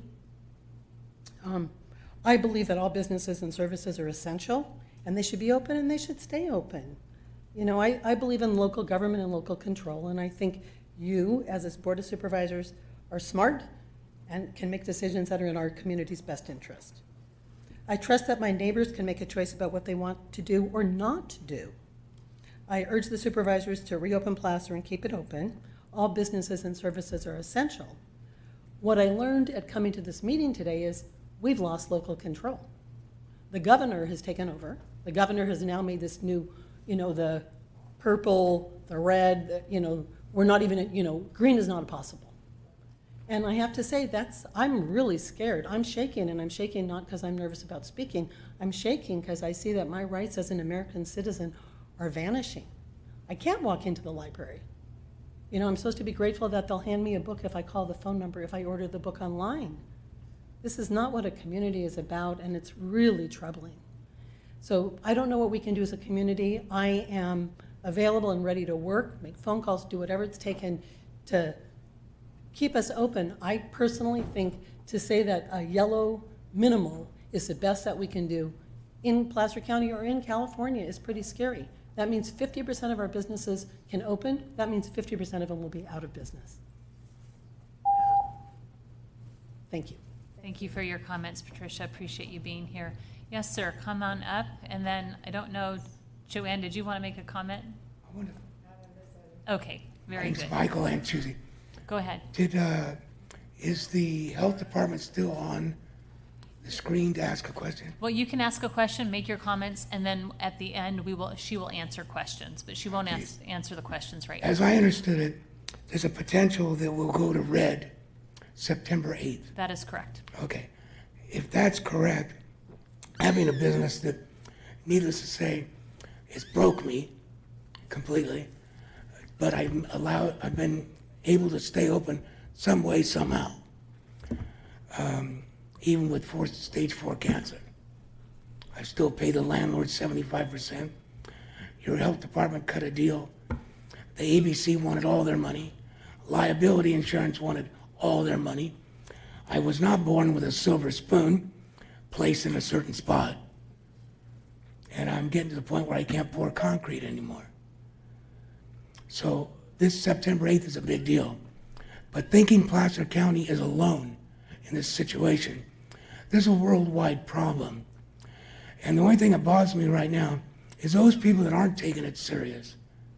Not that it's not overdone, not that it's not mandated out of our hands, but going to an event, thinking it's fun to go party, thinking it's fun to get drunk, or think maybe something else might happen if they got real drunk, and being in each other's face consistently shows no respect for everybody else.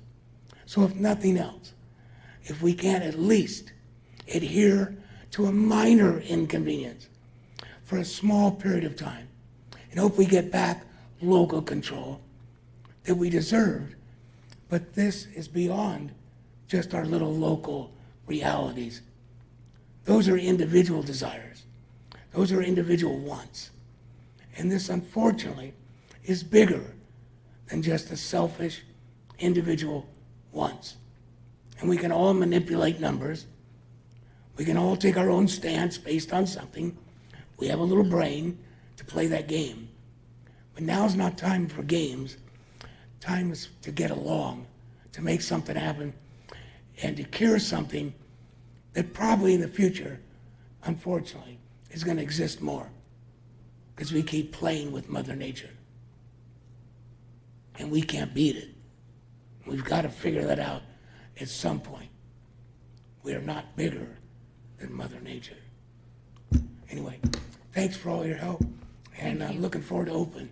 Thank you very much for coming down and sharing your opinion. Really do appreciate it, sir.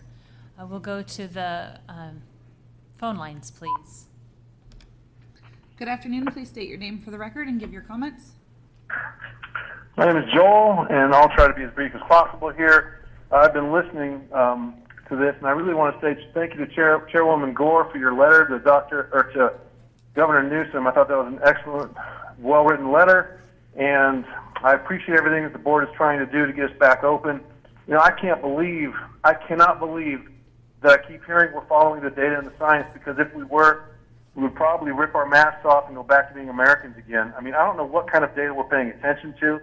I thought, well, look, you know, if we really are, if it is true that the vulnerable is our primary area of focus, like Dr. Sisson mentioned, for the state, then we should be giving them some sort of guidance to help them with this disease. So I looked on the website, and I thought, well, we have a county health officer, we have a state health officer, we should have some guidance there. So I looked for anything about boosting our immune system, eating a healthier diet, exercise, sunshine, vitamins, nothing. Here's the advice from the very first lines of the California Department of Public Health, and I quote, "There is currently no vaccine to prevent COVID-19. The best way to prevent illness is to avoid being exposed to this virus," end quote. So basically, the advice is you can't do anything for yourself except avoid other people and wait for a vaccine. You've got to be kidding me. This is the advice we're giving to our vulnerable people, and we think we care about them? We're told to wear a mask and at the same time avoid touching our nose, our mouth, and our eyes. Is that even possible? Do we see the irony here? Because if we opened our eyes to this, we wouldn't stand for any of it. Governor Newsom thanked our outgoing health officer for, quote, "never losing sight of the importance of health equity." Does he even know what equity means? It's the equality of opportunity. Where's the opportunity for our older population to arm themselves with some vital information to their health? Why isn't anyone, including our own health officer, looking at the 53 worldwide studies about hydroxychloroquine and zinc to help people that are in the high-risk category? Why isn't anybody listening to Professor Harvey Risch of Yale, author of 300 peer-reviewed studies, who said, and I quote, The science is so one-sided in supporting the use of hydroxychloroquine that it's stronger than anything else I've ever studied in my entire career. Why don't we look into that if we're truly about helping the vulnerable? The best way to help the vulnerable is to keep the case rate low. Well, then why don't we give people information on how to do that, to arm themselves so that they don't get it?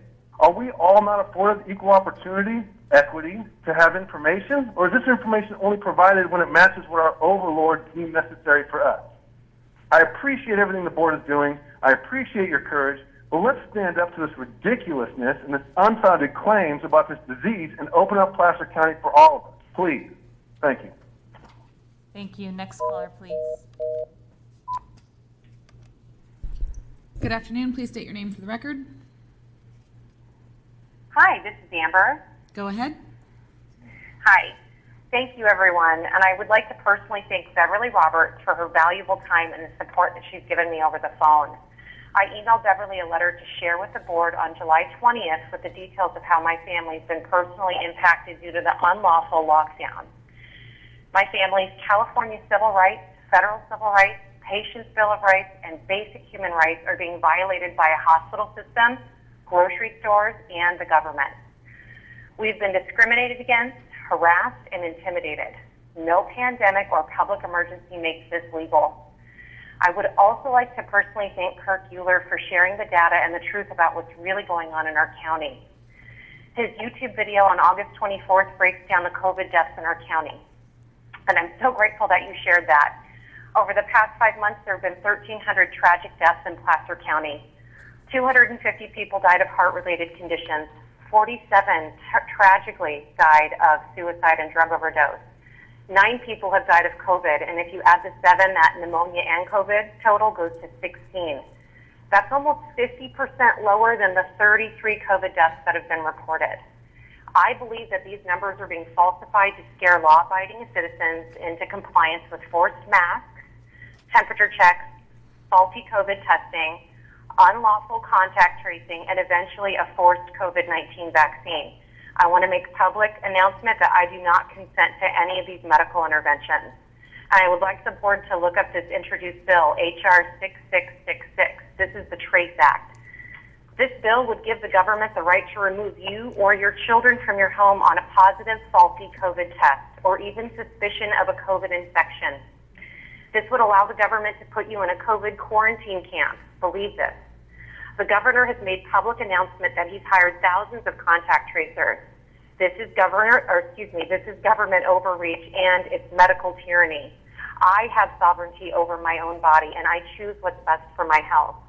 But with so much panic and confusion being created, no one is paying attention to the end game, which is total government control over health choices and forced vaccination, no matter what harm it will cause. I'm making a public announcement that I want the freedom to accept or reject vaccination for myself and my minor child. The state or federal government cannot force me or my child to be vaccinated without my express permission. And the bottom line is that there is no state of emergency. Our hospital resources were not and are not overwhelmed. According to California law, a local health emergency can only be called at the introduction of an infectious disease. The introduction of this disease was in March, almost 6 months ago. There is no emergency, and therefore all orders emanating from it are invalid and unlawful. Governor Newsom and our Public Health Director, Dr. Sisson, are not acting according to law.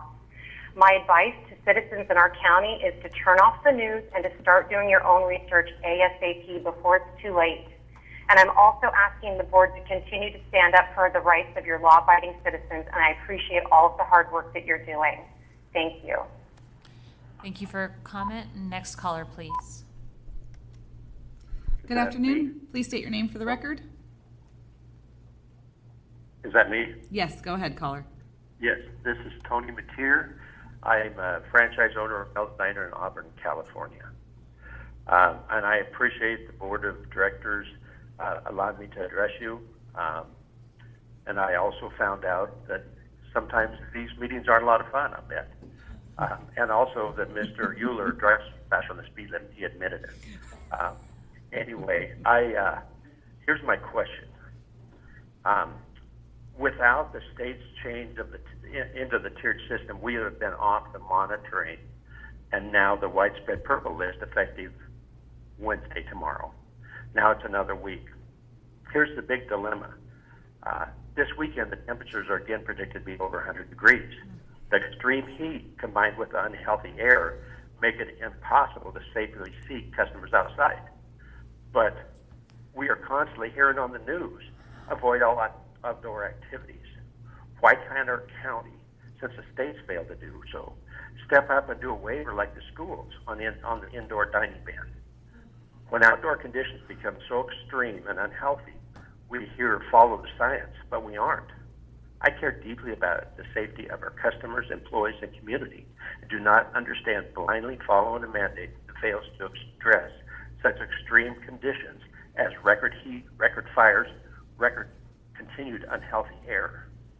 100-degree plus temperatures and 150 poor air quality conditions create an untenable outdoor dining environment that I would not force my family or your family, our friends, or as well as my customers' employees to endure. I have a large air-conditioned restaurant where we can easily do socially spaced, limited seating inside. How does this make sense?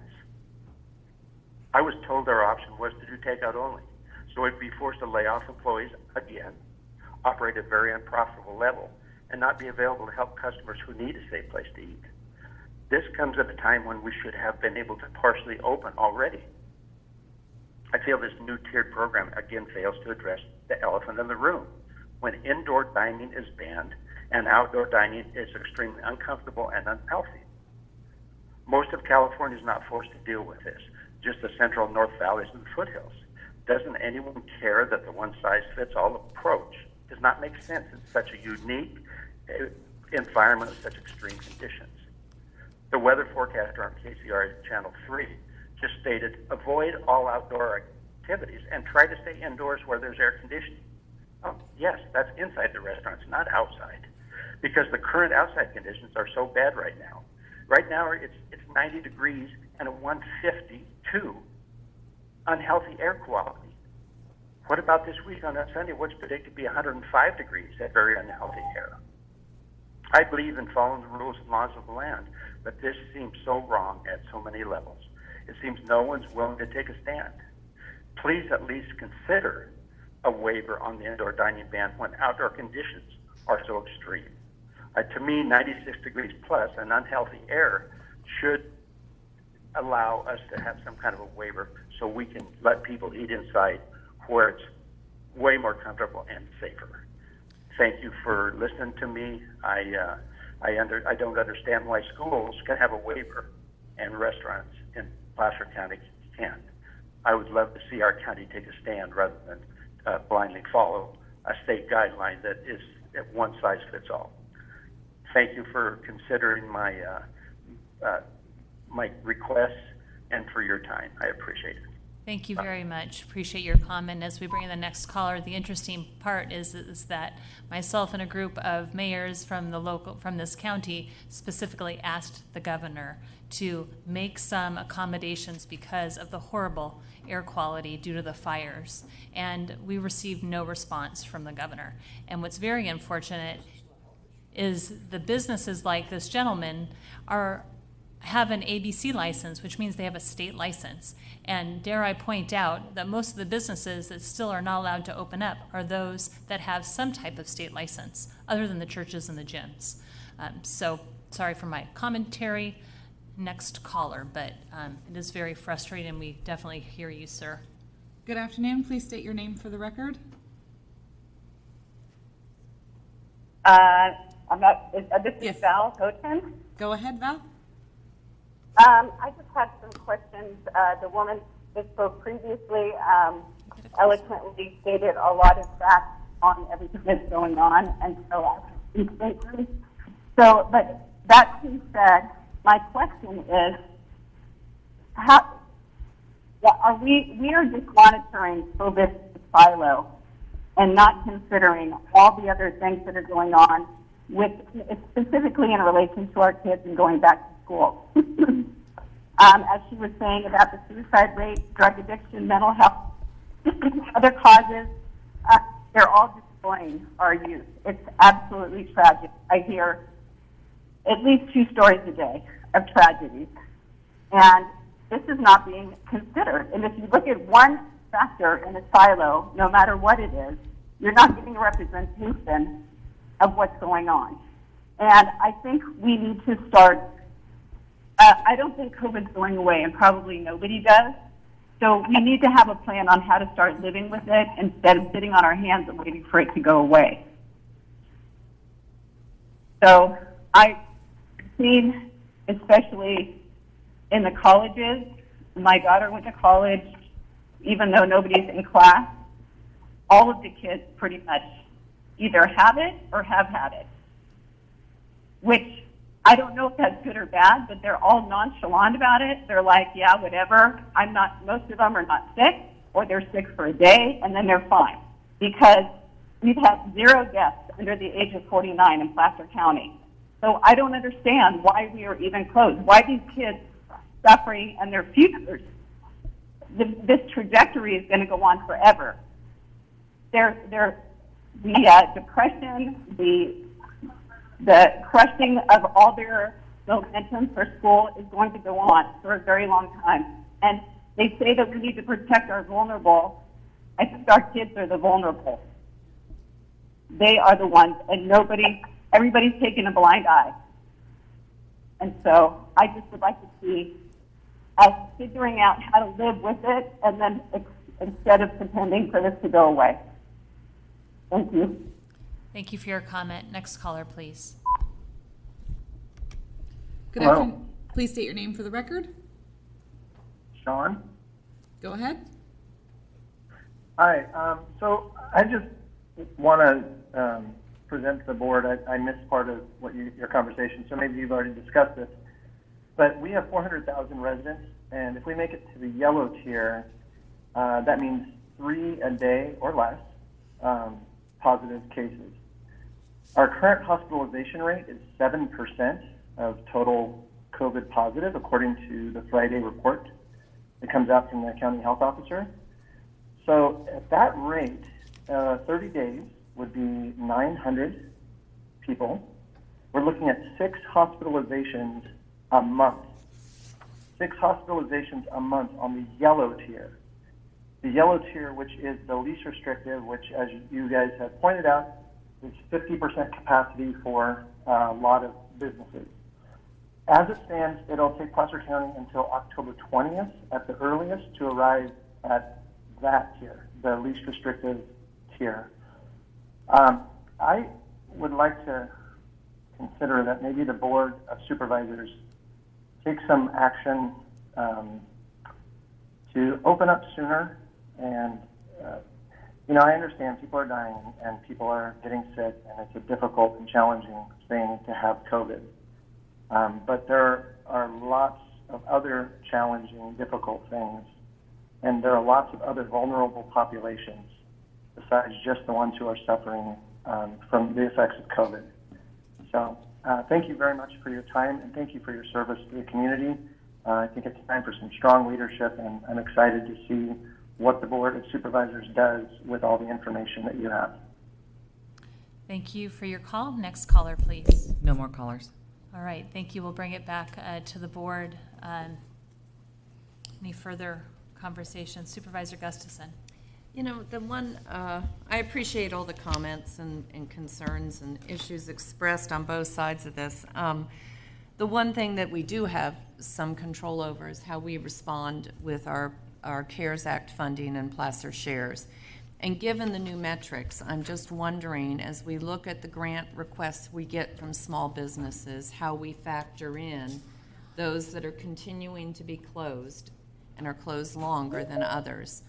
I know the applications are due the end of this week for the first round, but I want to encourage us to continue to think about other allocations we can make to help these small businesses, and especially those that even if we get to yellow are still far from being whole.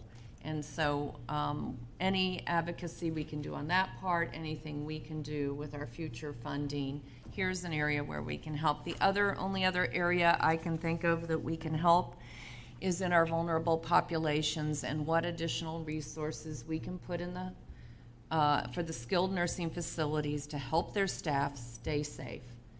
And if that's quarantining their staff and rotating shifts and more staff, I mean, what do we do to help?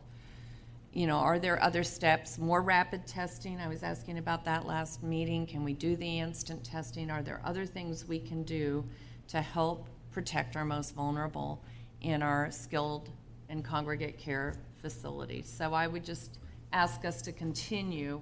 The things that we are in control of is how we expend those dollars. So, thank you. I just want to make one clarification. The Placer Shares program, the applications are actually due on the 7th.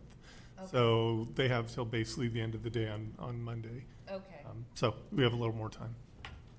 Over the weekend, they can get that filled out. But I just look at this. These are now changed metrics again, and which weren't taken into, they're somewhat similar, but maybe a little bit different than previously, and should that be factored into how we allocate those dollars? I know it's not much for those small businesses that are impacted, but every little bit will help, and it's the one thing that we're in control of. So.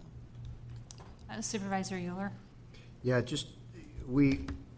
I made reference to this previously in regard to the business closures, and it was Washington Post on July 23rd that reported that Yelp had done a survey, and they estimated that of the 135,000 businesses that were closed because of the pandemic, 55 of them are now done permanently.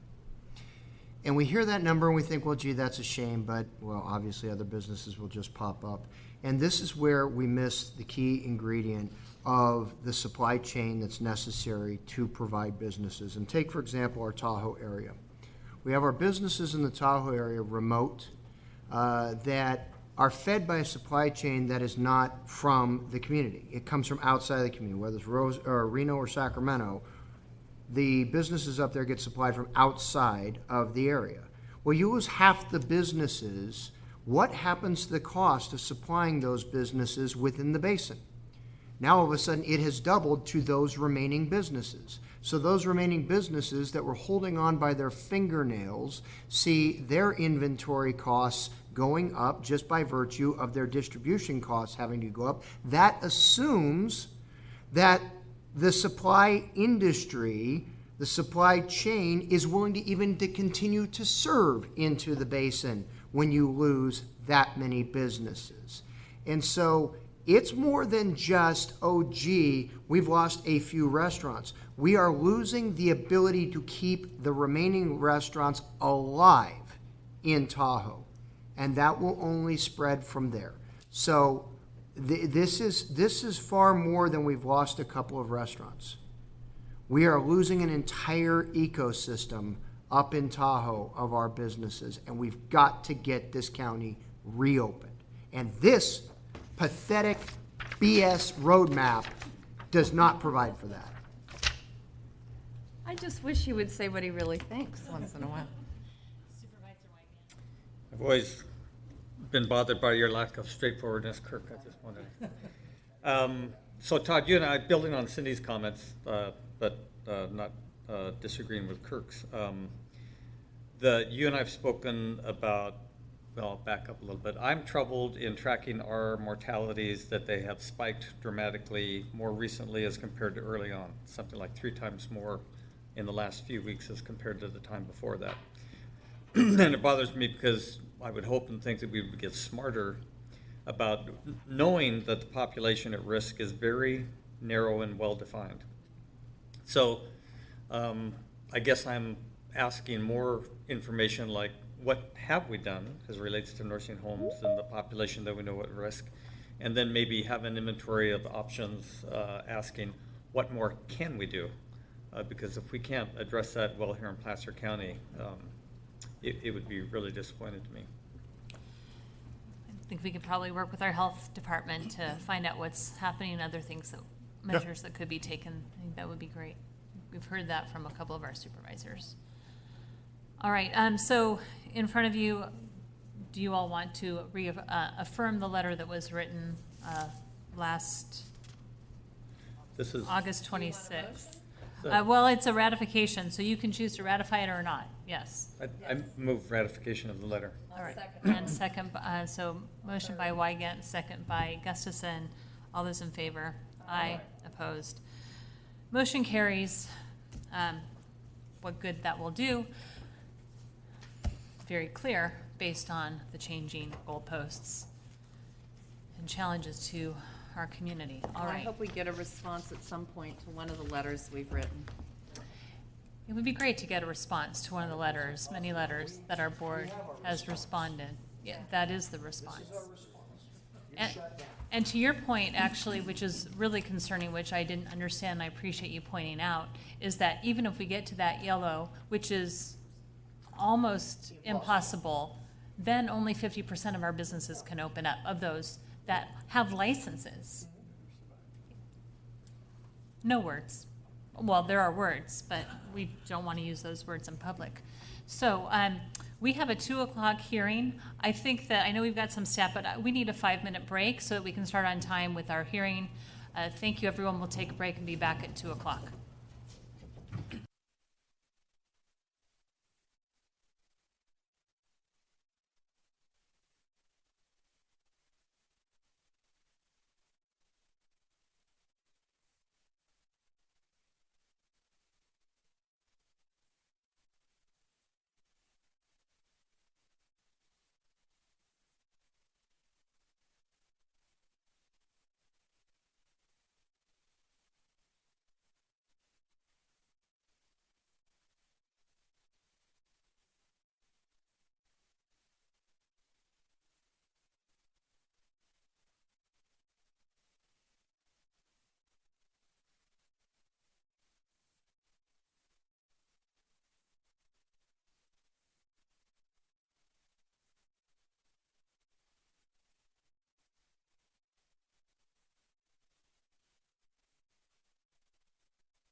I guess I should put my jacket on. Are we ready to go?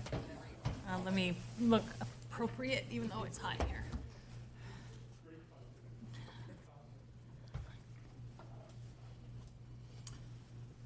All right, welcome back to the Placer County Board of Supervisors meeting.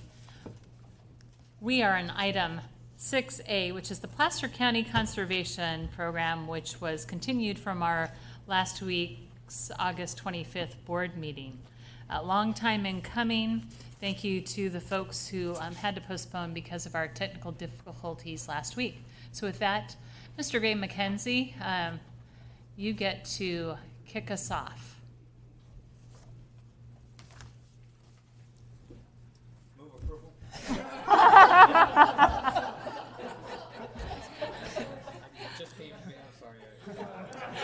It'd give us 3 hours of our day back, but probably not appropriate. I think we get sued, so.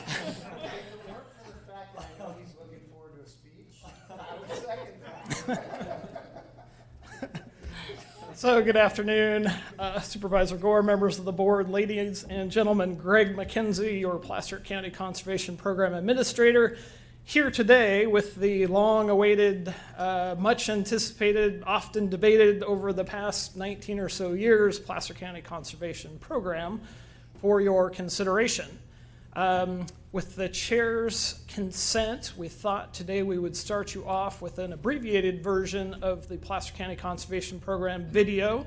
Some of you, especially Supervisor Holmes, being at multiple MAC meetings over the past couple of years, has seen this video quite often.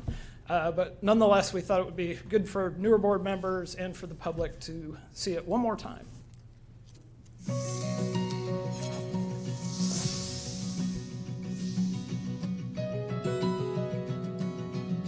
It doesn't get better than life in Placer County, California. We have the blessing here of an amazing quality of life, and so much of that is because of the incredible, diverse, and scenic natural landscape. That quality of life has created a demand for the Placer life that has us outpacing most other California counties in growth. People want what we've got. And all of those people need places to live, work, eat, and play, and need infrastructure like roads, schools, and everything that comes with that. And that can lead to challenges. For decades, governments have struggled to find that balance between the competing interests of conserving our natural environment and economic development. Placer County may have found that middle ground, a way to build a bridge between these competing interests and conserve more land than otherwise required, while making it easier for those who want to develop to bring quality jobs, housing, infrastructure, and more without it being so expensive and time-consuming that it's no longer worth it. This is the Placer County Conservation Program. A plan more than 15 years in the making, the program conserves roughly 47,000 acres of land in western Placer County, guaranteeing it forever as habitat for sensitive species, agriculture, and open space. The Placer County Conservation Program streamlines the process, significantly reducing time and uncertainties for people or businesses that want to build in the areas planned for the most growth, the unincorporated areas of South Placer and the city of Lincoln. But it conserves significantly more of the best land and the natural resources than otherwise would have occurred, and all of it in Placer County forever.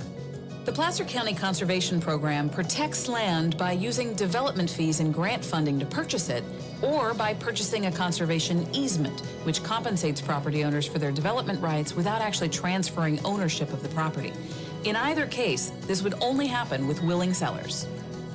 And growth is a very realistic part of our future that we really need to plan for wisely. We have to handle that in a very smart way that maintains our quality of life and the natural resources that we are so blessed to enjoy.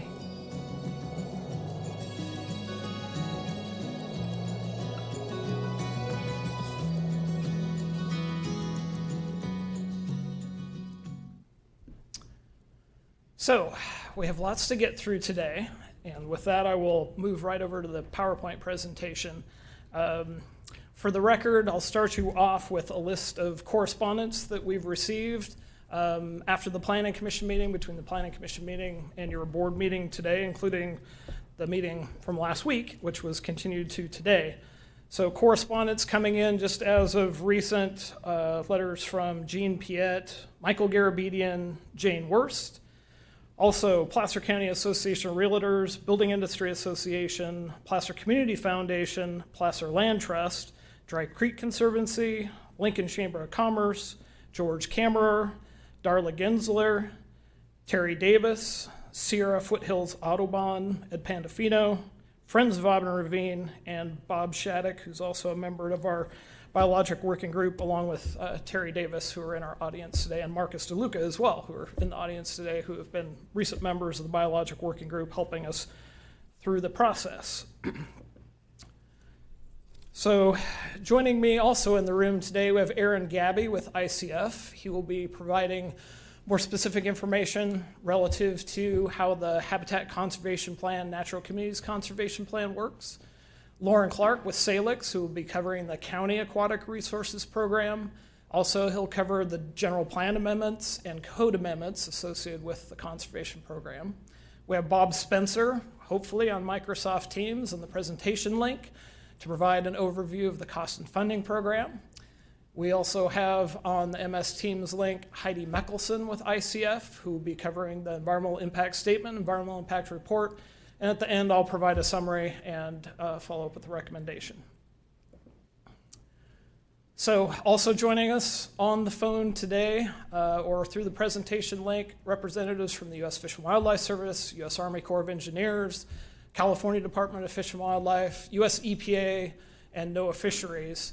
At the end of the PowerPoint presentation, once we've cleared that, I'll ask for your permission to have them speak to you, provide their comments to you relative to this effort we've been going through for the past many years. So there are 8 items on your recommendation today, starting with a resolution certifying the final EIR and adopting the findings of fact, statement of overriding considerations, mitigation monitoring reporting program, a resolution to approve the Placer County General Plan Land Use and Natural Resource Amendments for the general plan, a resolution approving the Placer County Conservation Program, including its implementing agreement, so it includes the Habitat Conservation Plan, Natural Communities Conservation Plan, County Aquatic Resources Program, Cultural Resources Management Program, in-lieu fee program. We have an ordinance adding Chapter 19 to Placer County Code in order to implement the PCP. An ordinance amending Chapter 17, also zoning to implement the PCP. An ordinance adopting revisions to Placer County Code, Chapters 12, 15, 16, and 18. A resolution approving a nexus study and establishing both the development fee study and the open space and fire hazard management fee schedules. So 2 nexus studies for those. So let's talk a little bit about conservation planning in the state of California. It begins with habitat conservation plans being a federal plan under the Endangered Species Act for the U.S., state natural communities conservation plan for California. This effort has been going on for many years. Obviously, we've been at it for the better part of 19 years. San Diego County at it for longer. Some of our local areas to our south and west, Yolo County, Sacramento County, both recently adopted and have been permitted and are currently implementing habitat conservation plans. And so, as you see from the map on the left, there are multiple other counties currently engaged in habitat conservation plan implementation, including Santa Clara County, East Contra Costa County, and others. So how did we get here? 1994 general plan. That general plan included a implementation program, 6.11, that said develop, adopt, and implement a natural communities conservation plan and a habitat conservation plan to address species and their habitat. And it went one step further to say we will also endeavor, and here we are today with a county aquatic resources program to cover the wetland side, because our species largely in West Placer are also dependent upon the waters in western Placer County for their habitat. So 1994, fast forward to 2001, Placer Legacy Planning Agreement. That's a planning agreement with all the state and federal agencies who we're working with and have been for the past many years to bring forward this program. Placer Legacy included multiple goals, Placer Legacy being the general plan umbrella program under which the PCP fits under. And it included habitat conservation plan, watershed level planning, and acquisition of fee title and conservation easement interests in western Placer County to further those goals. So we're consistent with the goals and policies of the general plan and Placer Legacy. 2005, a notice of intent to prepare EIS and EIR was issued by us as the CEQA lead agency and the U.S. Fish and Wildlife Service as the NEPA lead agency at the federal level. And through that process, and Supervisors Euler and Wygant know those maps well, those maps on that screen are actual maps that have been copied into that slide, 40 some odd different iterations of the conservation plan strategy that were vetted with our ad hoc committee. Many of them came forward to your board for consideration through multiple workshops, which we can talk about a little further as we get into the remainder of the slides. So the plan area, where are we talking about? Are we talking about Lake Tahoe? No, we're not. We're talking about western Placer County, basically from Highway 49 west to the Sutter County border, north to the Yuba County, Nevada County border, and south to the Sacramento County border. The PCP does not include the cities of Rockland, Roseville, Town of Loomis, or the city of Auburn. The area in dark green that says RAA on it is the reserve acquisition area. So it encompasses roughly 70,000 acres of western Placer County, in which we have told the agencies through our conservation strategy, this is generally the area where we will go seek to conserve and mitigate for effects of growth and development and public infrastructure projects that have effects on species and habitat. That's the area generally that we will go seek to conserve and mitigate. The lighter green area that says EXR are areas which have been or have been acquired by conservation interests, such as the Placer Land Trust or Placer County. That would include the property we purchased in 2018-19, being the Bradley property just east of Sheridan. It includes mitigation banks by Wildlands and Westfelt and other mitigation bankers in those green areas. That roughly represents about 16,000 acres of existing conservation in western Placer County. Is the area we will seek to provide connections to through the dark green between the light green areas to provide connectivity for our future conservation and mitigation activities. So it's not just the county. We have partners in the program. We have Placer County Water Agency for their infrastructure, water infrastructure, and maintenance and monitoring and O&M and everything that goes into making sure their water facilities function and serve the purposes they need to while meeting the requirements of the state and federal agencies. City of Lincoln, also the South Placer Regional Transportation Authority. They're also partners and will be required to adopt this program. So what is a PCCP, Placer County Conservation Program? It's a habitat conservation plan at the federal level under the Endangered Species Act. It's a natural communities conservation plan in the state of California under the state acts. It's also an in lieu fee program, and for the purposes of the U.S. Army Corps of Engineers, the U.S. EPA, the State Water Board have already signed on and approved, as your board has, our in lieu fee program for wetland mitigation. So from the video you saw, there are lots of different permitting requirements for projects in any jurisdiction in California, including Placer County. So projects come in, go through pre-application review with staff, they work their way through the CEQA process, you end up with a CEQA document, ultimately goes to the Planning Commission. Many of those projects come forward to your board for approval. Those approvals contain within them conditions on covered activities, things that they're required to do as projects going forward.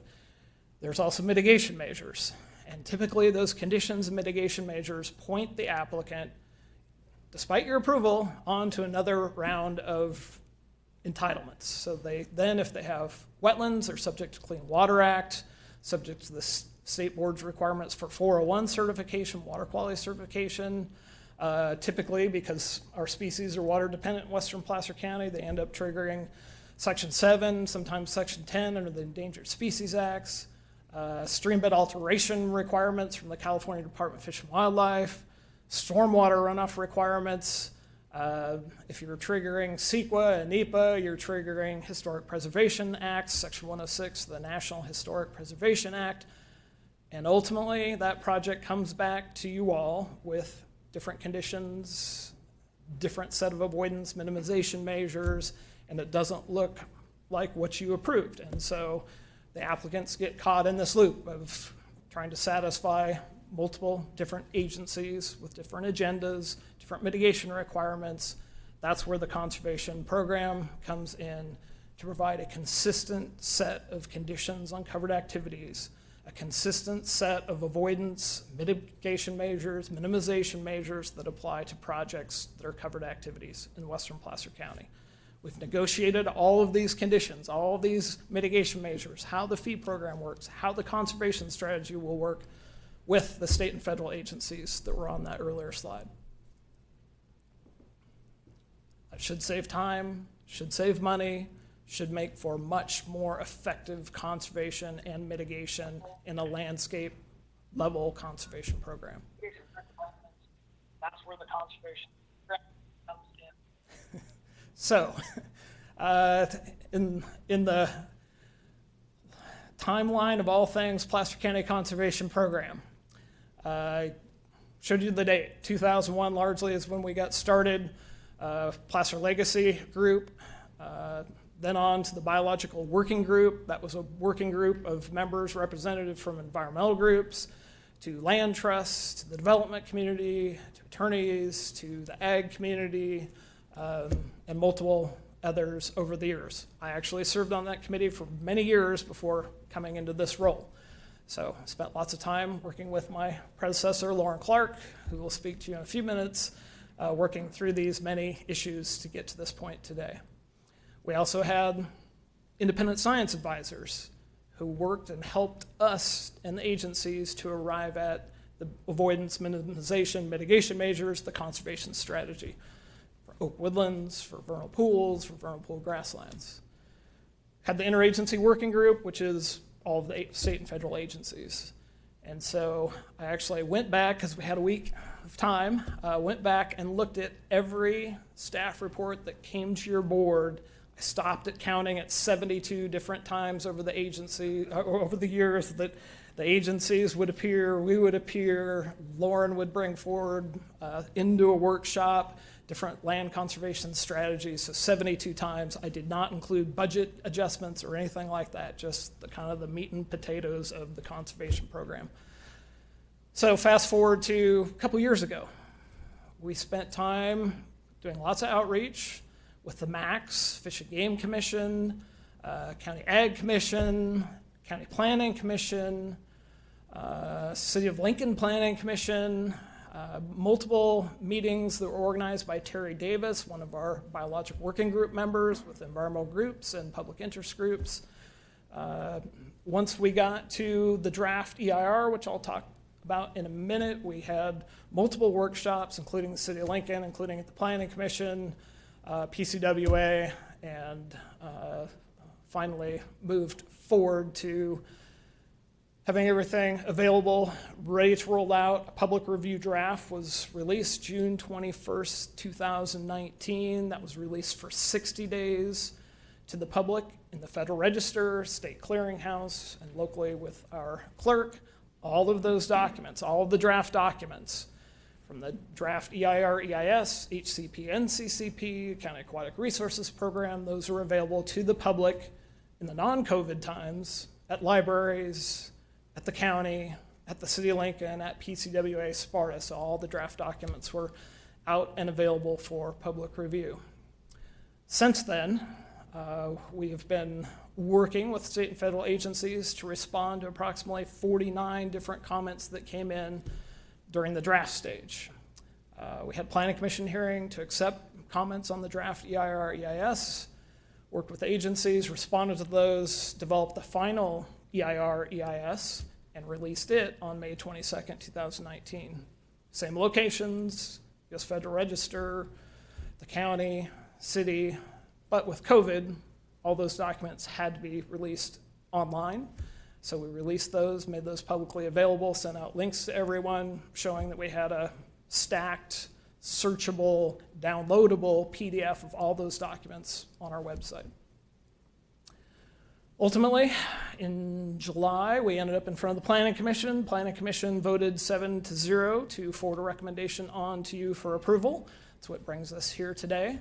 That final set of documents and the findings for CEQA include responses to comments received as part of the Planning Commission and leading right up to this board meeting. Everything that we could get up to a point when we had to print documents for this board, we responded to those comments as best as we could. So there's a very long section, the CEQA findings addressing comments on the final EIR EIS.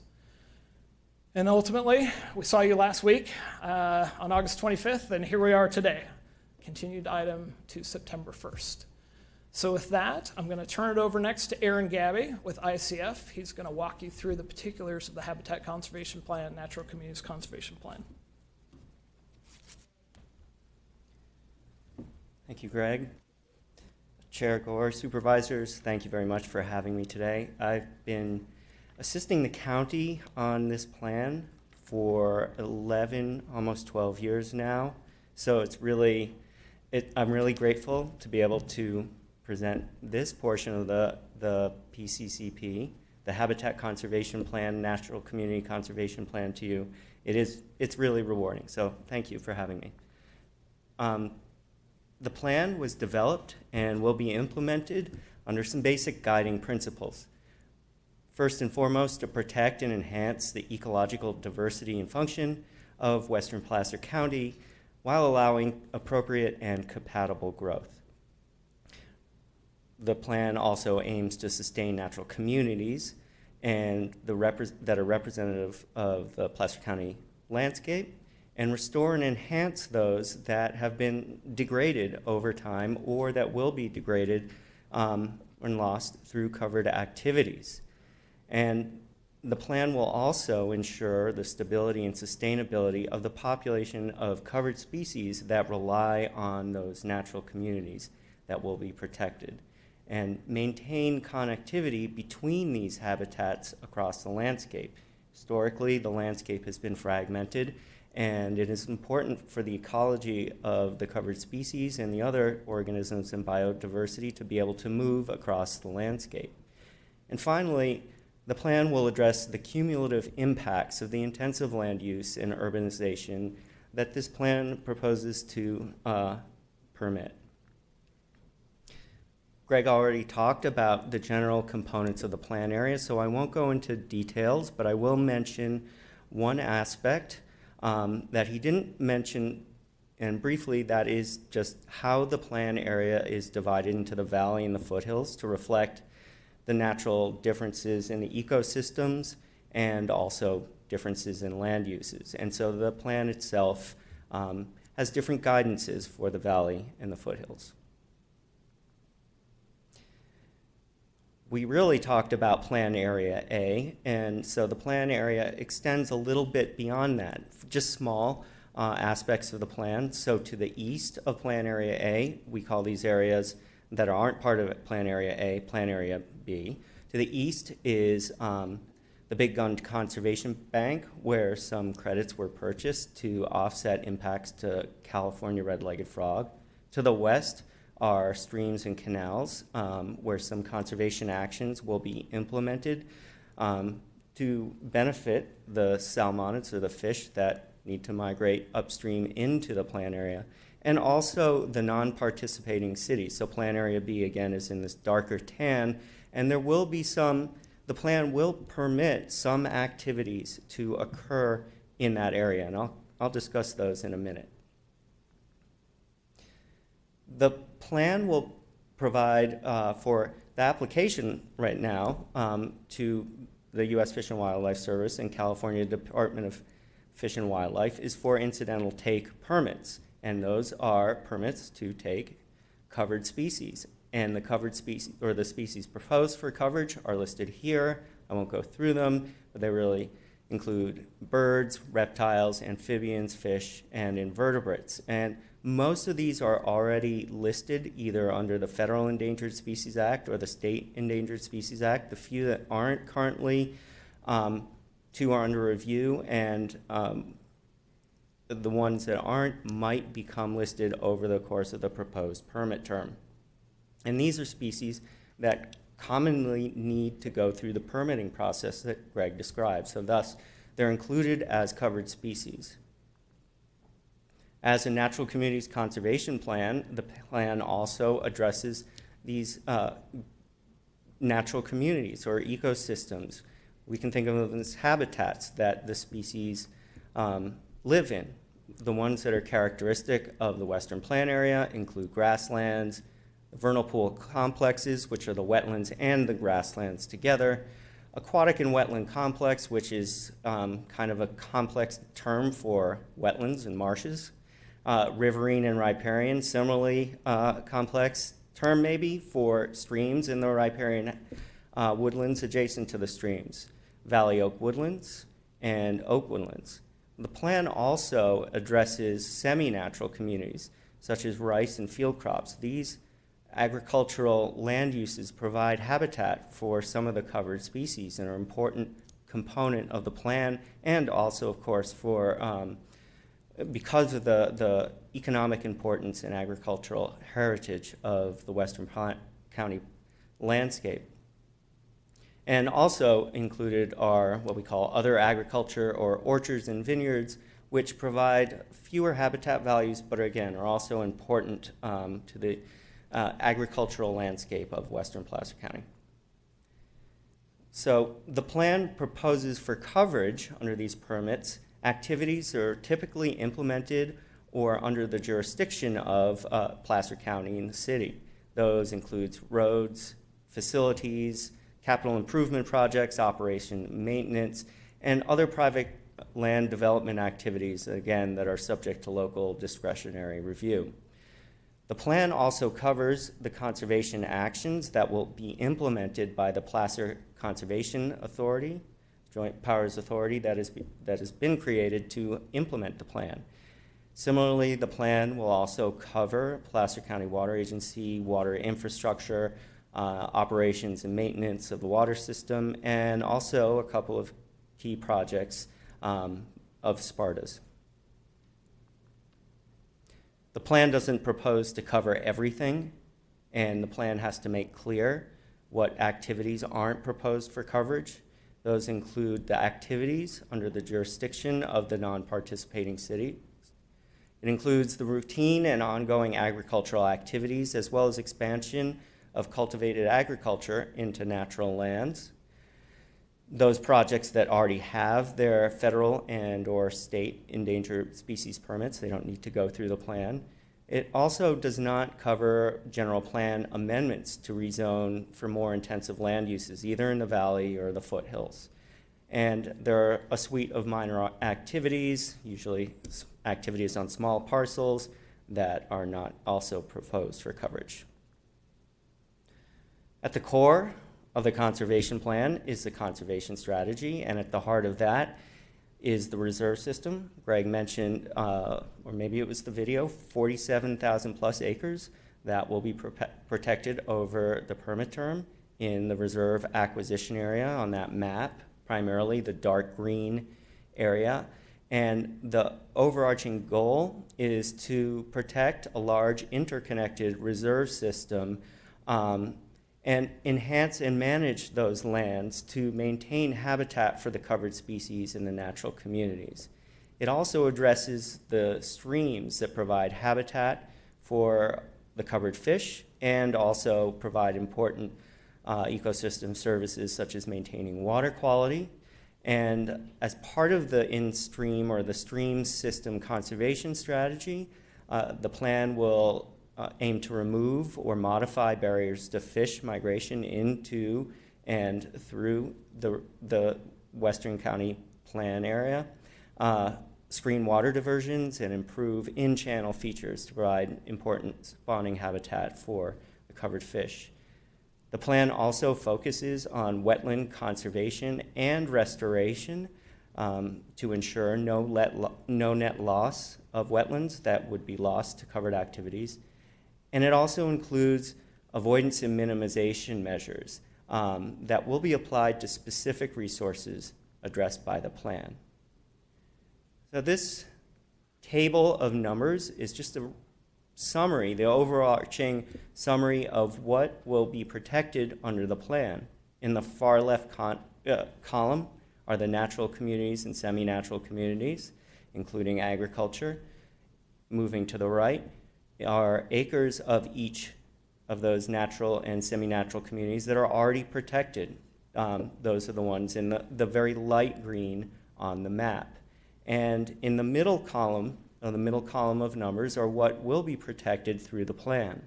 So I won't read the numbers, all of them to you, but of primary importance to this plan are the vernal pool complexes, primarily in the valley and the oak woodlands. Valley oak woodlands are important because there's very little of them left in the valley, and the oak woodlands in the foothills. And so all told, more than 47,000 acres will be protected by this plan, and in combination with what's already protected, upwards of 63,000 acres of land will be protected for future generations. Greg mentioned there are conditions on the covered activities. These are just generally the typical best management practices that are required for, say, construction projects or operations and maintenance activities. And the plan subdivides them into categories based on the types of resources they're applied to or the types of projects that the conditions will be applied to. General conditions on covered activities might include those that benefit water quality. There are conditions on covered activities that are intended to avoid and minimize effects on select natural communities, the stream system, and that includes a buffer around the stream system, as well as other wetlands and other important natural resources, as well as those conditions to avoid and minimize effects on certain covered species. And there are also those that apply to certain regional public programs. Again, those are the typical best management practices, some design guidance criteria. And then finally, to the far right, are those that apply to the reserve system themselves. And these are very specific, that allows very limited recreation on certain areas, and where it's allowed, there are very clear guidelines on what types of recreation could be allowed on those limited areas where recreation may be implemented. And finally, the county will be responsible for implementing the plan. So there's some key items here that we bolded to highlight some important steps and aspects of implementation. There's the implementing agreement. Greg mentioned earlier today will be one of the items. That is among the permittees and the wildlife agencies, and that specifies the plan roles, responsibilities, and provisions. The plan, the HCP and CCP, will be implemented by the permittees, all of them. However, the plan, the Placer Conservation Authority, or PCA, was created to implement the HCP and the County Aquatic Resources Program on behalf of the permittees. And when it comes to authorizing others to get coverage under the plan, each permittee will be provided take authorization under the state and federal permits, and the county or the city or others may extend take authorization under the permits for projects and activities under your jurisdiction. Those can be private development, for example, consistent with the HCP, NCCP, and the implementing agreement. And the county will be responsible for tracking and reporting to the PCA HCP, NCCP compliance. And so really, ultimately, the permittees collectively are responsible for compliance with the state and federal permits and ensuring success of the plan. So with that, I'll pass it on to Lauren Clark. Thank you. Madam Chair, members of the board, I must say it is a real pleasure to be before you on this particular item, on this particular day. Lauren Clark with Salix Consulting, here to talk about a few items before you as part of the actions. The first step will be on the County Aquatic Resources Program. One of the early lessons learned, not only in Placer County, but many of the Northern California counties that are developing these conservation plans, is you really need to deal with many of the state and federal regulations, not just focus on endangered species. Frequently, that's the driver to the debate and the dialogue, but you need to really capture how the other regulations talk to each other, but also importantly is how local government interacts with those same resources. And the County Aquatic Resources Program was developed to do exactly that. We're dealing with aquatic resources of Placer County, not just waters of the U.S., waters of the state, but issues of importance to Placer County, both in terms of policy and also in terms of our environmental regulations, particularly CEQA. So what you find is overarching is Placer County, through its general plan and its community plan, has dealt with these resources, wetlands and riparian areas, for well over 25 years now. Endangered Species Act programs at a landscape scale, such as habitat conservation plans, often interact with these resources, aquatic resources, because that's where many of the endangered species are present. However, many of the plans that have been developed, particularly in the 90s, didn't take on the federal regulations around wetlands specifically. And what you ended up with was a good solid habitat conservation plan that did not communicate necessarily well with local government and didn't communicate necessarily well with the endangered species issues. The CARP is trying to put that to rest. This board and your predecessors looked at this issues as far back as 1992, 93, when policy was beginning to be developed. And the themes in the CARP today are the same themes that were adopted in that general plan. No net loss of wetlands, not just waters of the U.S., but aquatic resources as they are present in our community. Mitigate wetland loss, replace it through compensatory or restoration actions. Avoid and minimize, and then finally compensate. We've matured over the years. We've done a number of things over the years. But the CARP is representative certainly of a long history with this county and how they've dealt with aquatic resources. There's broad consensus over the issue of where do we conserve, where do we set our priorities. There was a lengthy discussion in the early years of this plan about do we avoid the small patchy resources that often get left behind, particularly under certain federal programs. Between the science advisors, stakeholders, and where all of the regulators have reached consensus today is that the stream system area, which is the stream itself, but also a buffer area around the stream, is the highest priority for conservation, not only of the stream, but those aquatic resources that might be adjacent to that stream. So that runs through the plan and even runs into the code amendments, which I will also talk about. There are different types of permits that will be issued to the county, particularly from the U.S. Army Corps of Engineers. The Placer Conservation Authority and PCWA will receive a regional general permit. That means they will still engage with the Corps on an abbreviated schedule to get their authorization. Small projects within the county and city of Lincoln will be able to get their wetland permitting done at the local government.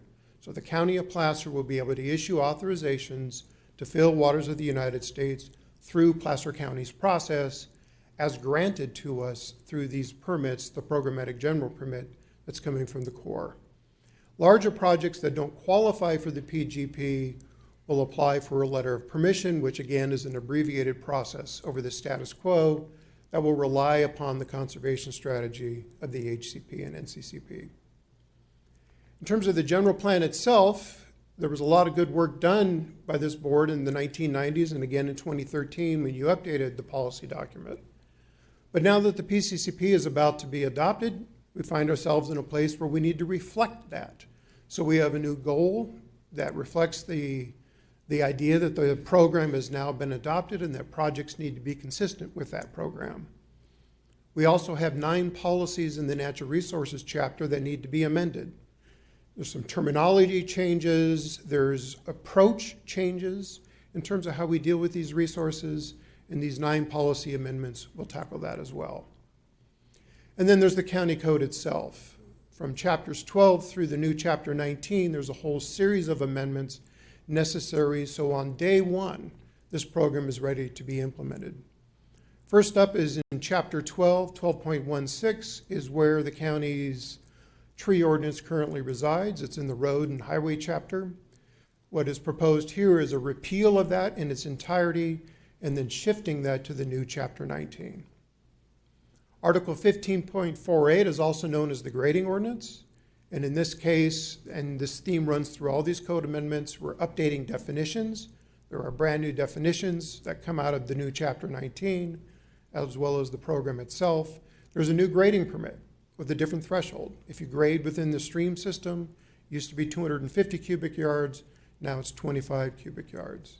And it establishes a linkage between the grading permit itself and the need for PCCP compliance. You can't get your grading permit until you comply.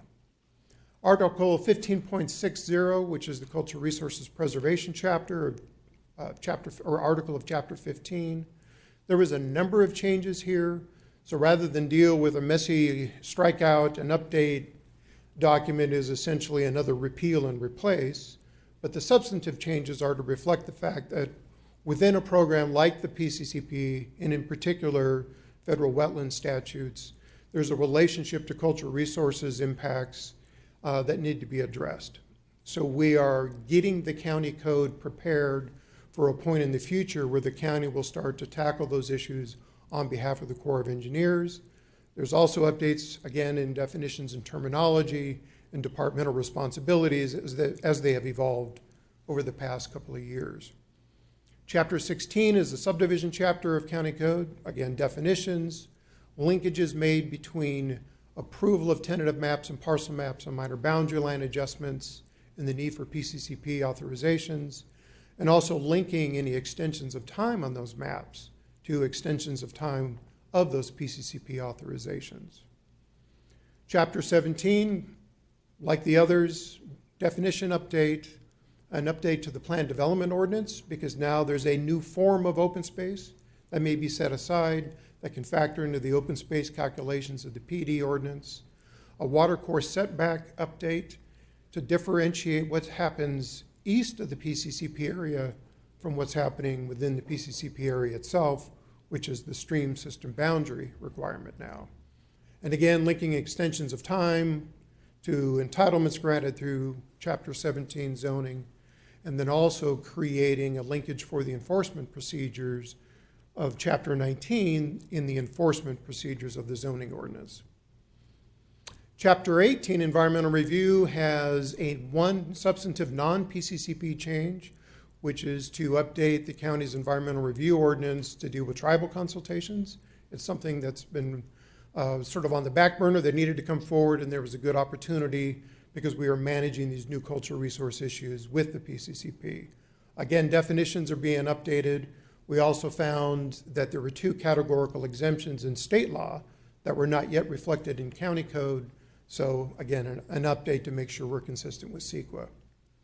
Chapter 19 is the new one. And the first article, 19.10, is the PCCP implementation chapter.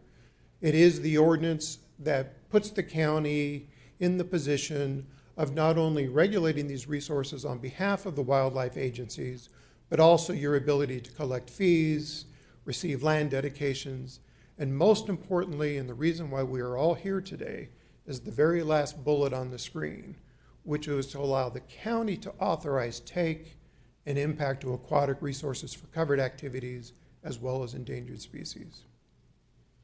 Article 19.30, excuse me, is relatively short. It basically is the new chapter or new article in county code that will allow you to collect the open space and fire hazard management fee. This is applied to small parcels in the foothills that are not receiving coverage through the PCCP, but receive some of the benefits of its implementation, primarily the open space and fire hazard management benefits. And then lastly, as I mentioned, the repeal and replace of 12.16, the county's old tree preservation ordinance, now known as the Woodland Conservation Ordinance in Chapter 19. Very minor changes made because of changes in CEQA that were required. Also a linkage to the PCCP requirements. It is my understanding that CEDRA is looking at a more comprehensive update of the tree ordinance that may come to this board at a future date. And with that, if we have Bob on the line, we will turn it over to Bob Spencer. How do you do? Bob Spencer with Urban Economics. Thank you very much. Pleasure to see you, board. I also want to recognize the length of this project. I looked at my tenure on it going back 16 years, the last 8 of those most intensively. I would truly say that of the hundreds of consulting projects I've conducted over the last 30 years, this is one of the most memorable and one that I will certainly am getting, expect to get the most fulfillment out of as we move forward today. So with that, I'm going to talk about the development fees and funding plan. If we could go to the first slide. The objective of the funding plan is to, first off, demonstrate that there's adequate funding for the 50-year permit term, that all the annual costs are covered, and that in addition, there's an endowment to fund costs in perpetuity post-permit term. A majority of that funding is going to come from a development fees, of which there's a schedule of fees in your packet. So we had to develop a nexus analysis for those fees in compliance with the Mitigation Fee Act. And then finally, the funding plan has to demonstrate to the wildlife agencies what their funding objective is and what the conservation share of the plan is, because there's more than just mitigation in this plan. There's a conservation share that has to be funded by sources that are not related to mitigation. So I'm going to give you an overview here. The next slide, 3 topics: costs, funding plan and development fees. If we could move forward, first talk about the cost model. And the next slide, which identifies the factors that went into the cost model. Of course, land acquisition is a major one, management and monitoring, the cost of restoration projects, and then program administration. These have all been dealt with at a very fine-grained level to build the total cost estimates for the plan. We've had a peer review of the cost model, both by the county landowners group and by a finance committee of stakeholders. The next slide talks about the types of costs. We've got 50-year permit term costs, capital costs, operating costs. There'll be a reimbursement component for plan preparation costs coming back to the county. And then, of course, the post-permit costs I mentioned previously, estimating what those are going to be on an annual basis in perpetuity. The next slide provides a pie chart of the cost model. You can see that most of the costs, to no surprise, are related to land acquisition. Second largest category, wetland restoration, about a quarter of total cost. That's a more expensive activity under the plan on a per acre basis. There's management and monitoring costs, which will be ongoing. Compliance administration. The endowment takes up about 8%. The endowment is something we will build over the 50-year permit term. We won't touch it. And at the end of 50 years, it'll be large enough as the plan to then fund costs in perpetuity. We have a contingency line item built in. And of course, there's the plan preparation cost, the last sliver there to repay the county for its investment in the plan. Now I'm going to talk about the funding side of this. Having talked about the cost side, we could go to the next pie chart. Funding plan is primarily composed of mitigation funding related to mitigation fees. There's the land conversion fee, which is over half of the funding for the plan. There's a special habitat fee I'll be talking about also in a little more detail in a second.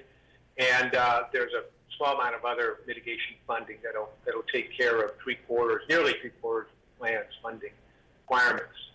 The conservation side, non-mitigation or conservation side of this plan will be covered by state and federal and other sources. We'll have earnings off of the endowment over the 50 years to help build that, and a variety of other funding sources to round out the total funding side of this for the $1.2 billion plan. We can move to the next slide. So now I'm going to talk about the fees, three different types of fees. First, the land conversion fee. The nexus we developed for that, if you could click down through the slide components. First is, let's look at all three. Valley versus foothills. We've got different costs between valley versus foothills, so we needed to build a different nexus, different fee structure. We wanted to look at low-density rural residential because these fees are applied on the total parcel acreage. If you're a low-density project in a rural area, you're not going to have the same impacts per parcel acre. And then finally, we wanted to look at the nexus between impacts and fragmentation and subdivision activity because you get much larger impacts in that case. If we go to the next slide. You've seen this map of the foothill versus valley. This will also divide the fee structure. There'll be a foothill and a valley fee structure. If we go to the next slide. The land conversion fee takes into account the nexus or mitigation issues I just referenced. Rural residential development tends to have less direct impacts, less fragmentation impacts, so tend to have a lower fee there on rural residential uses. Small lots have more direct impacts but don't have the fragmentation impacts, so those fees will be in between rural residential and then all other development, which you can think of as your typical subdivision activity, has the highest level of impacts and will have the highest fee. And as I mentioned, impacts will also vary between the foothills and the valley. Lower costs in the foothills, so lower fee structure, higher costs in the valley, higher fee structure. Next slide. I think we've got here a summary of the land conversion fee schedule. Follows along the relative level of impact I was just describing, with lowest fees for rural residential development, highest fees, all other your typical subdivision development. We can see the fees are higher in the valley versus foothills, and they will be imposed mostly per parcel acre. In some cases, there is an additional dwelling unit fee to ensure that impacts are fully funded. Next slide. The next fee is the special habitat fee. We keep going, and that is to take care of very sensitive habitats that Lauren alluded to, stream system, wetlands specifically. These are subject to regulatory oversight, have significantly higher cost per acre, so it made sense from a nexus perspective to have a separate fee. The next slide. The fee, there's no difference between the foothills and the valley in terms of special habitat impacts in their costs, so there's no separate fee structure there. It's paid in addition to the land conversion fee. So you're paying for, if you will, a basic level of impacts that all development has through the land conversion fee. If you also affect special habitats, you'll pay this fee in addition. And then finally, I think the next slide has a summary of the fee schedule. You can see these fees are significantly higher per acre, although for many projects, the impacts are measured in tenths of an acre. So the project level financial impacts are not necessarily as great as might be indicated by these fees. You can see they cover a variety of special habitats, from vernal pools to aquatic wetlands, and then various impacts to the stream system, whether directly to the riverine natural community or whether there's encroachment on the stream system, and then a specific fee if you're impacting cell-mounted stream channels. Next slide. Finally, Lauren also briefly mentioned the open space and fire hazard management fee. If you go to the next slide, this is to cover activities in the foothills that are not covered under the plan, but nonetheless represent development typically in existing urban areas that will benefit from plan activities. And these activities include open space acquisition and fire hazard management in the foothills. So to ensure that everybody benefiting from the plan pays their fair share, we're suggesting adoption of an open space and fire hazard management fee as well. The next slide, I think, provides a summary of that fee at about $2,300 per dwelling unit for residential and $2,800 per acre. I think that that wraps up my presentation, and I'm going to turn it over. Before I do, I'd like to thank the leadership of Greg and Warren before him, and Supervisors Euler and Wygant for their long and steadfast support. Thank you very much. It's been a pleasure working with you. Thank you so much. And next up, we should have Heidi Mickelson from ICF on the line, hopefully. I'm here, Greg. Can you hear me? We can hear you. Okay, great. Well, thanks, Bob, and good afternoon, everyone, Chair Gore and Supervisors. My name is Heidi Mickelson. I'm a project manager with ICF, and I wanted to start by just thanking you for accommodating my participation remotely here today. I'll be providing you with a brief overview of the EIS-EIR that was prepared for the project to comply with CEQA and NEPA. Let's see, I can't see the slides, but if you could advance it to the CEQA-NEPA joint process slide. Oh, perfect, there it is, thanks. Okay, so because this project requires the issuance of both federal and state permits, it's subject to both CEQA, the California Environmental Quality Act, and NEPA, the National Environmental Policy Act. The document that we prepared for this project is a joint environmental impact statement and environmental impact report, or an EIS-EIR, and that meets the statutory requirements of both laws. Given the broad nature of the covered activities and the types of permits that would be issued under the PCCP, the preparation of the EIS-EIR was a collaborative process. It involved collaboration with multiple local, state, and federal agencies. ICF prepared the document under the direction of the county, which is the lead agency under CEQA, and the U.S. Fish and Wildlife Service, which is the lead agency under NEPA.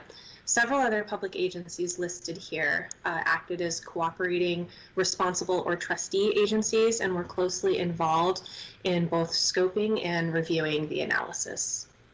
Next slide, please. So the goals of CEQA and NEPA largely overlap, CEQA having been largely modeled after NEPA. The fundamental goals are to provide an objective and comprehensive evaluation of a project's potential effects on the physical environment, to identify the significant adverse effects of a project and avoid or mitigate those through mitigation measures or alternatives, to disclose the information to the public so that the public can be informed and can participate in the decision-making process, and to disclose the information to the decision makers so that they can be informed about the environmental effects of a project and weigh those considerations in their decision-making process. Next slide. Okay, the EIR, EIS, as you can imagine and probably know, is a pretty lengthy document. So I wanted to take a moment here to point out a few key components. The first is the executive summary, and this is at the beginning of the EIS-EIR. It provides a summary of the project and the alternatives, and it includes a table summarizing all of the impact conclusions and the mitigation measures that were identified in the analysis. I also wanted to note that the EIS-EIR process began with a detailed screening exercise of 12 different alternatives, which were eventually narrowed down to the 4 that were evaluated in the EIS-EIR. And that alternatives screening analysis is included in Appendix E. The 4 alternatives that were chosen for evaluation were the no action alternative, in which the PCCP would not be implemented and the covered activities would proceed on their current trajectory without programmatic permit coverage. The proposed action, which is the project that you have before you today. A reduced take, reduced fill alternative, which would reduce the conversion of vernal pool complex and other communities associated with wetlands or other waters, and a reduced permit term alternative, which would reduce the permit term from 50 years to 30 years.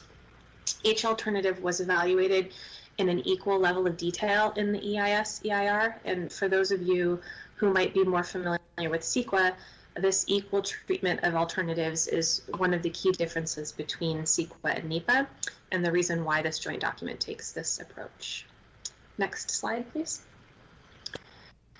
The proposed project or the proposed action under NEPA is defined as the issuance of the ITPs by the wildlife agencies, together with subsequent adoption and implementation of the plan by the permit applicants, consistent with the permits, and approval and execution of the implementation agreement. So what this means is that the EIS-EIR evaluates whether issuance of the programmatic permits would change the environmental impacts of the covered activities compared to what they would have otherwise been if they had been carried out without the programmatic permits, which is essentially the no project alternative. And because the covered activities include projected growth within Placer County and the city of Lincoln that has already been evaluated in those respective general plan EIRs for those cities or jurisdictions, the conclusions of those general plan EIR analyses are carried forth into the EIS-EIR, and that's the basis for many of the significant impact findings that you'll see summarized in the next slide. The EIS-EIR also evaluates the effects of implementing the conservation measures, which are unique to the PCCP. So this slide is a list of the environmental resources that were evaluated in the EIS-EIR. It corresponds with Appendix G in the CEQA guidelines, and it also includes topics unique to NEPA, such as socioeconomic and environmental justice impacts. As you can see, it covers a broad range of environmental topics, including, but not limited to, biological resources, air quality, transportation, and recreation. Next slide. So this summarizes the impact conclusions for alternative 1, which is the no action alternative, and this one assumes that the covered activities continue to proceed under existing conditions without programmatic ITP coverage. As I previously mentioned, the conclusions for the no action alternative carry forth the conclusions from the Placer County General Plan and the City of Lincoln General Plan EIRs with respect to planned growth in those communities. As shown here, the EIS-EIR identified several significant and unavoidable impacts for the no action alternative, including impacts to biological resources. Next slide. This summarizes the impact conclusions for alternatives 2, 3, and 4, which were all the same. You can see that alternatives 2, 3, and 4 would have fewer significant and unavoidable impacts than the no project alternative, and the impacts to biological resources would be mitigated to a less than significant level under these alternatives. Next slide. Okay, the draft EIS-EIR was published for a 60-day public review period, as I think Greg mentioned, from late June to late August 2019. Notice was provided under CEQA through the county's website, the state clearinghouse, and the county clerk, and notice was provided under NEPA in the Federal Register. We received 49 comment letters on the draft EIS-EIR, and these included letters from public agencies, landowners, nonprofit organizations, and other stakeholders. The county prepared written responses to all comments received, and those responses are included in Appendix I of the final EIS-EIR, which was released on May 22nd, 2020. The final EIS-EIR also includes minor revisions to the draft EIS-EIR, mostly consisting of consistency edits and clarifying text. The revisions that were made in the final EIS-EIR did not alter the analysis or the impact conclusions in the draft EIS-EIR and did not warrant recirculation under CEQA or NEPA. And again, as Greg mentioned at the beginning of the presentation, a number of comments were received after the release of the final EIS-EIR. And although it's not required by CEQA or NEPA, the county has provided written responses to these comments as well. And I believe those are attached to your staff report. None of the comments received after the release of the final EIS-EIR raised issues that were not already addressed in the EIS-EIR or the responses to comments on the EIS-EIR. Next slide, please. Okay, and lastly, this slide just provides a link to the documents that are online, including the PCCP, the draft EIS-EIR, the comments received on the draft EIS-EIR, and the final EIS-EIR. If the board votes today to certify the EIS-EIR and approve the project, the county would then file the Notice of Determination, or NOD, which would begin a 30-day statute of limitations for any potential CEQA challenges. And with regard to the NEPA process, the next step would be for the U.S. Fish and Wildlife Service to adopt the EIS-EIR and prepare the Record of Decision, or ROD. And similar actions under both CEQA and NEPA will be required from other responsible and trustee agencies that need to issue approvals for the project. And that concludes the CEQA NEPA portion of the presentation. I'll hand it back over to Greg to close out the presentation. Thanks, Heidi. Again, Greg McKenzie, Placer County Conservation Program Administrator. I'm going to leave you with a pretty picture. On your screen is the 300-acre Markham Ravine mitigation project authorized by your board for acquisition. It's an interesting project. It's actually one of the first collaborations between a county and a private mitigation banking company towards implementing a habitat conservation plan, wetland mitigation in advance of the approval of the PCCP. So this 400-acre site was irrigated pasture, had Markham Ravine running across the top of it. It was restored by Westerfelt to native grassland and vernal pool and riverine riparian habitat. Over a year ago, it's actually gone through its first year of monitoring with the state and federal agencies. It actually looks better than the picture shows at present. So we're looking forward to moving that project forward, hopefully in the not too distant future. And that's in addition to the other 400-acre property I mentioned previously, the Bradley property, which you all approved for county acquisition. About 2 years ago, we acquired the 400 acres, and it is a preservation site with roughly, let's say, 30 acres of vernal pools, California black rail habitat, very well occupied, good piece of conservation preservation ground for the county. So already in our inventory for the conservation program.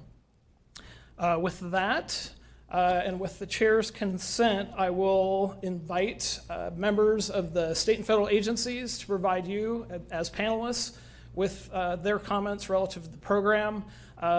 If she is still available, I don't know if she is, but Dr. Jennifer Norris, who for many, many years was at the U.S. Fish and Wildlife Service as the field supervisor, recently moved over to the Natural Resources Agency as a deputy secretary, and she asked for a few minutes today, but I know we had a limited time with her to capture her. So, oh good, she's still on. Can you hear me? Absolutely, yes.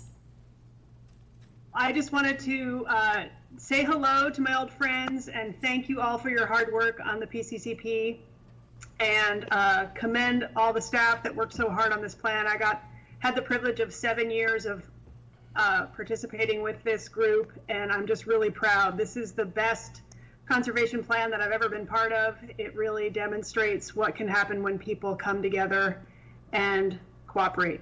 And I just hope you vote to approve. I won't take much more of your time. Thank you very much for your Hi, everyone. comment. Appreciate it. Okay, next on the line, I'll just run down the list if that's okay. Eric Tattersall with the U.S. Fish and Wildlife Service. Hi, Greg. Thank you, everybody. Chair Gore and supervisors. I appreciate the opportunity to speak with you today. Especially it was nice to see Jennifer Norris, my old boss. Haven't seen her in a while. So hi, Jen. My name is Eric Tattersall, and I'm an assistant field supervisor in the Sacramento Fish and Wildlife Office of the United States Fish and Wildlife Service. Habitat conservation plans represent some of the most important work we do for conservation at the U.S. Fish and Wildlife Service. And the PCCP represents the new standard for these plans. I've worked on many large regional scale conservation plans, and the way the PCCP has coordinated multiple state and federal regulatory agencies and their permitting requirements has literally rewritten the book on how this should be done. Now, personally, I've been involved with the PCC for the last 15 or so years, and yes, that has been a long time. But something like the PCCP has never been done before, not to this degree, not with this many state and federal agencies, and it does take some time to get it right. In my very first PCCP meeting, Supervisor Wygant was there, explaining his vision for what this could be. And I remember thinking, you know, this makes a lot of sense. A better coordinated effort to streamline and implement all these different environmental regulations and achieve better conservation that is all led by and valued by local governments. This just makes sense. This is better government. And then I saw when Supervisor Wygant's vision really took hold, and it was repeated back to me by various stakeholder groups, including local environmental conservation organizations, different members of the development community, and many others. Well, we just had to get creative and figure out a way to make it happen. One of the most important requirements for the successful completion of a regional scale habitat conservation plan is the drive and support of local government leaders. We call them local political champions. And for Placer County, we are fortunate to have two, Supervisor Wygant and Supervisor Euler. I cannot recall a time when their message or support for this planning effort ever wavered. Without their leadership and vision and their desire for what this plan represents, I do not believe we would be here today. In fact, I'm sure we would not. As Greg, Aaron, and Lauren, and others have already mentioned for the PCCP, the development of a single conservation strategy intended to satisfy the regulatory and conservation needs of all these state and federal agencies has pushed the boundaries of what has been done before and has produced a plan that simply represents, in my opinion, a better way.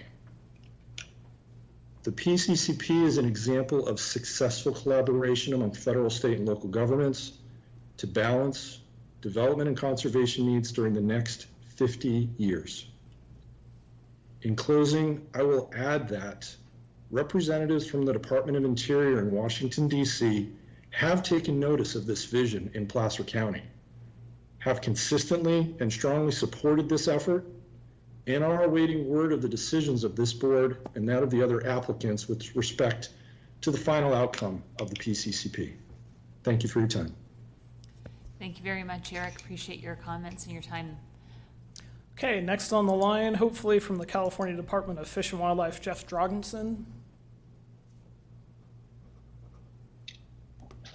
Hello and good afternoon, Board of Supervisors. My name is Jeff Drogensen. I'm Chief of the Habitat Conservation Planning Branch for the California Department of Fish and Wildlife. And I'm going to echo a lot of what's already been said here. First of all, I want to say congratulations on getting to this point. It's been a huge effort for a very lengthy period of time. Like's been said by so many others, I've worked on this plan for a lot of years, since 2006. And speaking for our executive leadership, they certainly support the amount of time that CDFW staff has been involved in the PCCP. As you know, for the state side, it's an NCCP along with the conservation strategy and integration of the aquatic resources plan. The department considers NCCPs and the resulting permit under Fish and Game Code Section 2835 as the highest priority conservation that we can provide for the habitats. As you've heard, NCCPs fulfill the mission of the landscape conservation planning, conserving larger preserve areas, higher habitat quality, including connectivity between preserves. It gives a lot of needed local control and the benefits of streamlining permits for covered activities. Staff and management from both the region, our regional manager Kevin Thomas and our director Chuck Bonham have continuously prioritized the development and review of NCCPs. You can be proud, as Jen and Eric have pointed out, this is the most comprehensive NCCP developed in the state today. As has been mentioned, PCCP incorporates CDFW, Fish and Wildlife Service, and National Marine Fisheries Service protected species, in addition to the programmatic streamlining permitting for Clean Water Act, Waters of the State, and the Lake and Stream Bed Agreement Fishing Game Code 1600. Specifically for CDFW, implementation of the PCCP, including the aquatic resources, will greatly streamline the lake and stream bed permitting process for covered activities, which is a huge step forward for your plan. Like Eric said, none of these plans ever get done without the local champions. And Supervisor Wygant, Supervisor Euler, you have pushed the PCCP along for so many years. Job well done. Thank you very much. Also, great job to your very competent staff, Greg and his predecessor, Lauren, as long as with so many other county and local jurisdiction staff that have participated. So again, congratulations to you and to all the other permittees that are going to benefit from PCCP. Thank you. Thank you, Jeff, for your comments. Okay, next on the line, hopefully, from the U.S. EPA Region 9, Sam Ziegler.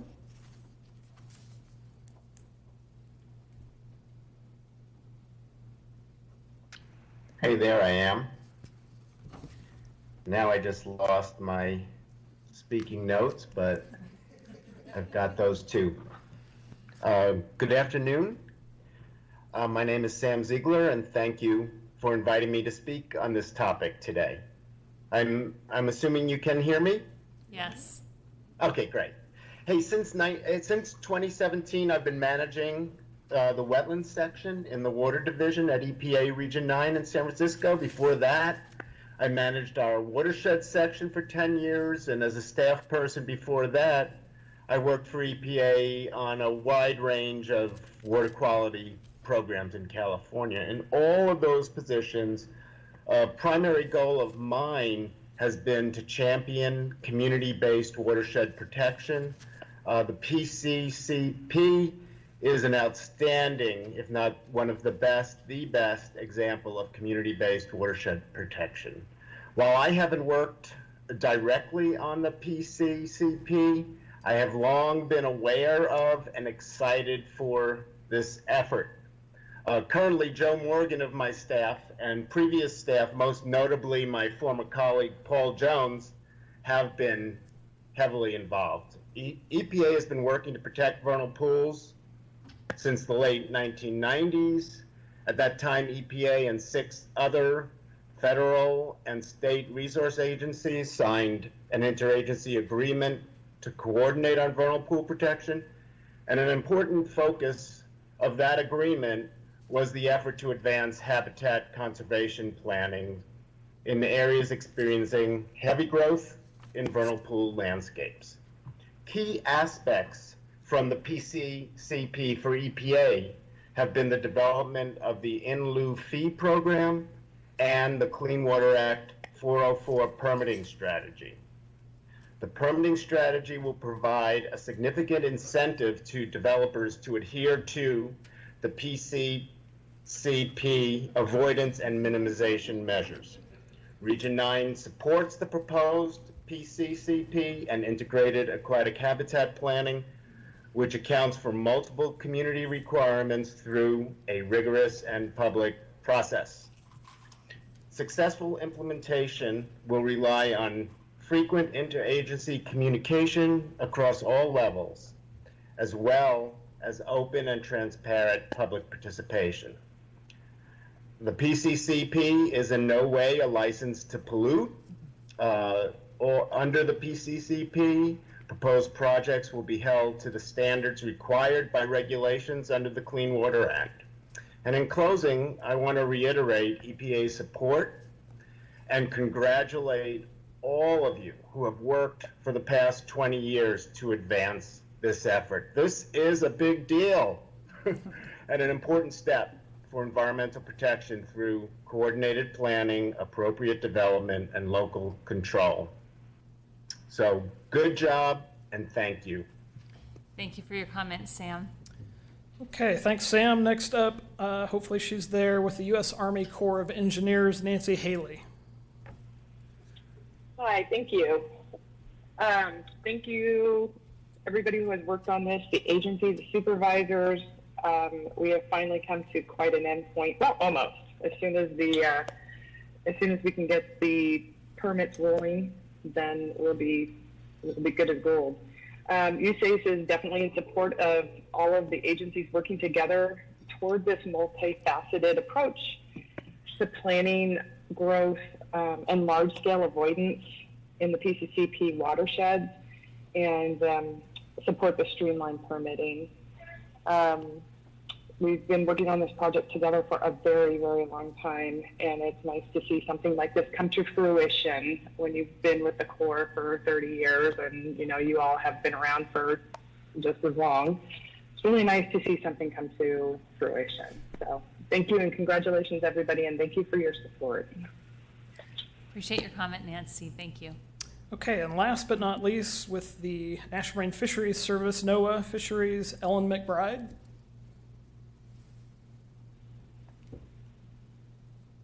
Yes, I'm here. Can you all hear me? Yes, we can. Thank you. Great. Good afternoon, everyone and supervisors. It is a real pleasure to be here. I'm the Sacramento River Basin Branch Chief at the National Marine Fisheries Service.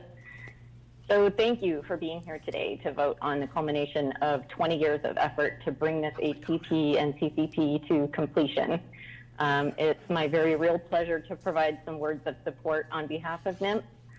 I started working on this plan 10 years ago as the senior staff biologist at the U.S. Fish and Wildlife Service Sacramento Field Office, where I got to know the plan extremely well and collaborated with county staff to hone the HCP, including the new hurdle of incorporating the Corps' permitting requirements. We hammered out robust conservation approaches and negotiated beneficial biological paths forward that would also meet the needs of the permittees.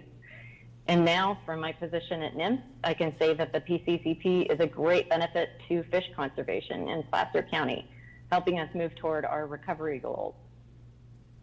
This plan has had impressive engagement from the applicants, the permitting entities, and signatories, as well as stakeholder groups. Tremendous effort on behalf of the county has been put forward over the years to keep all the stakeholder groups well informed, encouraging their full participation in the process. I want to thank the county staff, who were always ready to work through issues, answer questions, and provide a new draft to review. And I want to thank Greg McKenzie and Lauren Clark for their tireless efforts to always bridge possible gaps in communication to keep the plan moving forward, and for having dogged determination to make this plan work for the benefit of all. And finally, I give special thanks to Supervisors Wygant and Euler, who always asked the tough questions about the plan, but firmly believed in its potential to deliver both conservation and developer benefits. NIMS is in full support of the Placer County Conservation Plan. Thank you. Thank you very much for your comments. And with that, I will turn it back over to you. I will ask all the state and federal agencies to stay online in case you all have questions. But I will wrap up and request that you consider the testimony received today, the findings in the staff report, the CEQA findings and findings of fact, statement of overriding consideration, the responses to comments, the 8 items included for your consideration today, and the public testimony that you will receive. And we request your approval of the Placer County Conservation Program. Thank you, Greg, very much. All right, we'll open the public hearing. And let's see if we have any questions first. Supervisor Holmes? Yeah, thank you. This is another historic moment in Placer County history. I've been involved since actually before I got elected, because I remember sitting in here before I was elected and this project came up. And so I've been kind of on the sidelines, but been kept apprised of what was going on. The best thing that I did when we had to appoint someone to help Supervisor Wygant was this point Supervisor Euler, because I knew he had the bandwidth to help this guy. Basically, that's what. But it's Lauren and Greg, just a tremendous job working with all these, and the high praise that we got from federal and state staff. The one question, I'm not sure about the Placer Conservation Authority. Has that been formed? Yes, sir. Your board considered the Joint Power Agency formation, I believe, back in January of 2020. So the Joint Power Agency was approved by your board. It was subsequently approved by the City of Lincoln. County Council then subsequently filed the papers, the correct papers, with the Secretary of State's office and others. And so the Joint Power Agency is in place. We actually need to get our first meeting scheduled before the state and federal agencies issue permits. And what's the makeup of the Placer Conservation Authority? So currently we have 2 Board of Supervisor members, Supervisor Wygant, Supervisor Euler. We also have an alternate member, being Supervisor Gore, on the JPA, and then 1 member from the City of Lincoln. Okay, thank you. Thank you, Greg. Other questions from supervisors? No, all right. So we will go ahead and open the public hearing for public comment, and we'll start with folks in person. So go ahead, Mr. LaDuca. Nice to see you in person. Madam Chair, members of the board, Marcus LaDuca, 3200 Douglas Boulevard. As a member of the Biological Working Group Stakeholders Group for nearly 16 years, starting in early 2004, and having attended the previous 2 years of meetings, I could tell you it's been a long, long road, or as the Grateful Dead would say, what a long, strange trip it's been. To tell you how long ago we started this, Mr. Wygant at that time had no gray hairs on his head, and I simply had hairs on my head. I would like to first express my thanks to your staff and your consultant team, particularly Lauren Clark, Jennifer Bayous, and of course Greg McKenzie. As one of the members of the stakeholders group, and I represented landowners in the North State BIA, I was one of those folks who read every page of every document that they gave us, no matter how many versions, and gave them lots of comments and basically drove them crazy. But at the end of that 19-year process, you have, with the other members of the stakeholder working group in the audience today, here arm in arm, including Terry Davis and I, who went at each other sometimes with staff just sort of serving as observers and trying to mediate our disputes. But what you have before you today is a legacy project. We talk about long-range planning. This isn't something that's going to have an effect in 25 years and just in 50 years, the permit term. But generations from now, our great-great-great-grandchildren are going to be thankful for what that 19 years of effort of this board, your predecessors, your staff, and your consultant team that put in all the work to preserve and keep this county special. And again, your staff went way above and beyond. This is way beyond yeoman's effort. This was a labor of love. And they put up with all of us, and they worked with a lot of agencies that, as you've heard, this is something that's unprecedented in the United States.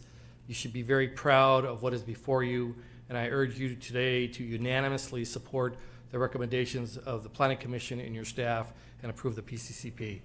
Thank you, Madam Chair. Thank you, Marcus. Next comment, please.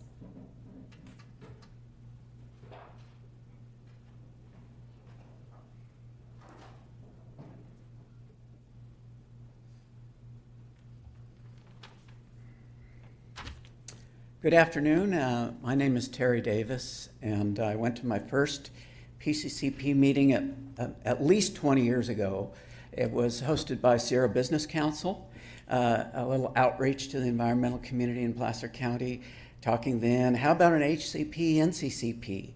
And I'm afraid they weren't received really well because we'd had this bad experience with the Natomas Basin, HCP, things went wrong, and but I was appointed to the Biological Working Group in the beginning, one of 2 environmental representatives. I represented the Sierra Club. And it certainly was interesting all these years. It was bumpy at times. I came in as a skeptic. That was the direction that I was really getting because a lot of criticism of HCPs as they existed at the time. But the PCCP evolved. It's amazing. Over time, I got to the point where, you know, I was a strong supporter or even a cheerleader. And I ended up going around to environmental community groups and answering questions by email and just trying to convince the environmental community, you know, that the PCCP really served our core values. Had to get it through their heads. And so it feels really personal to me, this whole process and just being here, even though I had a small role, only a small role. I think this is a proud day for the county, for sure. And this is a win-win for all interests. And win-wins are rare enough, but one that leaves a natural heritage of natural habitat for future generations in perpetuity. I mean, that's something. And I just want to thank people. I want to thank the ad hoc committee for sure. And Robert, I've known you since you were on the Planning Commission. That's been a while back, you know, but you always stood for balancing growth with protecting natural habitat. And, you know, you championed Placer Legacy, you championed the PCCP. A lot of people don't know that you were working on getting Sierra Nevada Conservancy going, when, you know, not on the radar screen of a lot of folks. But this is really fulfillment of your vision, and that's just great, and I thank you for that. And Kirk, you know, when you were appointed to the ad hoc committee and you were sold on the idea that this made good economic sense, I was just certain that we were unstoppable, you know, with you on there. And I tell you, I know that there were some interest groups that were really queasy, but they felt that with you on the ad hoc committee that their concerns were going to be heard. And I just think that was hugely important. So thank you. I want to thank Lauren Clark. What can you say about Lauren? I don't even think we'd be here if it wasn't for Lauren. Lauren was like an encyclopedia of the plan. He was just amazing. He had it all in his head. And he could explain any issue. You know, he'd get over problems and find solutions, which was terribly important. And he was trusted by everyone, trusted by all interests. So thank you, Lauren. And I want to thank Greg McKenzie. You know, I mean, he stepped in to this lead staff role. It was like seamless. He just took on the remaining issues, the loose ends, just took us right through it. And met with all the key interest groups, the MACs, everybody, and just kind of steered the ship into port. So thank you, Greg. I want to thank the wildlife agencies. You know, they kept requesting changes. I know it drove some people crazy, but I think it made the plan better, just kept making the plan better. That was the main thing. And finally, I want to thank the consultants who were also great all through. So with that, just thanks everyone. Glad we're here. Glad today has finally come. Thank you, Terry, and thank you for your participation in the process. Let's see, it looks like Joanne, come on up, and then after that, Bob, you can get yourself ready. It takes me longer than it used to. That's all right. We're happy that you're here.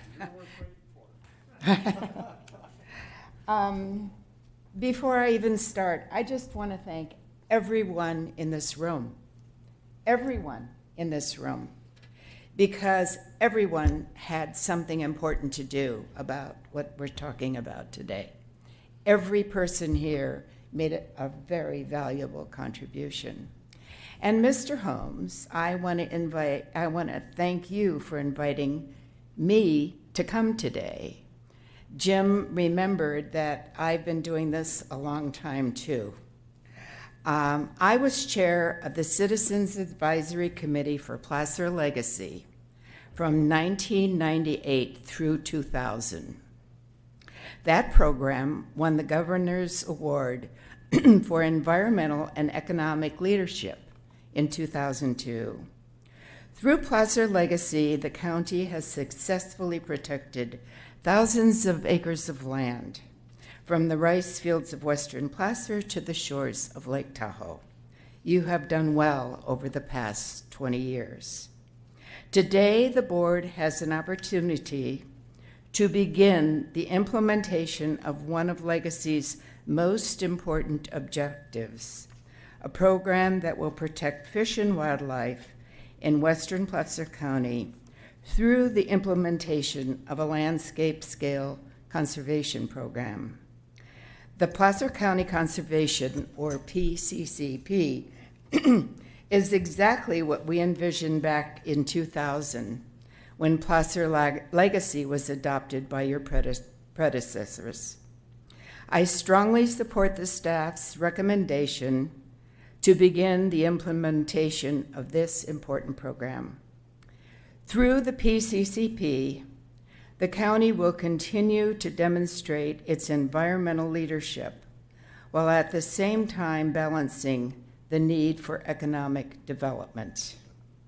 I want to thank the board for their leadership, especially Supervisors Euler and Robert Wygant, to help develop and guide this effort for the 13 years they've worked together. I look forward to the county's future success with Placer Legacy and the PCCP. Thank you so much. Thank you, Joanne, for being here. Appreciate your comment. Thank you.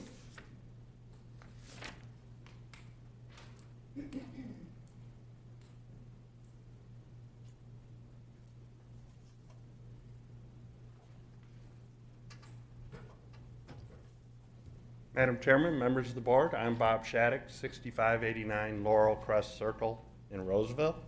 Here to support the proposed recommendations. If you move forward with these recommendations, I really believe this will be a major achievement for Placer County. But as somebody who's watched this process from the very beginning, and unlike the others, I was a small child at the time. I do want to take time, just as they did, to applaud the bold undertaking here. First of all, I want to applaud the tremendous amount of goodwill and good faith that was displayed by all sorts of people involved in this process all along the way. It's really been extraordinary. I do a lot of work throughout the region, and it's unprecedented. It was really, really a positive, constructive process. Also want to really thank and applaud the people who did the heavy lifting. Your staff did a tremendous job. The staffs of the agencies did a tremendous job. Actually writing this plan was very hard work. The quagmire of regulations they had to reconcile is absolutely unbelievable if you've never seen the mess or the charts. But it's just incredible. They really did a great job with the heavy lifting. But mostly, I want to applaud the sustained leadership that made this possible, and that's this board. And I got to tell you, this plan could have and should have failed at least a dozen times. I've never seen such stubborn leadership. This thing. Can I coach you on that in the future? Stubborn leadership? Yeah. But I mean this, but for that leadership, this process never had a chance. And so I do want to applaud that as well. And so I would recommend that you move forward with the adoption of the recommended actions so we can get on with timely implementation. We've waited a long time and we're ready to get going. Thank you. Thank you, Bob. Appreciate the comment. Anybody else in our chambers? Okay, do we have anybody on the line? Yes, we do. Good afternoon. Please state your name for the record and give your comments. Good afternoon. Please state your name for the record and give your comments. This is Jeff Darlington. Can you hear me? Yep, go ahead, Jeff. Great, thank you. Good afternoon, everyone. Thanks for having me on the phone today. My name is Jeff Darlington. I'm the Executive Director at Placer Land Trust, and I'm commenting on behalf of Placer Land Trust to express our strong support for the county's adoption of the Placer County Conservation Program and the associated actions before you today. The PCCP is the result of a very well-designed and implemented planning process with over a decade of community involvement and input, as well as expert economic conservation advice. Thousands of hours of input from private citizens, as we've heard, real estate developers, business leaders, conservation leaders, various government agencies, have together resulted in a very comprehensive plan that will benefit our county for decades through balanced growth and conservation. Placer Land Trust is very pleased that the PCCP will continue the practice of achieving land conservation only in cooperation with willing landowners. I want to commend the county and thank everyone who's put in so much work on the program, and thanks in particular to Supervisor Robert Wygant for bringing this plan forward to where it is today.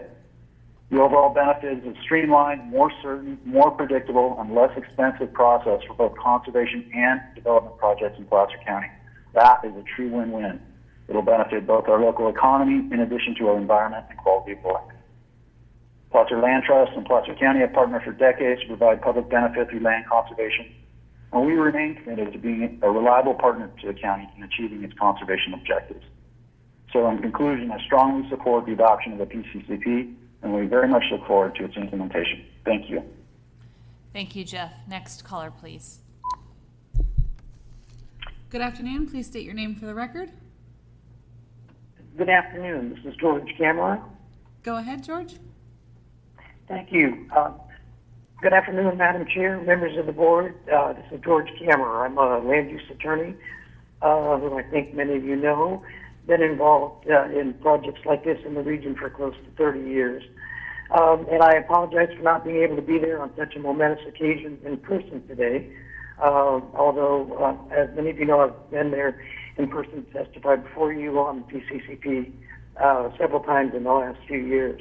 I just want to provide a very short statement because you've had so many great, gracious members already testify today. And just to let you know that we're providing comments here today on behalf of the Lincoln Village 3 Landowners Association that are the ones that have holdings in the Lincoln Village 3 area of the city of Lincoln, encompassing about 2,040 acres. We've been involved in the process for about 15 of the last 19 or 20 years, not as long as many that you've heard today, but certainly long enough to get a very good understanding of the process. And we wanted to just simply say to you that the PCCP has evolved tremendously over that time frame. Our clients were not highly enthusiastic about it in the beginning, but it has come quite a long ways. It's turned into a very thoughtful, comprehensive, and we think biologically and financially viable mechanism to effectively and efficiently offset the impacts to covered species, waters of the U.S. and wetlands, other habitats, and open space in general. And we'll do so in a much more efficient manner and hopefully a much more expedient manner than the prior project-by-project review that landowners have had to go through for many years up to this point in Placer County.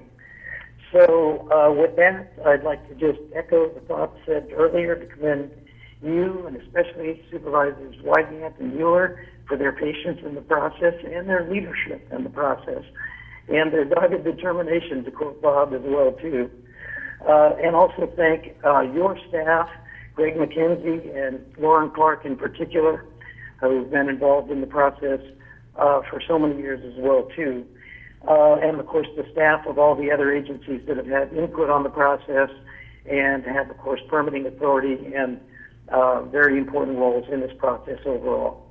And with that, I'd like to just say that the Village 3 Landowners Association requests that the Board of Supervisors today please approve and adopt the PCCP in its current form. We think it is quite a milestone. It is extremely unique and incorporates all of the aspects that you've heard from so many other speakers about to make it a very special, one-of-a-kind conservation program on the cutting edge of anything being done anywhere in the United States. So we ask for your support and approval today. Thank you. Thank you, George. Next caller, please. Good afternoon. Please state your name for the record and give your comments. This is Jeff Short with the North State BIA, calling in support of the PCCP's adoption. I'll try to keep it short. I think that many of the other Commenters have already hit all the highlights, so I just want to note the diversity of support for this concept, as you know, the developers and builders that we represent, because of how it'll streamline development within the county, to the way it more holistically takes into account environmental concerns for their protection. It's good for everyone all around. So just wanted to reiterate our support and urge your adoption. Thank you. Thank you. Next caller, please. Good afternoon. Please state your name for the record and give your comments. Good afternoon, caller. Please state your name for the record and give your comments. Hello? Yes, go ahead. You can hear me? Yes. Sorry, I didn't know I was in the queue. No. Good afternoon. This is Larry Welch. I'm a 30-year resident of Placer County, a member of the Placer Community Foundation Board of Directors, and a prior member of the Placer Land Trust Board of Directors. And I was also privileged to be one of the original members of the Placer Legacy Citizens Advisory Committee. I'm excited to be here today to have my full support to adopting the Placer County Conservation Program as submitted to the board. For the past 30 years, I have witnessed and experienced firsthand the many challenges associated with achieving quality economic development while preserving open space and ag land in our county. Based on my experiences as a business leader and as a passionate community volunteer, it's my strong belief that adopting the PCCP is a once-in-a-generation, truly a once-in-a-lifetime opportunity to achieve both significant economic and environmental benefits for all citizens of Placer County, both now and forever. To me, today's choice is clear. Adopt the PCCP and ensure our county is guided by a thoughtful, long-term regional plan, a plan that provides for responsible growth and protects tens of thousands of acres of open space and agricultural land, or continue with our current approaches to development and preservation and hope that somehow we end up with equal or better outcomes than we would have by following a carefully crafted Placer County Conservation Program. So in closing, I thank everyone. I won't repeat all the names for all of the hard work over the last 20 years, and I ask you to vote today to approve and adopt the PCCP as presented to the board.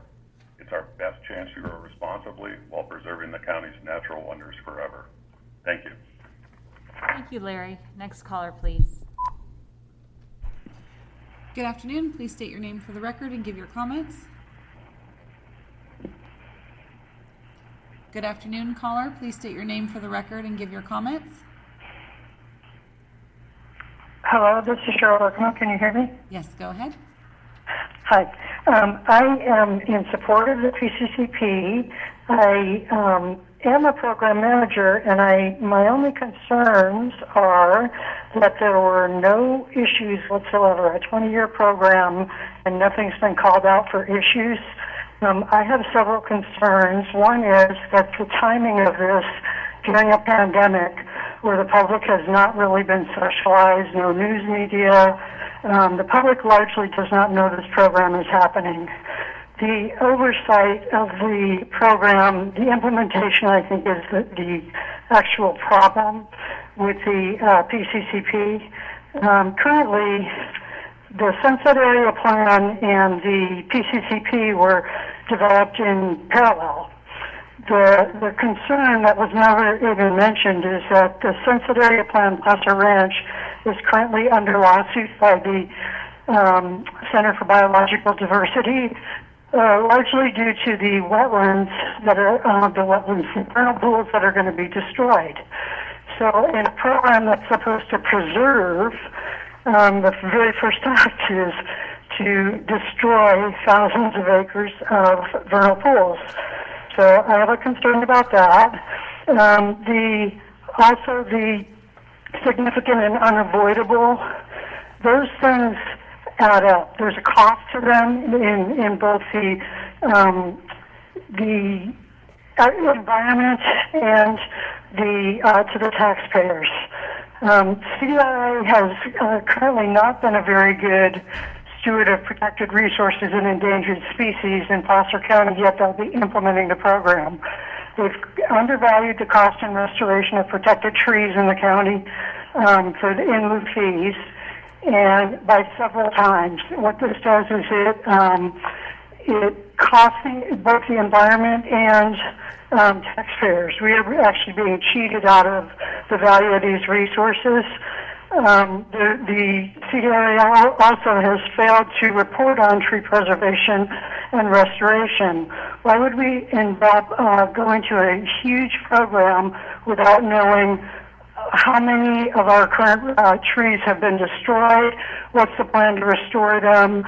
Thousands of acres of trees. I've seen it happen time and time again in projects, and so the concern is, where is the mechanism, the committee that's supposed to oversee the citizens committee? That should be in place prior to anything being accepted. We always say that we're going to do that, but yet there's no mechanism in place. 20 years in the making, it seems like we could have all the wonderful people that have worked on this as part of a citizens committee to manage some of the implementation on this. I also think that the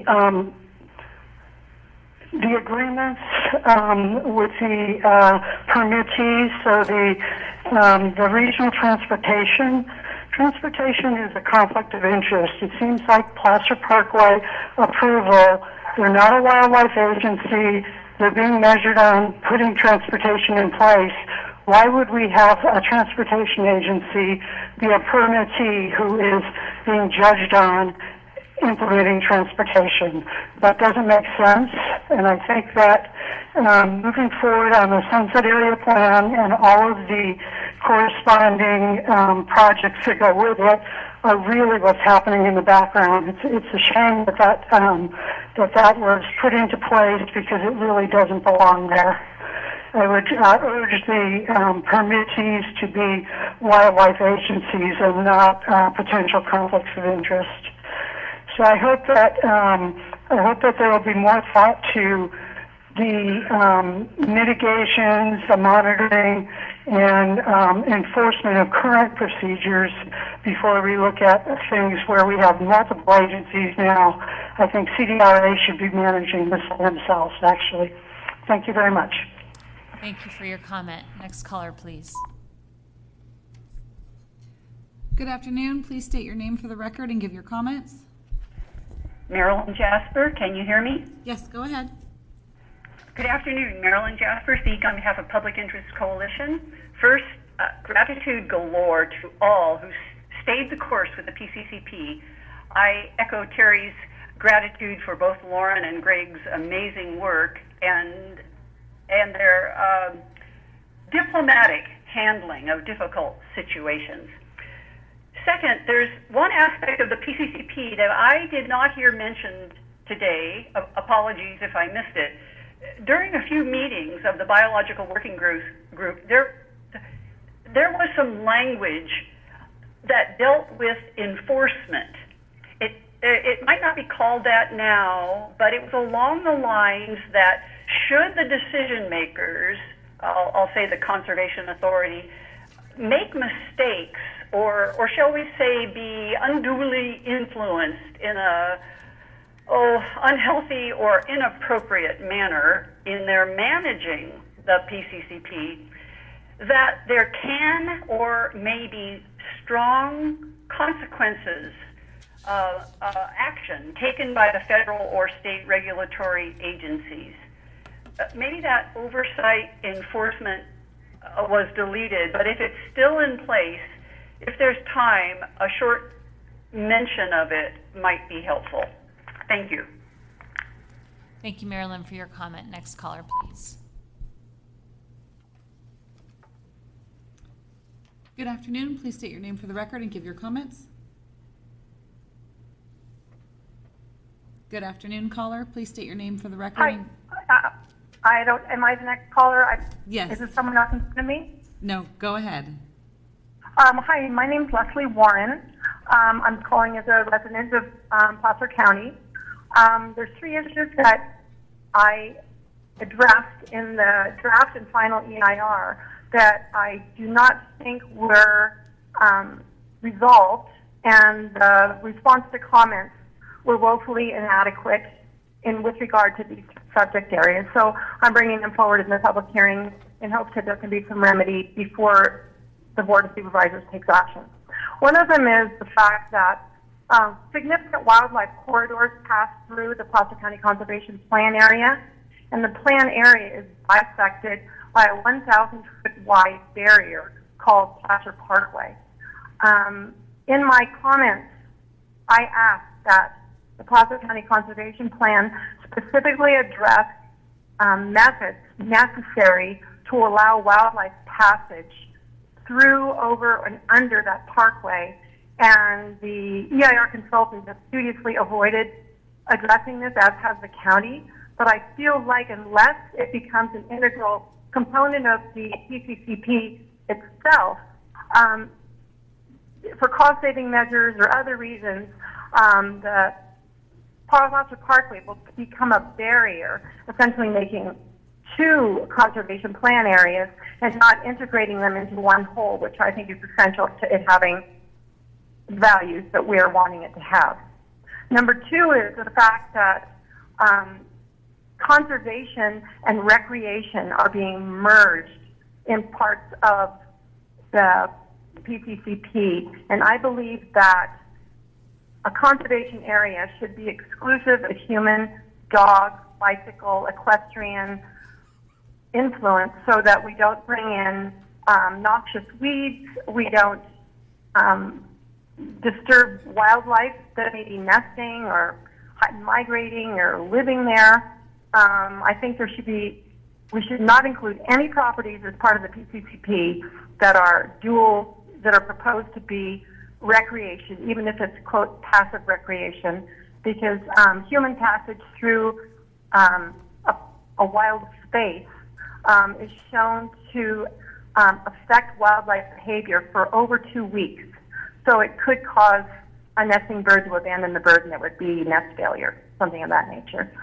That was another issue inadequately addressed in the comments, in the response to comments.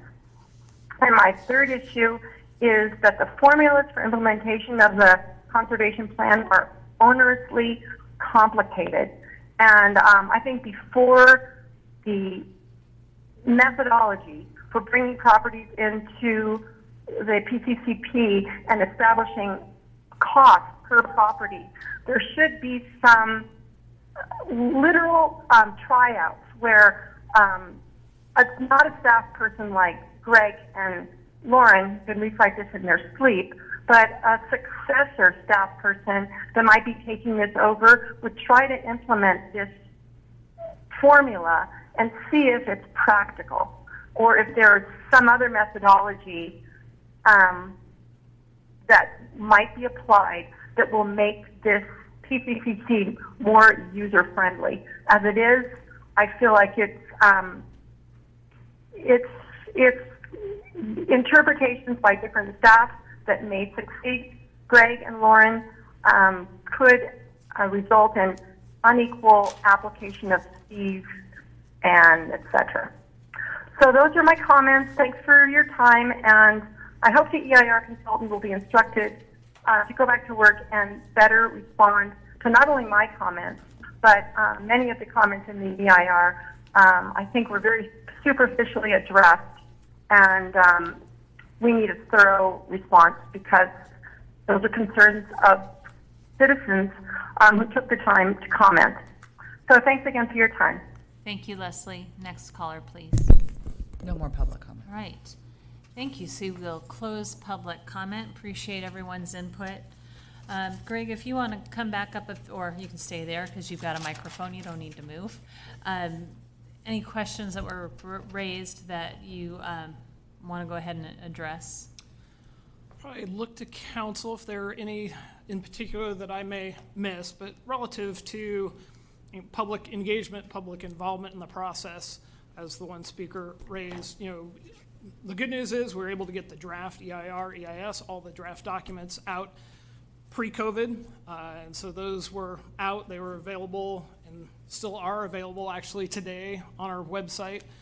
So all the draft documents were there. They've been there for over a year. Our public engagement over the years, and including the last couple of years were on the slides provided, and so we went through great lengths to ensure that the public was engaged, in addition to the biological working group, who brought in interests from the Sierra Club, from Sierra Foothill Audubon Society, from the Placer Land Trust, from the development community you heard from. And so that process, 19 years worth of public engagement, leads us here to today. Unfortunately, yes, we are separated from the public to some degree. Good news is today we're actually able to have some in the hearing room, so I think that was positive. Relative to bringing properties into the future reserve system, that is a process. Hopefully the state and federal agencies are still online if you have any questions, but hotly debated, very difficult negotiations to get through as to how we are going to bring properties in, how those are going to be approved. It's not simply just acquiring a piece of property. Even the two properties we've brought in as jumpstart properties have been through the state and federal agencies for review and approval as being consistent with the conservation program. Both of those came forward to your board as well for approval, such that we could bring them in, acquire them, and bring them into the reserve system. Ultimately, whether it's issues of recreation or issues of transportation and the effects of those things on these properties, we have to acquire those properties such that they advance the goals of the program and the species. They just can't serve our needs. They have to serve the needs of the conservation program, meet the species goals and objectives at the end of the day. And so the state and federal agencies, although they are giving us authority to extend our permits to public and private projects, they still have a role to play in the process. And so that leads me to the last point, which is relative to enforcement that has been taken into consideration. And again, the state and federal agencies are not divorcing themselves of this process. We're required to report to them on wetlands, report to them on endangered species, report to them on how we're doing relative to our take limits. We're required to report to them on getting ahead and staying ahead of effects. So lots of reporting to do. If we fall behind, if we fall out of compliance, they still have the ability to revoke those state and federal permits. So with that, I'll leave it there. Look to council if I missed anything that she wanted me to address or that she'd like to address, or that we have Chris Beal from the Resources Law Group here as well, who's counsel to the PCCP. Thank you, Greg. No, I think Greg's got it all. Just to touch briefly on Ms. Warren's 3 issues, I would point to the record, pages 967 through page 971, which in fact does respond to each one of her issues. In rereading this again, it's my opinion that these are adequate responses for the environmental record. While there may be disagreement on the response, it doesn't mean that it isn't adequate, and I do find it adequate. Thank you very much. All right, and you know, I do have one clarification. Clarification, is that the correct word? It's 4 o'clock. So the question about conservation and recreation, would you address that for us? Certainly, and the agencies are on board, and you know, the question may be best addressed from the perspective of why is recreation addressed by the PCCP? It's addressed because of our experiences with recreation and Hidden Falls. State and federal agencies have been out to Hidden Falls. They've seen how Hidden Falls operates. Hidden Falls is a jumpstart property for the purposes of the PCP. If we want to count it at the end of the day, we have to negotiate a management plan. We have to address recreation. We have to record a conservation easement on those portions of the property that meet the species goals and objectives. We have to be able to show that that property furthers those objectives. So recreation is addressed 2 ways in the program. One is recreation on reserve system lands, those lands that we bring into the reserve system.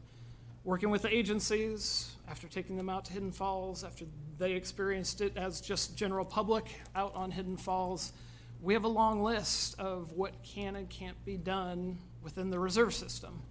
We have to negotiate that management plan to address those issues of, well, what if recreation is going to occur? Out of a 47,300 acre reserve system at the end of 50 years, on the reserve system is allowed 50 acres. So if you do the math on what that 50 acres is out of 47,000 acres, it's a very small percentage of where recreation will be allowed. We have other trails and other lands in the county. Another Jumpstart property, the Harvey-Go-Bear River property that Placer Land Trust owns. Not open to the public today, has trails on it. They may not allow for recreation on it in the future. If they do, if it comes into the reserve system, subject to a management plan, subject to conservation easement, and it must further those goals and objectives. We did include recreation as a covered activities within the program. And that recognizes the fact that recreation will occur with or without the conservation program. If we didn't adopt the PCCP, if it wasn't permitted, I would suspect that recreation trails would continue on in the county with or without the conservation program. So we have strict limits on how much we can cover, avoidance, minimization, mitigation measures. If you're going to build a trail, where do you build it? How do you avoid wetlands? How do you avoid the stream system? How do we make sure we don't impact species? So there's probably more in the plan than we had anticipated because of the agency's experience around the state and wanting to make sure that recreation didn't go at the detriment of the conservation of species and habitat. Thank you, Greg. And then one other question. You already touched on the issue of enforcement from the agencies and the reporting that that PCCP and the administrator will have to do, have to report to those agencies. As far as the question about the Citizens Oversight Committee, would you please address that? Yes, so the Joint Power Agency has within its formation, and the PCCP has within it, the Habitat Conservation Plan, Natural Communities Conservation, a requirement for a Citizens Advisory Committee.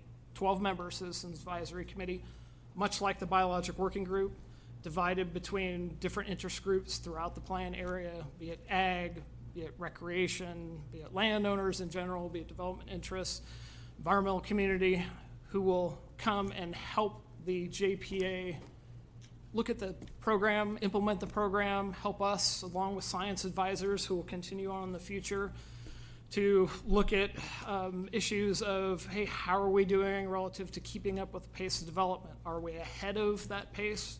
Are we trending towards falling behind? But at the end of the day, that Citizens Advisory Committee pops up as one of many objectives in the first couple of years of things we actually need to get done. First, we need to have a meeting of the JPA. That's the first step. I'm sure that Citizens Advisory will start soon thereafter in terms of getting it formed. It may take some time to bring people on board. So. Thank you very much. I appreciate the response to the questions that were brought to the from the public and you responding. Supervisor Gustafson. I don't have any questions, but I thought, being the newest member of the board, I would go first so that those who really have the legacy can add some concluding remarks. And rebut. And rebut what I say? Oh, you don't know what I'm going to say? As long as we give them a timeline. Yeah, yeah. Time limit. I really feel the need to acknowledge on behalf of the citizens of Placer County all the work and vision and leadership and commitment and dedication that has gone into this for these years. Sitting on the outside of the board and watching this discussion and being from a little higher up the hill, not really understanding the significance. Sitting in this seat now, I really do. And I'm so thankful for the leadership of Robert and Kirk on this effort. It's tremendous effort. I was able a number of years ago to serve on a statewide commission that worked on the Marine Life Protection Act, and where we preserved huge areas of the coast for fisheries. And that had the full support of the Packard Foundation, the state of California, bringing all the scientists together.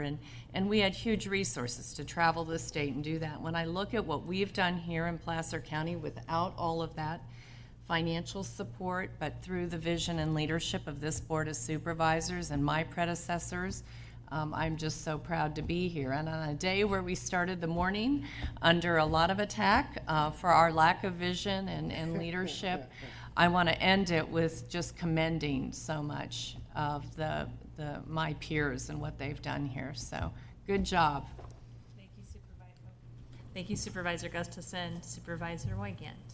I just, I'd be remiss not thanking some people. So certainly everybody in the room, huge amount of work and way far and above. But I want to especially thank some people who served me particularly well during some of my darker moments during this whole 20 years. And so it's not that others didn't contribute as much, at least with me. So the idea started with the Retreat Board of Supervisors back in 1997. Our planning director at the time, Fred Yeager, was burdened with assimilating all of the input that he got on that retreat and bringing back a work plan. One of the brilliant moments that he had for us was to turn all of this over to Lauren Clark, who was a person I kind of knew out there in the planning department, but a senior planner and a lot younger. And Fred gave Lauren complete autonomy and authority to run with the ball, but he did support him during some of the most difficult times, and there were many. There were a lot of people who thought we would fail for sure, and some who wanted us to, but we kept plugging away. So in the beginning, Fred also recommended that we would be very transparent and collaborative, and so some were smart enough to talk Joanne in with a bunch of lies to chairing the Citizens Advisory Committee, which had some incredibly diverse views on it. Terry was one of those developers. There were people on there who I know actually thought they didn't like each other until they started to work together for a couple of years. And Joanne did a just fabulous job of keeping that in motion. And what came out of that was the Placer Legacy policy that the board adopted readily in this really long string of 5-0 votes that were difficult. For years we had 5-0 votes. So I agree with Terry that I doubt we would have been successful without Lauren and his efforts and all the attributes he had. But one of the most amazing things is he has the audacity to retire young, and then Greg McKenzie comes along with different energy, different perspective, different skill sets, but he plugs into that perfectly transparent, that we didn't skip a beat. So then, in addition to that, I need to thank Tony LaBeouf, who was special counsel and tremendous help to me, and was never afraid to sit me down quietly in a room alone and describe for me some things I didn't want to hear. That happened more than once. So I'm sure he's smiling down upon us. And Chris Beal came to us very early on because of a recommendation from Tony that we needed to get outside counsel early as compared to late. And even though that was a big investment, without that advice, I think we might have failed. And then Chris, in and of himself, with his advice, was tremendous. And last but not least, I have to thank my colleague Kirk Euler, who, when he decided he wanted to come back here, of course, we talked about this, and he had done some tremendous review and study of it all and knew a lot of details. And I think Kirk had that healthy skepticism, and you are exactly right. He was great in offsetting and second-guessing me enough. But the worst part about all of that is at the end, we started completing each other's sentences. And that still keeps me awake at night. So if folks from the regulatory agencies are still on, all of you that testified were of critical and pivotal help. All of you, I think, had you not been there, we would not have succeeded. And then there are some others from the agencies, some of whom retired, some in Washington, D.C., who are not on. But they were also, it was a grand vision from the beginning, which is why it was a challenge, but I think it was also the reason why it stayed together. We finished up with at least as big a picture as we had hoped for, and so I'm just really pleased and needed to make those thank yous. I'll save all the stories for later. Okay, thank you. Supervisor Holmes. I just wanted to remind Supervisor Euler of a very tenuous moment we had, probably in 2007, when we had a colleague that his famous words were, "Somebody's ox is going to get gored." He kept bringing that up. And we almost lost it because one of our colleagues got confused, and it was a 3-2 vote to save it. And I remember you coming up to me and saying, "Thank you." Supervisor Euler. Yeah, I do have a question because I saw something in the presentation today that frankly causes me a little concern. And I want to make sure that this is cleared up if I'm going to vote for this. When did the purple become dark green? It's supposed to be purple. It's always been purple. Why are we dark green? Where did that...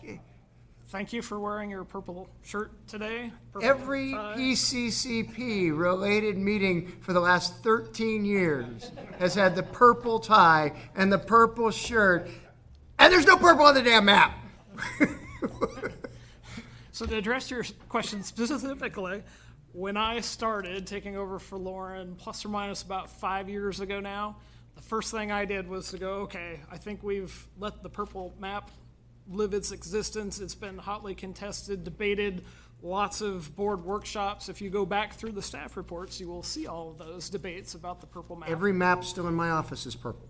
Every one. And so All right, it I'm was over it. time with final documents to make the shift. I'm over it. Okay. So Supervisor Holmes mentioned the infamous January 23rd, 2007 board meeting. If I knew then what I know now, I'd have said hell no. I don't second your motion, and I'm not going to serve on this committee. I do thank you for trusting me back then. It was, you had just come off of a reluctance a few meetings before to actually even appoint me to the board. So your confidence in appointing me to the ad hoc, I'm not sure if that was confidence or retribution. But you stuck with it anyway. And to Robert's point, I think we ultimately ended up making a good team, because as we talk about the Placer County Conservation Plan, I would frequently remind folks, yes, but it's the Placer County Development Plan. Because without the development, we don't have the conservation. So I just want to offer a few thanks as well. But first, I need to start by just saying a lot of people have said this is a visionary plan. And the combination of all of the permits is really what makes it that way. And it is that way because of Robert, pure and simple. And I can say that having lived through 13 years. There were so many times in this process where we were assured, if you just let off the aquatic species stuff, we could just be on our way. And Robert would have nothing of it. And every now and then, he'd get a little frustrated, and we'd have people like Marcus and Terry Davis, of all people. Terry, wasn't that long ago, I didn't smile when you came to the podium. I had a different look on my face. But the letter that you signed, along with the Audubon Society and AKT, and I forget who the fourth signatory was on that. It was some of the development interest. Was it Bob on behalf of the BIA? Was it on Lennar on behalf of Lennar? That's right. So the Audubon Society, the Sierra Club, and Lennar, the largest developer, and AKT, the largest landholder, all signed that letter reaffirming Robert's vision that this is only going to work if we fold in the aquatic species with all this. It's the only way we provide the relief that the development community wants. It's the only way we provide the meaningful conservation that the conservation community wants. And it was that vision that Robert had that saw us through 43 maps, some of which had 2 and 3 addendums to the maps. It was the vision that Robert had that saw us through some interesting meetings with Lincoln. Tom Cosgrove, God rest his soul, stood firm on behalf of what he thought was in Lincoln's best interest, and it made for some really interesting conversations with Tom and Primo back early on as we were working on those maps. And it was Robert's vision that ultimately got the agencies over what I think beyond the combination of the aquatic resources in this, beyond was their biggest concern, and that was Roseville. Roseville's lack of participation in this plan. Boy, we hit the skids for a little while. They were just so concerned because they just saw Roseville's a non-participating agency, and they're the growth city, and they're just going to run everything over. And it was Robert who was able to convince them that, no, our board has the fortitude to say this is our plan. We are going to implement this plan. And if you are not a member, a participating agency in this plan, I'm sorry, but future growth means you've got to participate with us or there won't be growth. And so finally help get the agencies to understand that ultimately this was in our control, and they placed their faith in us as we move forward, again, because of Robert's vision. So I want to say thank you to the people that I mentioned who did play such an important role. Warren was unbelievable in helping bring all of the parties together. There were numerous times where Robert and I were not necessarily on the best of terms over some things, and Warren could always see that and sense that and help us guide.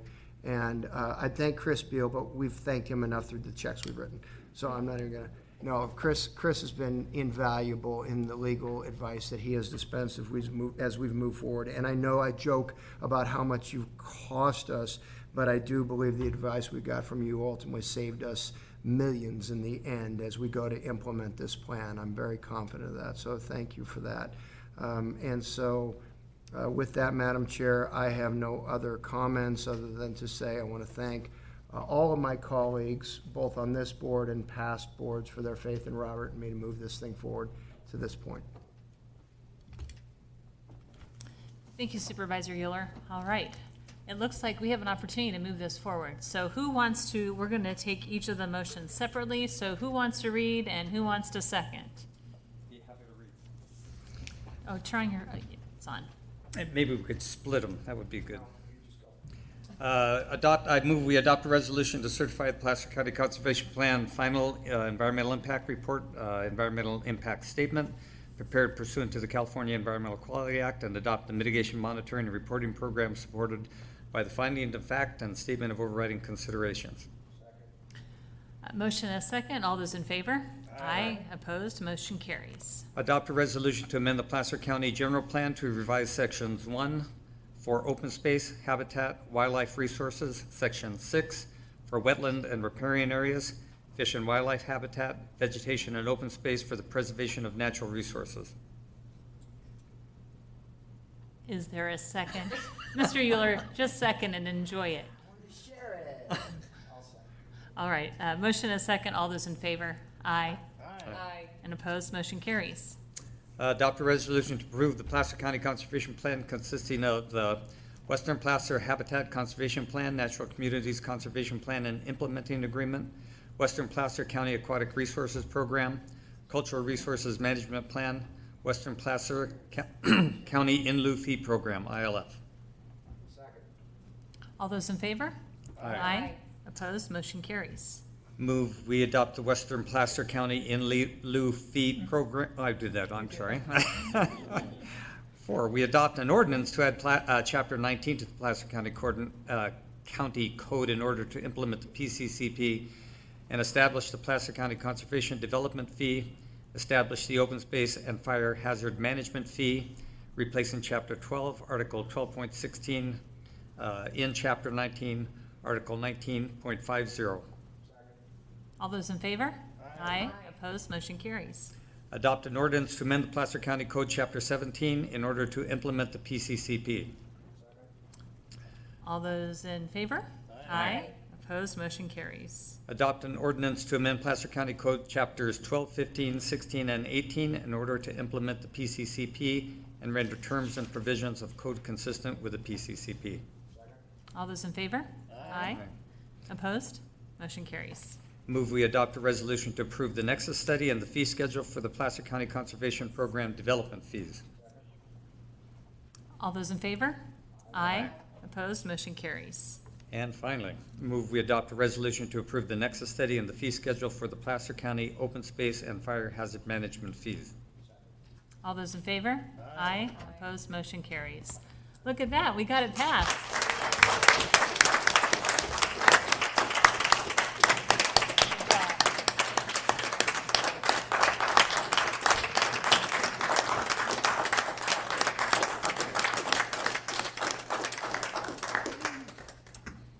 Thank you very much, gentlemen, and those of you who joined us online. We really appreciate all the hard work and the effort. I wish we were not finishing up additional meetings right now or additional items so that we could socially distance celebrate. But thank you all for being here. Thank you again for all of the hard work. Now there's more work to be done because now you've got to implement it. Yes, Greg? Yes, that was going to be my closing. Thank you. Is your mic on? Thank you to the board. Thank you to staff. Hopefully you can hear me, but I'll keep it short. This is not the end, it's the beginning. Implementation begins as soon as our local partners adopt and vote to move forward as well. So we have PCWA, Sparta, City of Lincoln, permitting by the state and federal agencies to go. So look forward to that. Looking forward to working with you all as we bring more and more forward. So thank you. Great. Thank you very much, Greg. All right. Congrats. Congratulations. Yes.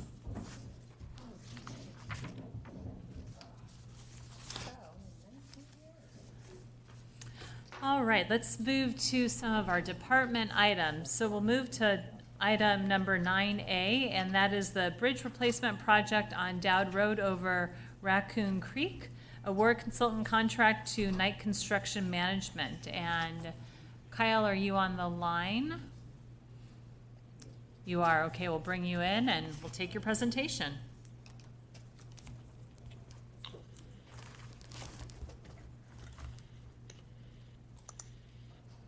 All right. Good afternoon, members of the board. I know it's been a long day for you, so I'll be brief.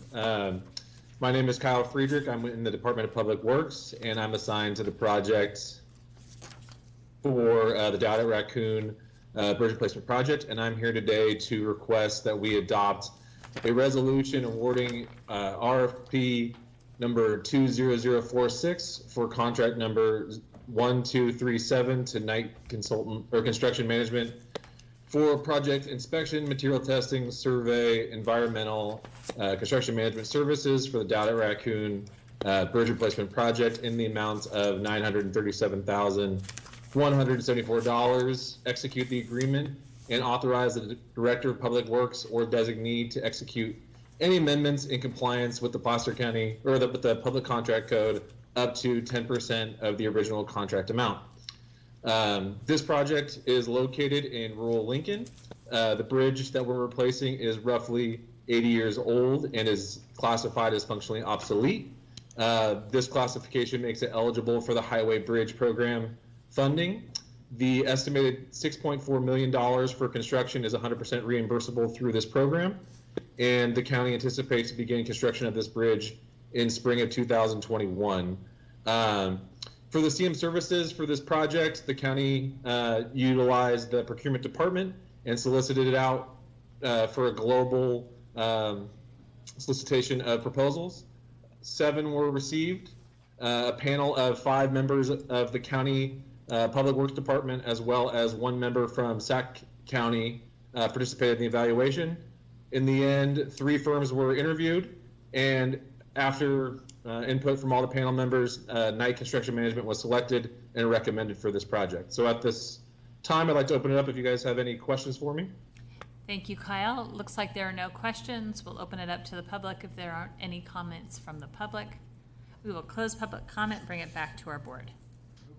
All right, motion by Holmes, second by Wygant. All those in favor? Aye. Opposed? Motion carries. Thank you, Kyle. Excellent. Thank you. Next is item 9B, French Meadows Forest Restoration Project, award multiple vendor contracts. Good afternoon, Brett. Hello, honorable board members and board chair and members. Sorry about that. Brett Story, Environmental Utilities. I'm here before your board today to propose that you approve the final 2 agreements for mechanical work on the French Meadows Forest Restoration Project for this calendar year. On January 28th this year, your board approved the modification number 3 to the supplemental project agreement with the U.S. Forest Service Tahoe National Forest that allows for this work to continue on federal lands. This is year 2 of 4. There was a last-minute change by one of the contractor bids. They actually requested to reduce the amount of work so as to ensure its completion. So I apologize. There were a couple of errors in the staff report. The title is fine and the motion are going to be fine, but in the background section, the staff negotiated an amount of $1,653,303 as opposed to $1,833,289. and for acreage of 429 rather than 496. To date this year, a total of $7,757,261 have been awarded in contracts, including the $1.653 million of this item. Access to the approximately $8 million is in secured funding available from multiple sources: the Forest Service CAL FIRE grant from several avenues, the Nature Conservancy grant, Middle Fork Project funds, and Sierra Nevada Conservancy grant, along with timber and biomass receipts. The grant funding for this project is budgeted in the Community Agency Support Appropriation for the adopted fiscal year 2021 budget. So today I would ask you to approve 2 awards for RFQ 20036 for the 2 project implementation agreements listed to perform mechanical thinning and biomass removal for the French Meadows Forest Restoration Project, and authorize the Director of Public Works or designee to execute the contracts and any cost increases in compliance with the Public Contract Code up to 10% of the individual contract amounts. A, Kevin Wentz, doing business as Wentz Logging, in the amount of $411,677 to perform mechanical thinning on 124 acres. And B, to CTL Forest Management, Inc., in the amount of $1,241,626 to perform mechanical thinning and biomass removal on 305 acres. And with that, I'll answer any questions. Thank you, Brett. Looks like there are no questions. We will open this up to the public. Any questions from public? And we'll bring it back to our board. Second. Motion by Supervisor Holmes, second by Supervisor Gustafson. All those in favor? Aye. Aye. Opposed? Motion carries. Thank you very much. Great job, Brett. Item 9C, which is Martis Valley Trail Project, permission to award and execute construction contract. Madam Chair, I have a quick question. Yes. I wanted to ask County Council. My husband helped design the trail. He was under contract before it was, the project was, before I was on the board. He is not involved with the contractor. Do I need to recuse on this? No, you do not. Okay, thank you. Hello? Yes, you are. We can hear your voice, so go ahead and you can begin. Yes, I'm Greg Kevaney. I'm with Placer County Tahoe Engineering Design. And I am here to present the action requested to authorize the Director of Public Works to award and execute a construction contract not to exceed $4 million to the lowest responsive and responsible bidder for the construction, bid number 20090 for Martis Valley Trail Segment 3B, and authorize the Director of Public Works or designee to execute any amendments in compliance with the Public Contract Code up to 10% of the original contract amount.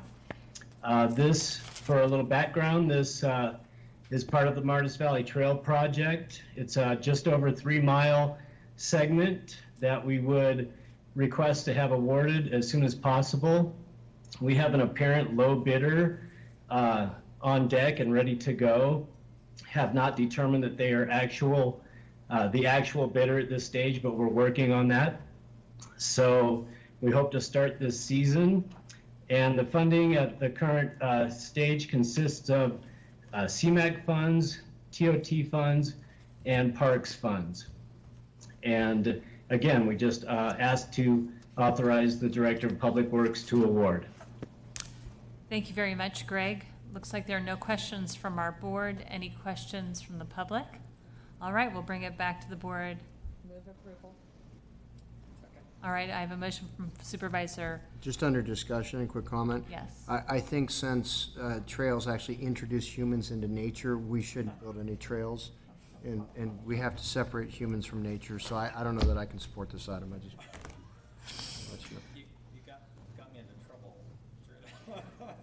All right, let's see. We have a motion by Supervisor Gustafson, second by, who was that? Supervisor Wygant? You're okay with having trails? All right, a motion and second. All those in favor? Aye. And opposed? All right, motion carries. Thank you very much, Greg.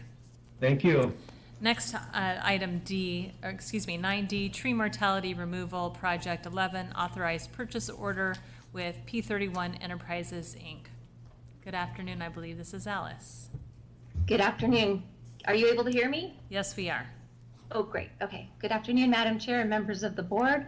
I'm Alice Atherton, Associate Civil Engineer in the Department of Public Works.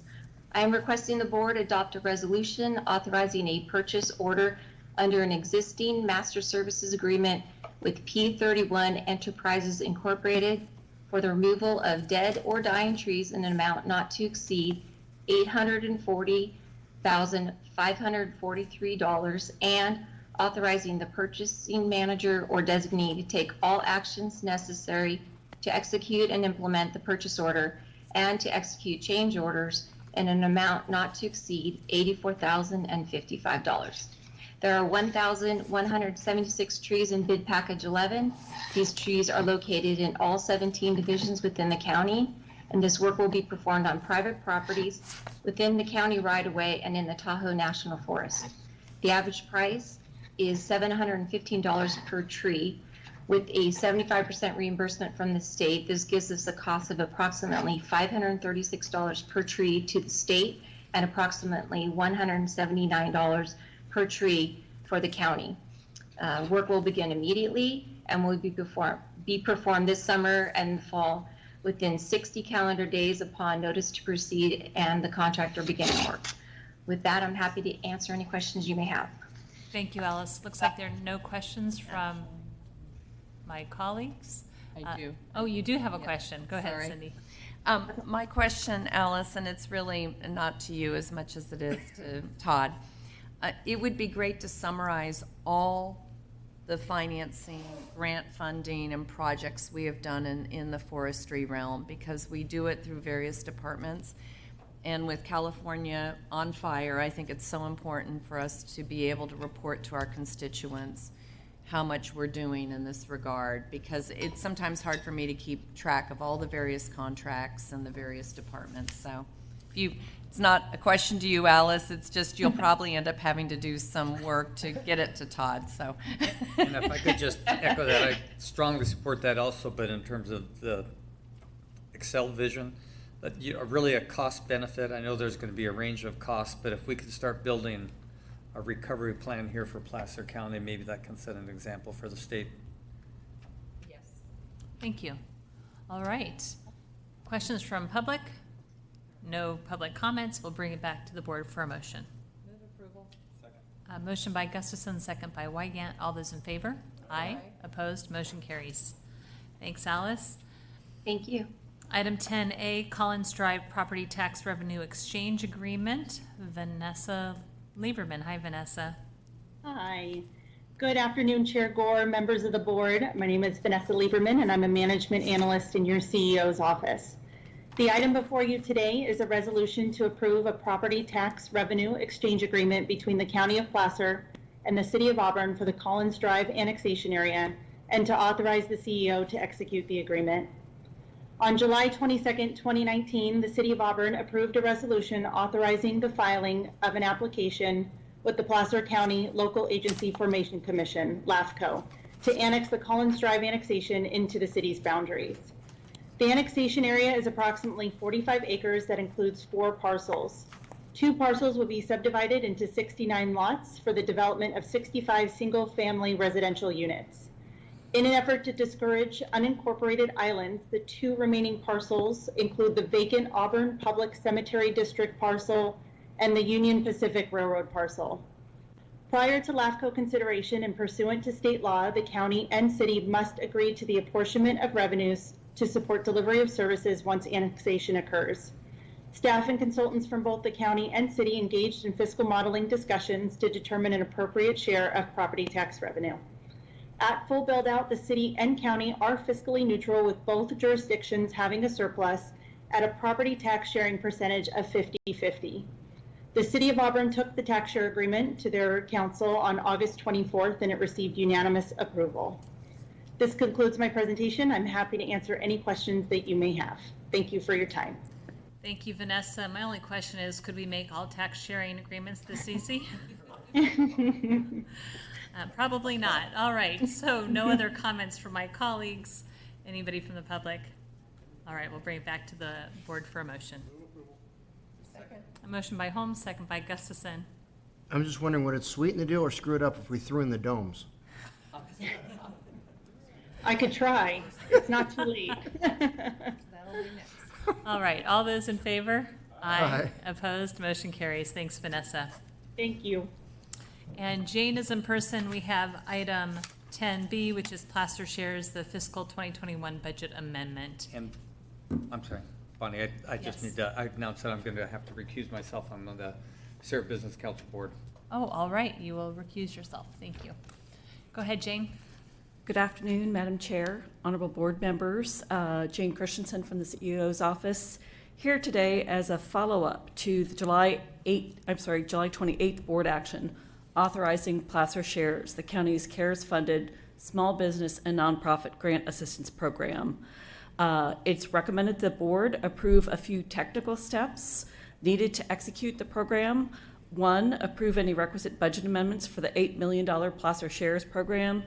Two, authorize the transfer of $8 million of county CARES funding to the Sierra Business Council, the county's third-party administrator. And three, authorize the county executive officer and or his designee to enter a sub-recipient agreement with SBC for disbursement of the Placer Shares grant program. Happy to answer any questions. Again, these are technical steps to follow up on your previously approved action.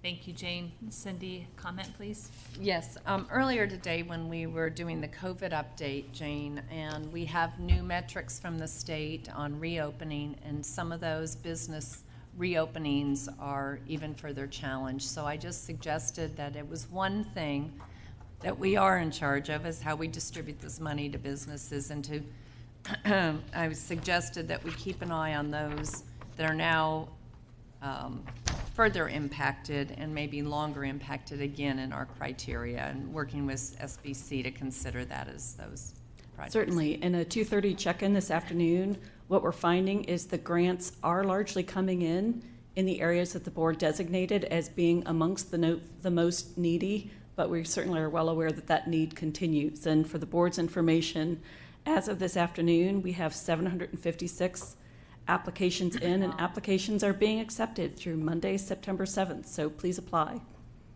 Thank you, Jane. Thanks, Jane. And I would guess that the list that, we just talked about is the list that we prioritized, right? Okay, that's helpful. Okay, no other questions from my colleagues. Any questions from the public? We'll bring it back to the board for a motion. Move approval. Motion by Supervisor Gustafson, second by Holmes. All those in favor? Roll call, please. Yes. Holmes? Wygant recused. Euler? Aye. Gustafson? Aye. Gore? Aye. Thank you, Jane. Thank you. All right. Last item of business is closed session. County Council?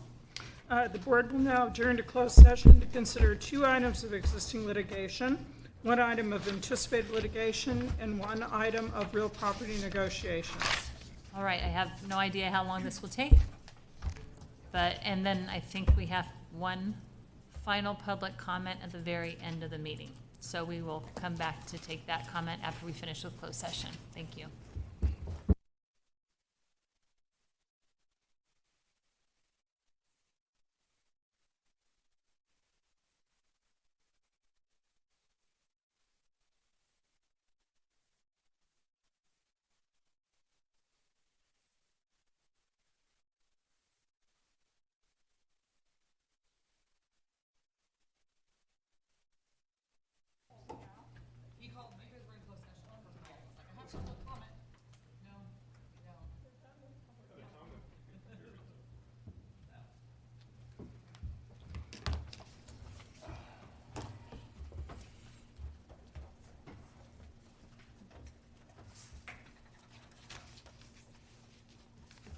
And we're back from closed session, and I will have County Council report out.